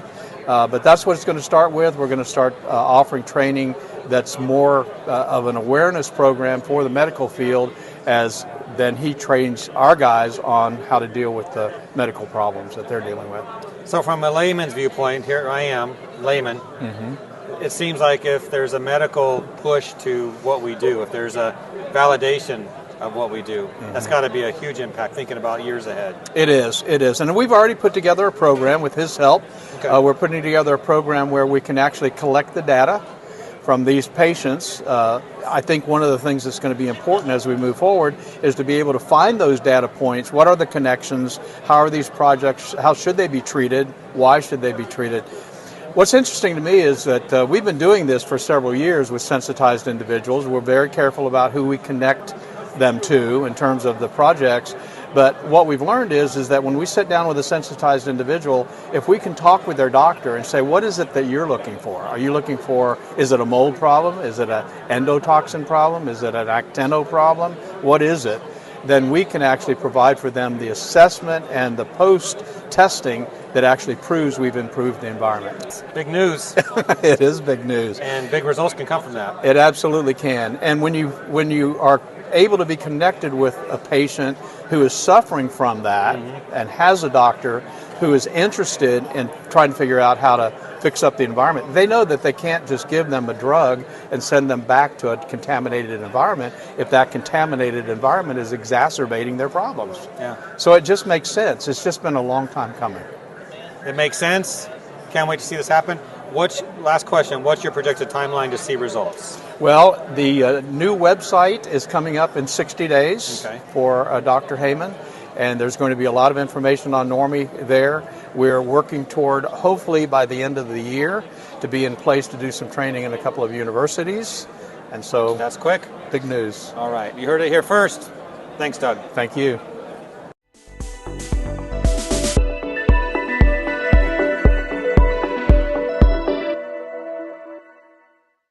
Hello again, everyone. We are back here at the Experience, a trade show, and I have Mark Rataco with me, and you can hear a lot of banging in the background. They're doing some live demonstrations. And Mark, you're from Respiratory Air, and I think that's the easiest way to describe it. What is that? So Respiratory Labs, we do airborne and surface mycotoxin testing. So we're really at the cutting edge of analyzing the indoor space for both air and surface to see what the levels are. And forgive me, it's Respiratory Labs. I said air because my next word was air, and again, these guys are banging with things behind us doing demonstrations, so Yep, sorry about that. Absolutely, Respiratory Labs. So Where are you located? we're located in Oregon. So, and Now, are you on at specific time? we are on Pacific time, but I'll tell you what, I get calls 5 o'clock in the morning all the way to the 7 o'clock at night. So whatever people need, we're there. We're available. People have questions after hours. We're there to help them. And the specialty type of service that you provide, what is it exactly? Well, the real key this day is now looking at the actual air itself for these poisonous mycotoxins. And now that we can actually look at the air, what we're finding is after remediation, we're finding these elevated levels of mycotoxins. So the industry as a whole, I really believe, really needs to start looking at, not only doing the spore trap sampling, but combining that with mycotoxin testing. When a homeowner gives you a call, what are they looking for? They're really concerned about the mold in their home, the health of their family, their children. And when you're looking at the health of the indoor environment, it's just not spore trap sampling. It's also looking for the mycotoxins. So to do a really good job and evaluate that structure, we need to look at spore trap and combining that with mycotoxins to see what the health risk is for mold. Now, we talk about mold and microbial contamination all the time, but mycotoxins is a little bit newer to the people that we normally deal with. And when I say deal with, I'm talking about contractors. Could you give a little more detail on what mycotoxins are? Yeah, absolutely. I mean, I used to do about 4,000 mold assessments or remediation projects a year prior to selling my company. And I was always frustrated because after I did a job, I would have some customers that no matter what we did, they couldn't go back into that home. Looking back at it, it's because we left the mycotoxins behind, but we had no ability to test for it. Now, these mycotoxins are actually produced by the molds, and it's a defense mechanism when they're competing against other molds for resources for survival. The problem that we have is the way that we currently do mold remediation, we actually have and are increasing the levels of mycotoxins, and we don't know about it unless we actually do the testing. So you had just said a defense mechanism. That's defense mechanism to protect the mold or itself. Yeah, from other molds and other bacteria. From what I remember about Stachybotrys, which is what's considered the black mold, that has one of the most aggressive mycotoxins or toxins that affect humans. Well, there's a lot of different mycotoxins that affect us. All right. Alpha toxin, ochratoxin, the trichosin group. The problem that we're having now that we're able to sample the air is what we're finding is some of the molds will start off producing one type of mycotoxin, and then that may not be effective. And all of a sudden they're starting to produce another type of mycotoxin.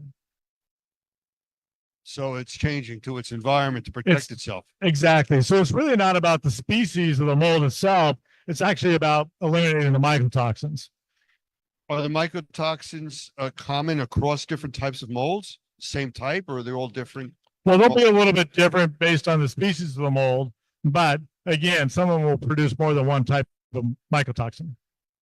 Okay. So besides mycotoxin testing, is there any other testing that you do? We only specialize in mycotoxins, but we also do surface sampling of the mycotoxins. So it's not just the air that we do, but we also do surface. So it's great for PRV if you want to make sure that you clean the walls, the surfaces, the contents. We get that quite a bit. People want to know, is that content safe to move from one environment to another? Well, now we can test it, see if it's still there. Was it cleaned correctly? And the mycotoxins from some of the trainings that I've been through and what we talk about, it's more of almost like a stickier substance that's hard to get off the surfaces. It's very challenging to get it off surfaces. It'll float in the air. It'll attach to mold spores. It'll attach to dust particulates. All those things. We've evaluated a lot of the HEPA scrubbers out there since we can do the before and after in real world of the mycotoxins. And what we found is a lot of the air scrubbers are actually increasing the levels of the mycotoxins in the indoor air. As far as the mycotoxins go, do you guys do susceptibility type of testing on them, like what they're sensitive to or what works on them?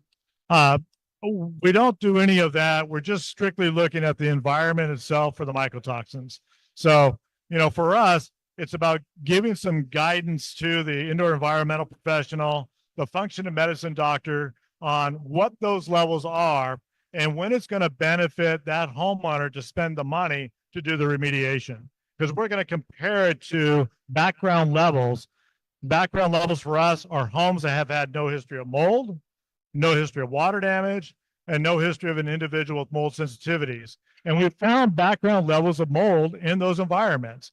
And what we want to do is compare your results that you're sending in against those average background levels. Now, low is easy to understand. If the levels are high, that's easy to understand. It's when we run into these medium background levels that you have to look at the whole scope. You have to look at other lab tests from maybe doctors. You might have to look at other tests that you're doing from Sport Trap to see if that homeowner is going to benefit from spending the money for mycotoxin remediation. So anybody that's watching, if they had any more questions, could they go to your website for more information? Absolutely. Come to our website. You can go on there.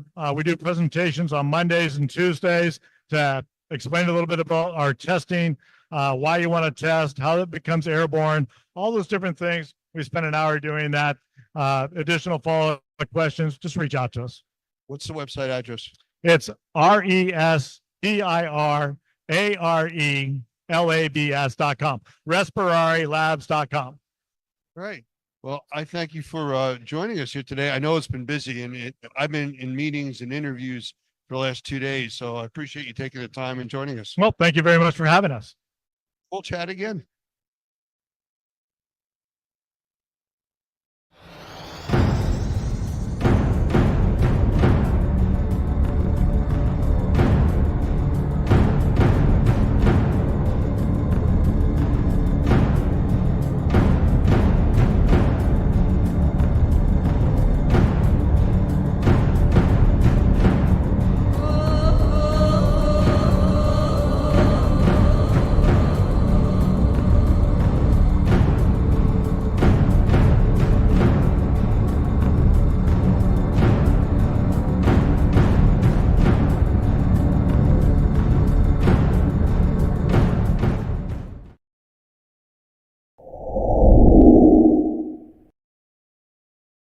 I want to welcome everybody today to another episode of Fire More Than Flames and Smoke.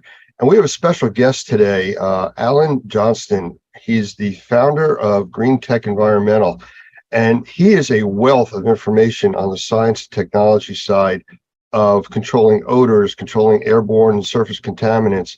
And I just find it a privilege to have him here with us today. So Alan, if you'd like to say a quick hello, we'll get started. Hi, Lance. Privileged to be with you as well today. Thank you very much.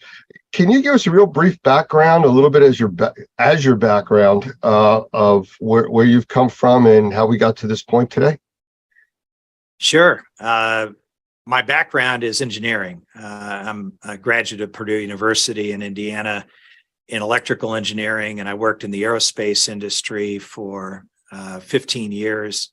On some exciting programs involving NASA, the space shuttle, and a lot of different missile systems that protect our country. I had the opportunity to enter the air purification industry in 1997, now over 25 years ago, and it was really a combination of factors, but one that really drove my interest was the loss of my mother, who ultimately passed away from mold exposure in a school that she taught in. And as an aerospace engineer, I had a hard time understanding how something like that could happen in the world that we live in with such great technologies available to us. And so I've dedicated the rest of my professional career to finding technologies that solve the problem of indoor air quality and do it in a way that really mimics the way that the nature cleans the air outside. Well, I don't know if you really know how many lives you've actually reached, but just from the technologies that you've worked on and put out into the market, it's countless. So I want to thank you for that. I know how it's affected my family, my friends that use these similar types of technologies. So again, thank you for all that. But speaking of the technologies, why don't we get into some of them? I mean, the central and eastern part of the United States over the last week or so has really been impacted by fires coming out of Canada. And, you know, out of sight, out of mind, we think of Canada hundreds, thousands of miles away, depending on where you're located, but it's having a direct influence on us.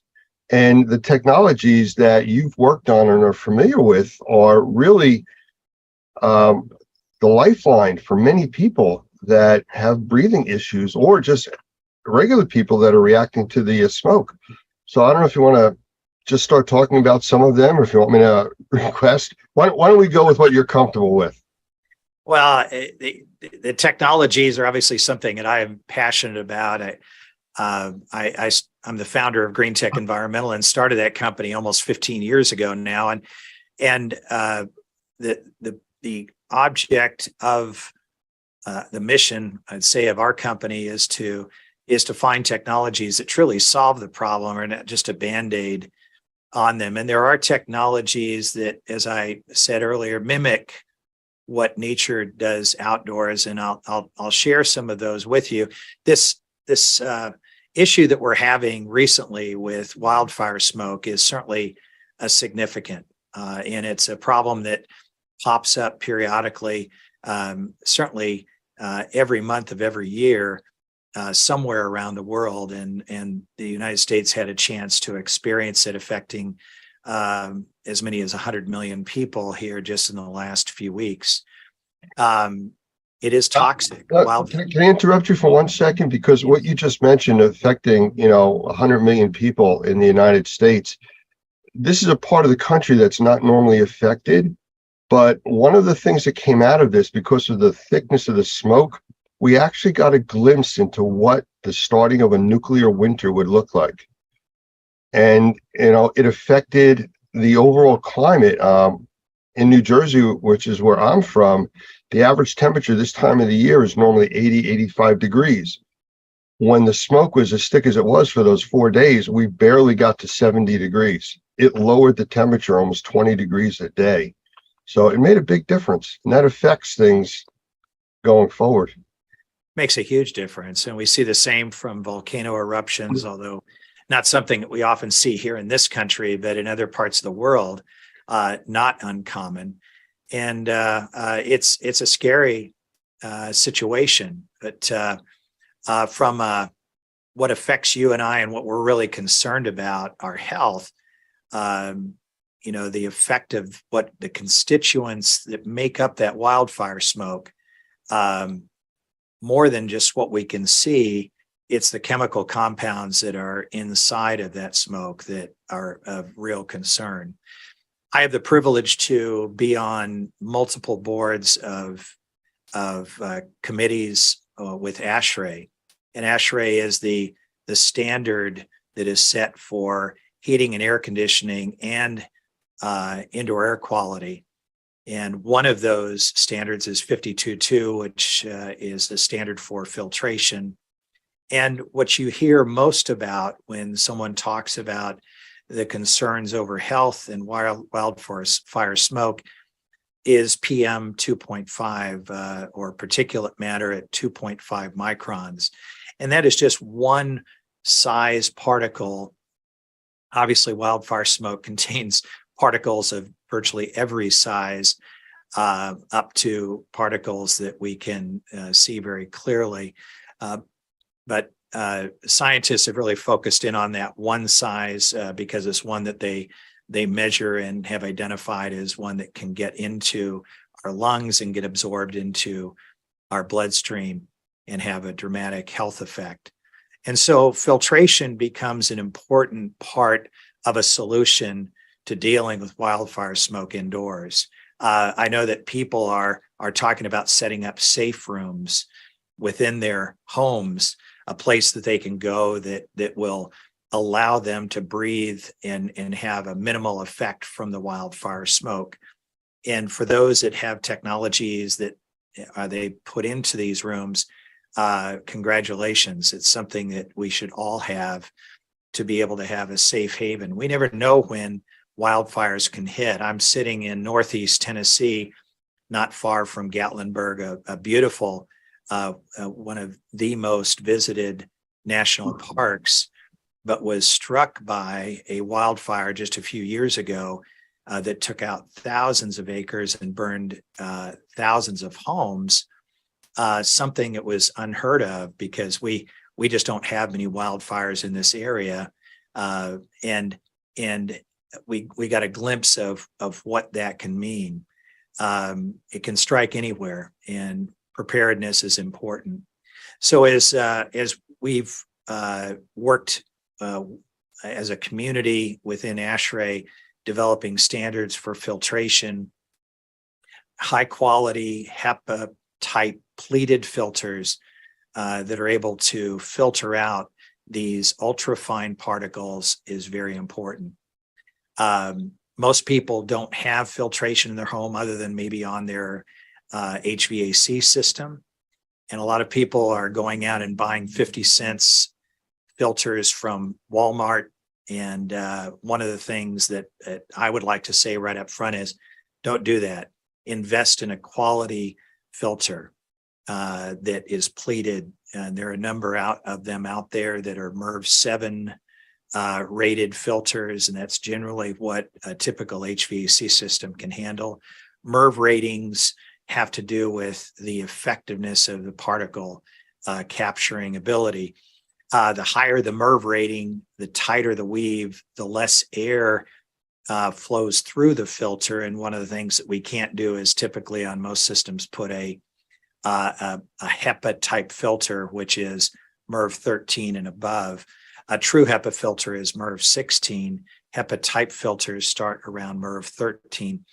But those are very restrictive to airflow, or can be, and most of your systems can't handle it. But if you can go from just a dust bunny catcher, which is a typical cheap 50-cent filter that is made of fiberglass that you can see through, to a quality pleated filter that would be a MERV 7, you're going to be light years ahead for that. But a filter doesn't take out another problem with wildfire smoke, and that's chemical constituents.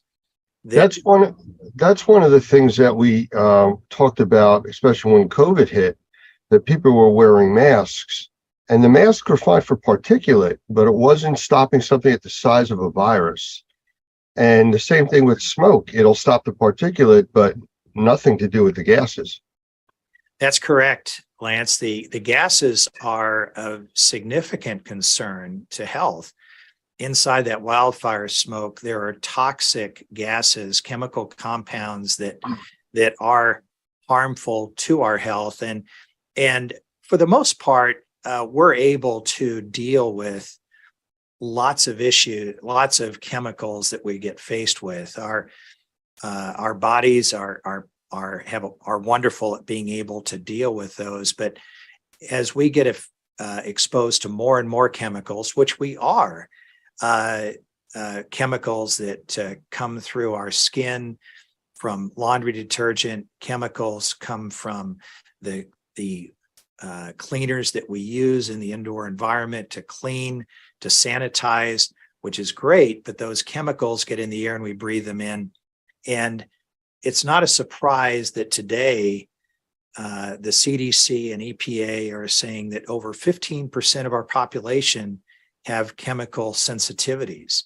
In other words, they've been exposed to so many chemicals that their body is no longer able to deal with it. And now they become what is often referred to as hypersensitive to chemicals and have an adverse reaction to them. And now they have to be extremely cautious because their body can no longer take that exposure.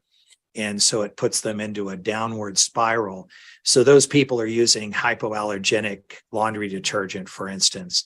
They're using things that are for people who have chemical sensitivities. If you want to avoid becoming chemically sensitive, you want to remove as many chemicals as you can from your environment so that your body doesn't become overwhelmed. And certainly wildfire smoke with all the chemical constituents in it create a problem that do put people at risk in that way.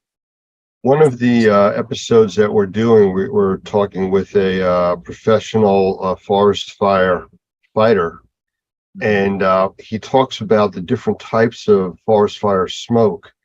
A lot of people say, well, it's like a campfire. We do that all the time and we have a fire pit.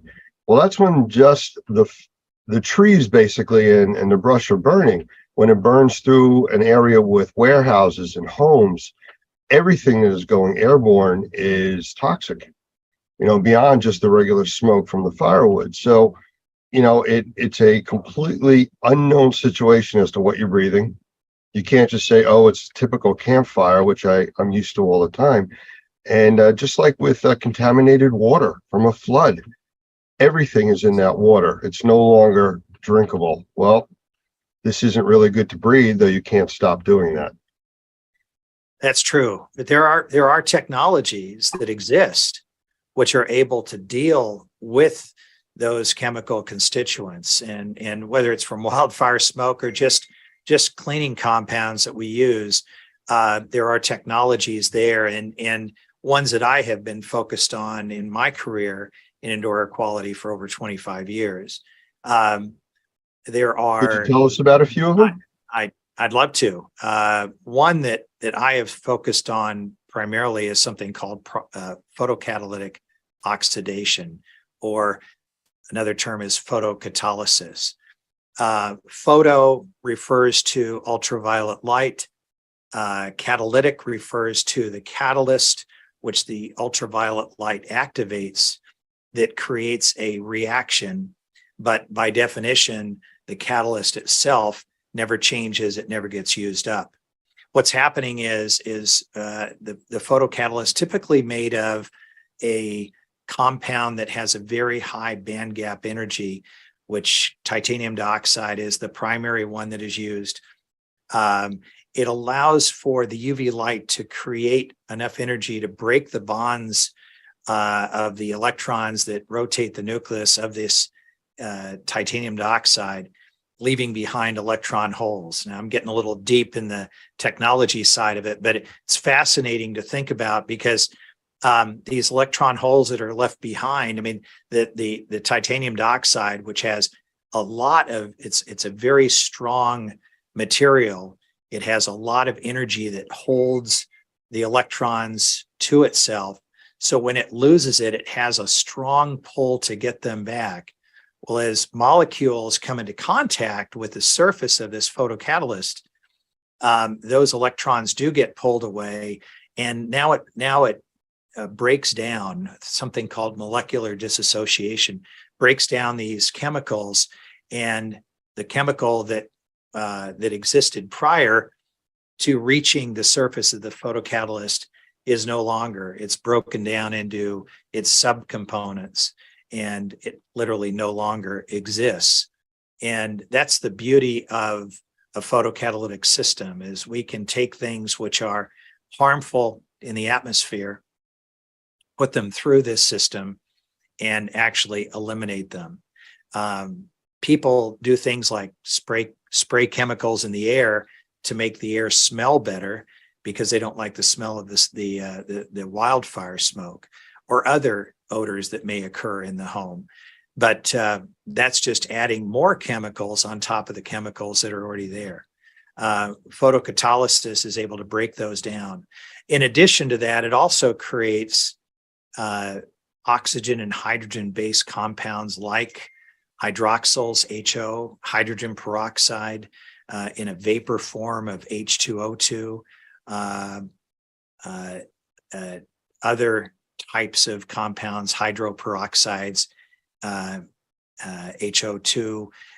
They're all made of hydrogen and oxygen, but those compounds, also referred to as oxidizers, as they travel out, they oxidize molecules as well. So it's not just working inside this photocatalytic system that is used and put into HVAC systems as well as standalone products, but it also creates things that travel out and clean the air actively throughout the ventilated space. Everywhere the air is, it's cleaning the air. So we can create that safer environment by using that kind of technology.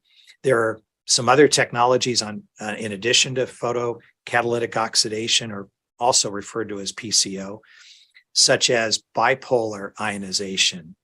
Now that can be used with needlepoint ionization, where you have both a positive and negative electrical charge, and it puts these electrical charges in the air that can come into contact with water vapor and break those down and create oxidizers in the same way that photocatalysis does.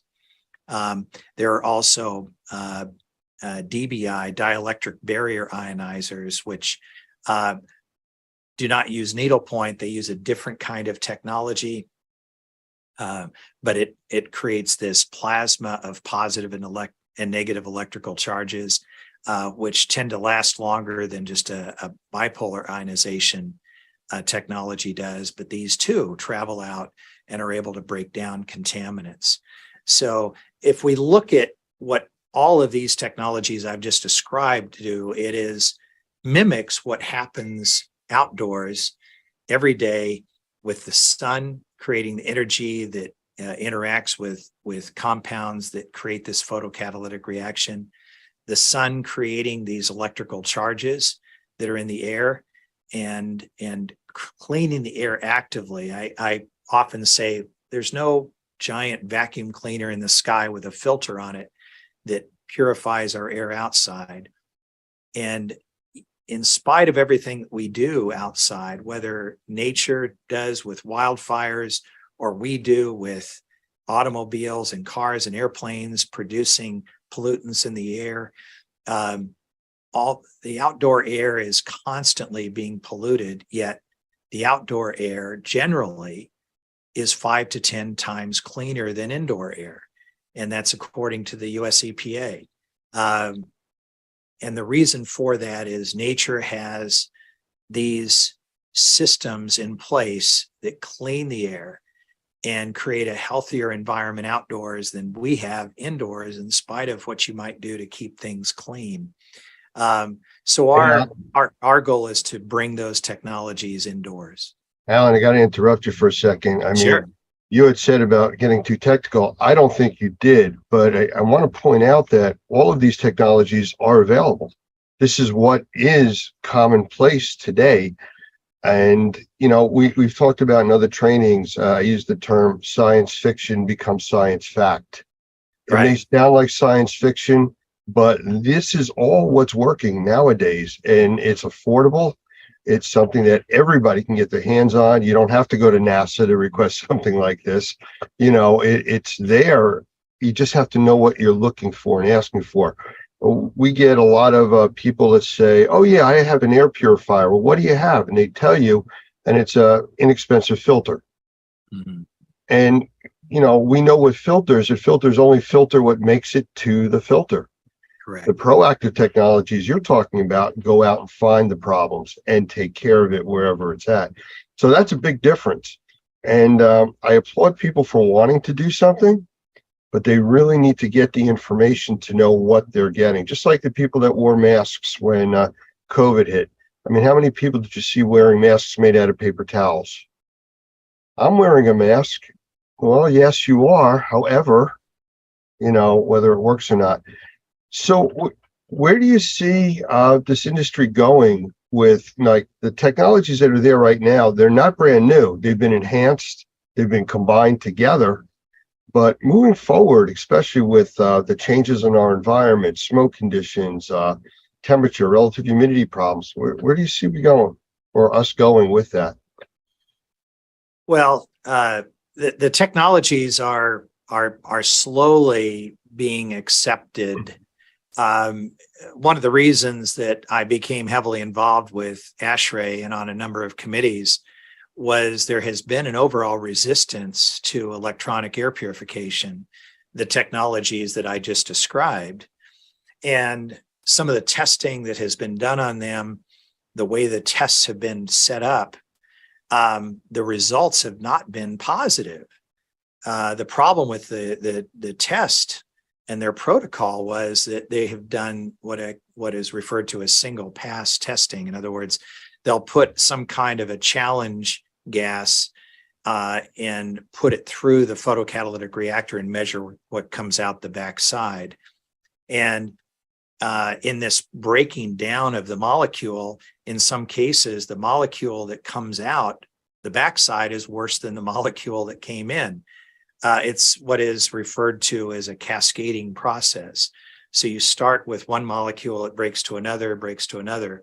But if all you do is measure it after one pass, well, that's not really a good indication, because we don't put systems in our homes or businesses or factories that just go through once. We are constantly circulating the air through the room, through our devices. It's working continuously.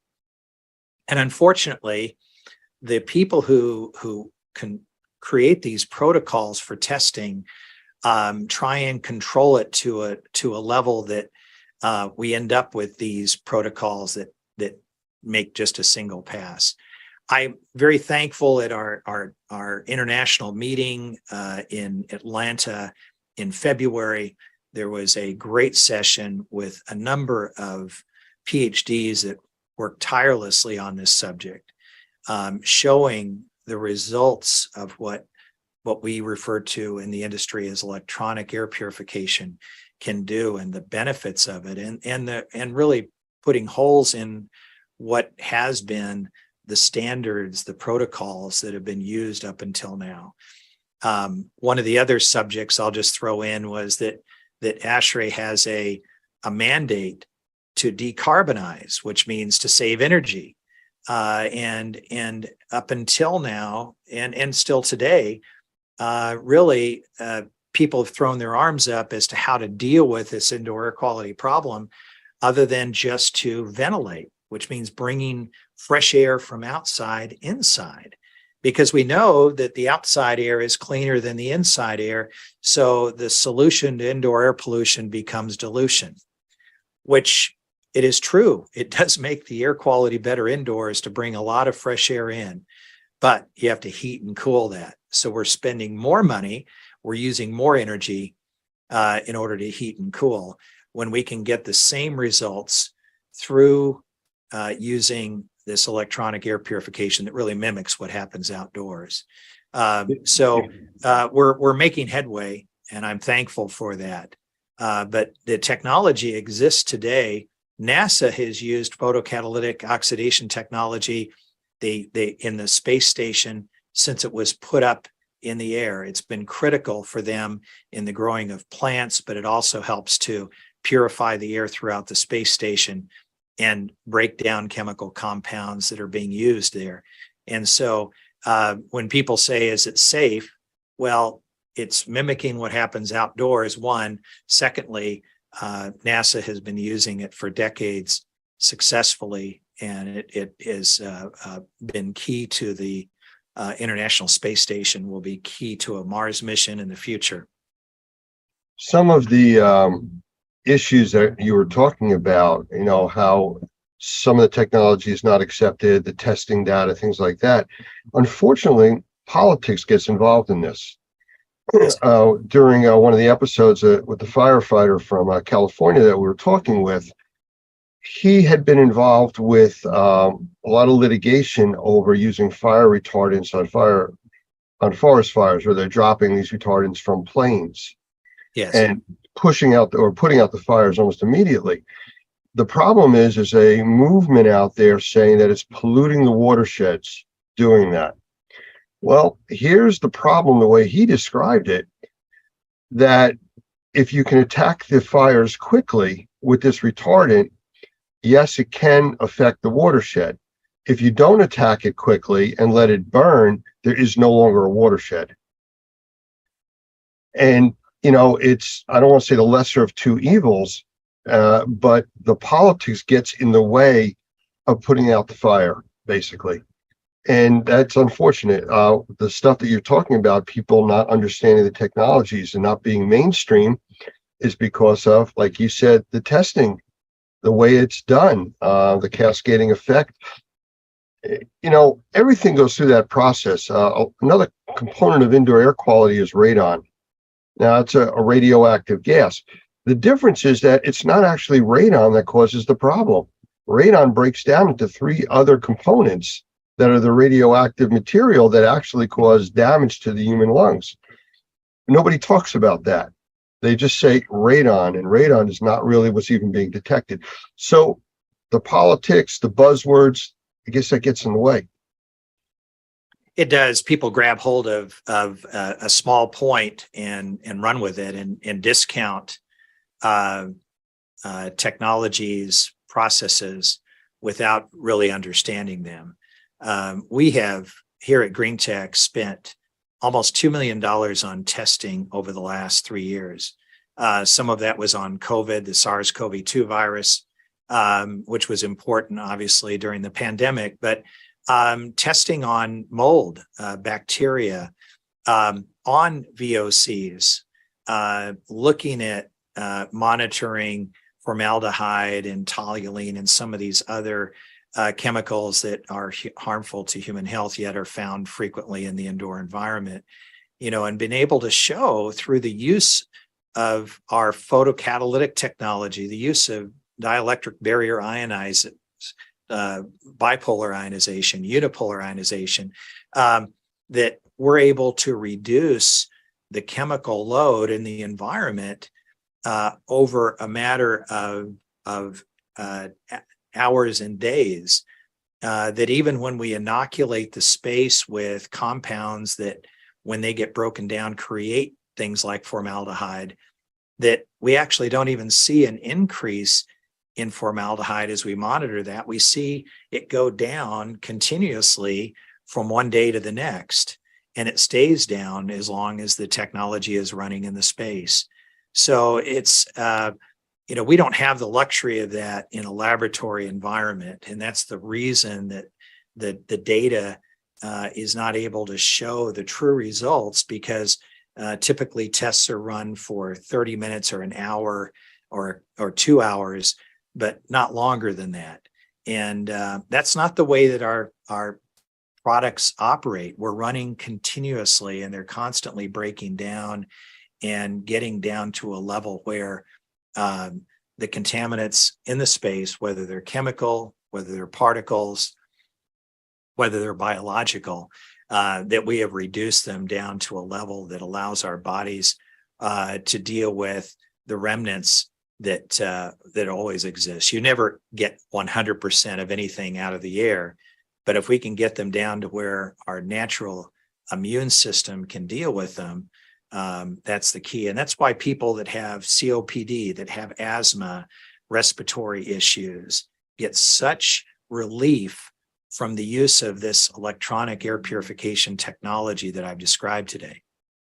How about odor control? Because that's another big component of the wildfires that are affecting people now. Again, they see it, so they're reacting to it, but they also usually smell it before they see it.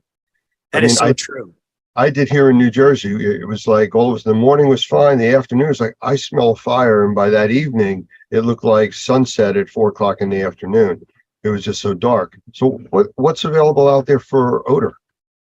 Well, and some of the odor gets dealt with through the use of the technologies I've described, photocatalysis, dielectric barrier ionization, bipolar, unipolar ionization, but not 100%, especially because wildfire smoke, the smell from it is so overwhelming.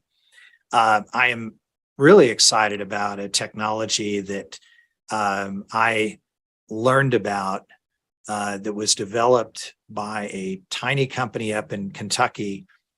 And my company was able to get the exclusive worldwide rights for applying this technology to a filter. It's the trade name is called OdorGuard. And by the name, it is something that deals with odors, but it goes way beyond that. But it's used in different areas where odors are a big problem, like inside of trash bags today. Glad has an odor reducing trash bag that uses the same technology applied inside the bag. Adult diapers that obviously we understand the issues with odor there. it is so fast working and so complete at being able to break down lots of different odors. And what's even, to me, even more exciting, because the odors are something that are offensive, but it's what's causing the odors, the chemicals behind it that concern me. Its ability to break down VOCs as well is important. It's a totally non-toxic chemical. It is very safe. It has no odor in itself. It's applied to a filter surface.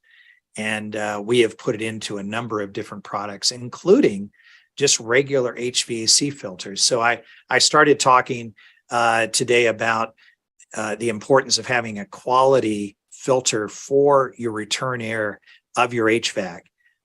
We do apply these to pleated filters, MERV 7 pleated filters. And so that not only can the filter trap those particles that are so important to be trapped, but they can also, the coating on the filter can break down the VOCs that are important to be broken down, as well as breaking down the odor.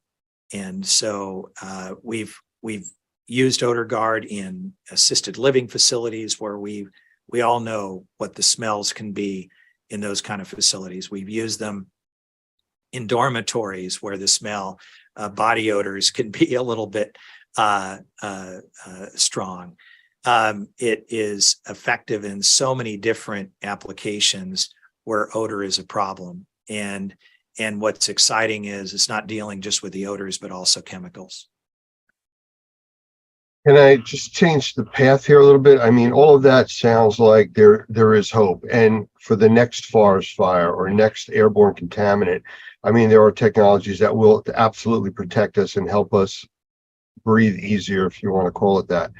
But we also have fire situations out in California.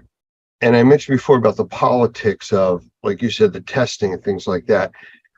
Can you touch on quickly why California, that has such a large air pollution problem between smog and fires and everything else, is so aggressively against air purification? I don't understand that. And I think our listeners would want to understand that a little bit too. Well, I have a lot of experience with California and air purification. In 2007, I was the representative of all manufacturing of electronic air purifiers in front of the California Air Resource Board, also referred to as CARB.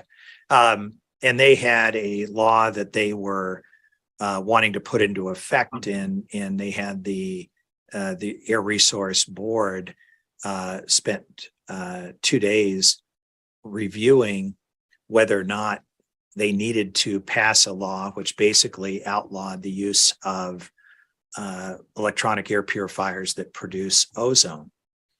And I think there was a misunderstanding because California has had a big issue with air pollution.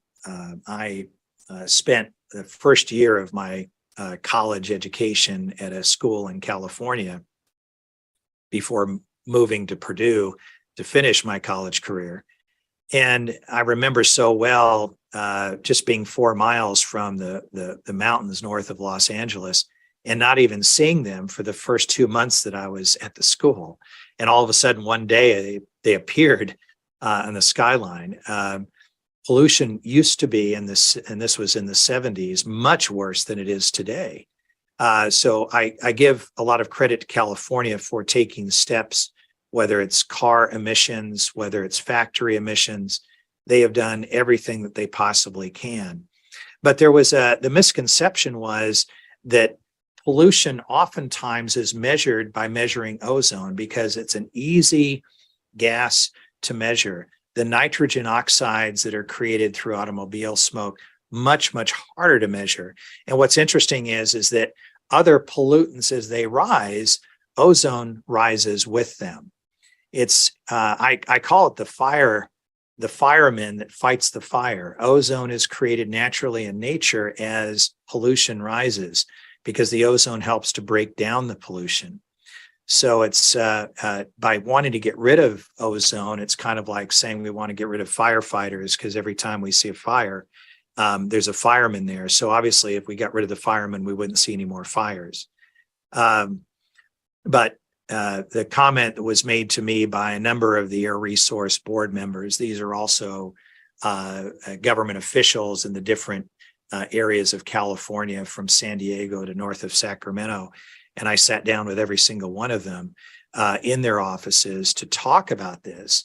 One of them mentioned to me, I said, I don't understand why we would want to generate ozone when we've been working so hard to get ozone out of our state. And I had to correct him to say, you've been working to get pollution out of your state. Ozone is not the pollution. Elevated levels of ozone aren't good, but the elevated levels of ozone are there because of the pollution that you have. They ultimately decided to pass the law against air purifiers that generate ozone. And therefore, that is one low-level ozone. We're talking about levels that the EPA said are safe and natural, that are found outdoors in very pristine parts of the world. Every day, there's no place around the world that doesn't have a low level of ozone except indoors, that they would not allow ozone to be generated in air purifiers. And you know, as much as I disagreed with that, you know, we just looked for ways that we can still help people through other technologies to be able to purify their air. And our photocatalytic technology, bipolar ionization, dielectric barrier ionization, they're all able to do that without generating ozone. But the one thing that was a challenge was odors, because one thing that is really great about low-level ozone, I'm not talking about high level, I'm talking about ozone that's so low you can't smell it, which and the levels that are safe and acceptable by the EPA and OSHA and WHO and any other health organization you can name. It's great at breaking down odors. And that's one of the things I loved about it. And not having access to it for people who live in California was disappointing. But that's one of the great things that we found with OdorGuard and the ability to break down odors. So we're able to create products that people in California can use with high quality filtration, with odor reduction through the use of our OdorGuard technology, and then incorporating these other technologies like photocatalysis and bipolar ionization. Well, I appreciate that, and thank you for answering that question. We're almost out of time here. Is there anything that you'd like to sum up with? I know we covered quite a bit and extremely informative. The technology side, I think, is something that people need to hear and understand so they don't just wear the paper towel mask. I think they're protected. So true. One of the things that I say about technology is, you know, nature uses a lot of different mechanisms to keep things clean. Don't get locked into just one technology. Filtration's important, but it's not the be all to end all. Use a multi-technology strategy, and there's a lot of wonderful technologies out there. I'm proud of what we've been able to put into products, but you know, there's some excellent products out there. But look at what they do, look at their test data, make sure it's real, filter inside of a box. Is it doing something? Yes, but is it enough? Absolutely not. You need to do more than that. So I appreciate the opportunity to speak to you today, Lance, and be on this this webinar, and hopefully this benefits some people that listen to it. Absolutely, Alan. And I want to thank you for the time you spent with us, the great information. And I look forward to doing more interviews with you in the future. Thanks so much.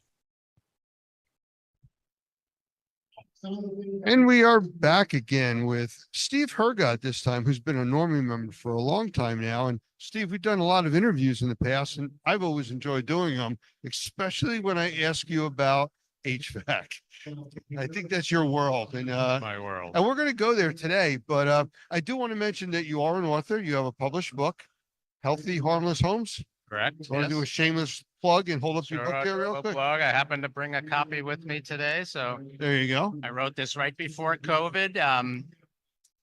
It's a primer on indoor air quality, and it's focused on HVAC solutions to indoor air quality problems. So that's the theme of this book. So here it is.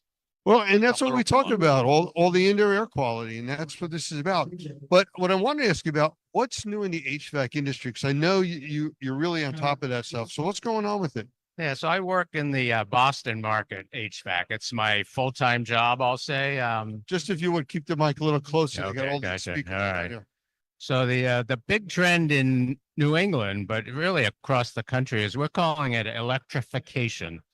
That means we're converting from fossil fuels like natural gas and oil, and houses and commercial buildings are going all electric, which really means heat pumps. So that's our big trend, which sounds simple enough, but it's a real challenge to retrofit an existing building that, say, now has natural gas heat to go to all heat pumps. Have you noticed any issues with supply of electricity in those environments? Because I've noticed locally, with all the people now switching over to electric cars and everything else, the voltages that are coming into homes and businesses are lower. Yeah, so that's going to be a challenge down the road. We've not seen a big problem, but sometimes in some of the larger homes that they might have, say, 200 amps of service, which used to be plenty.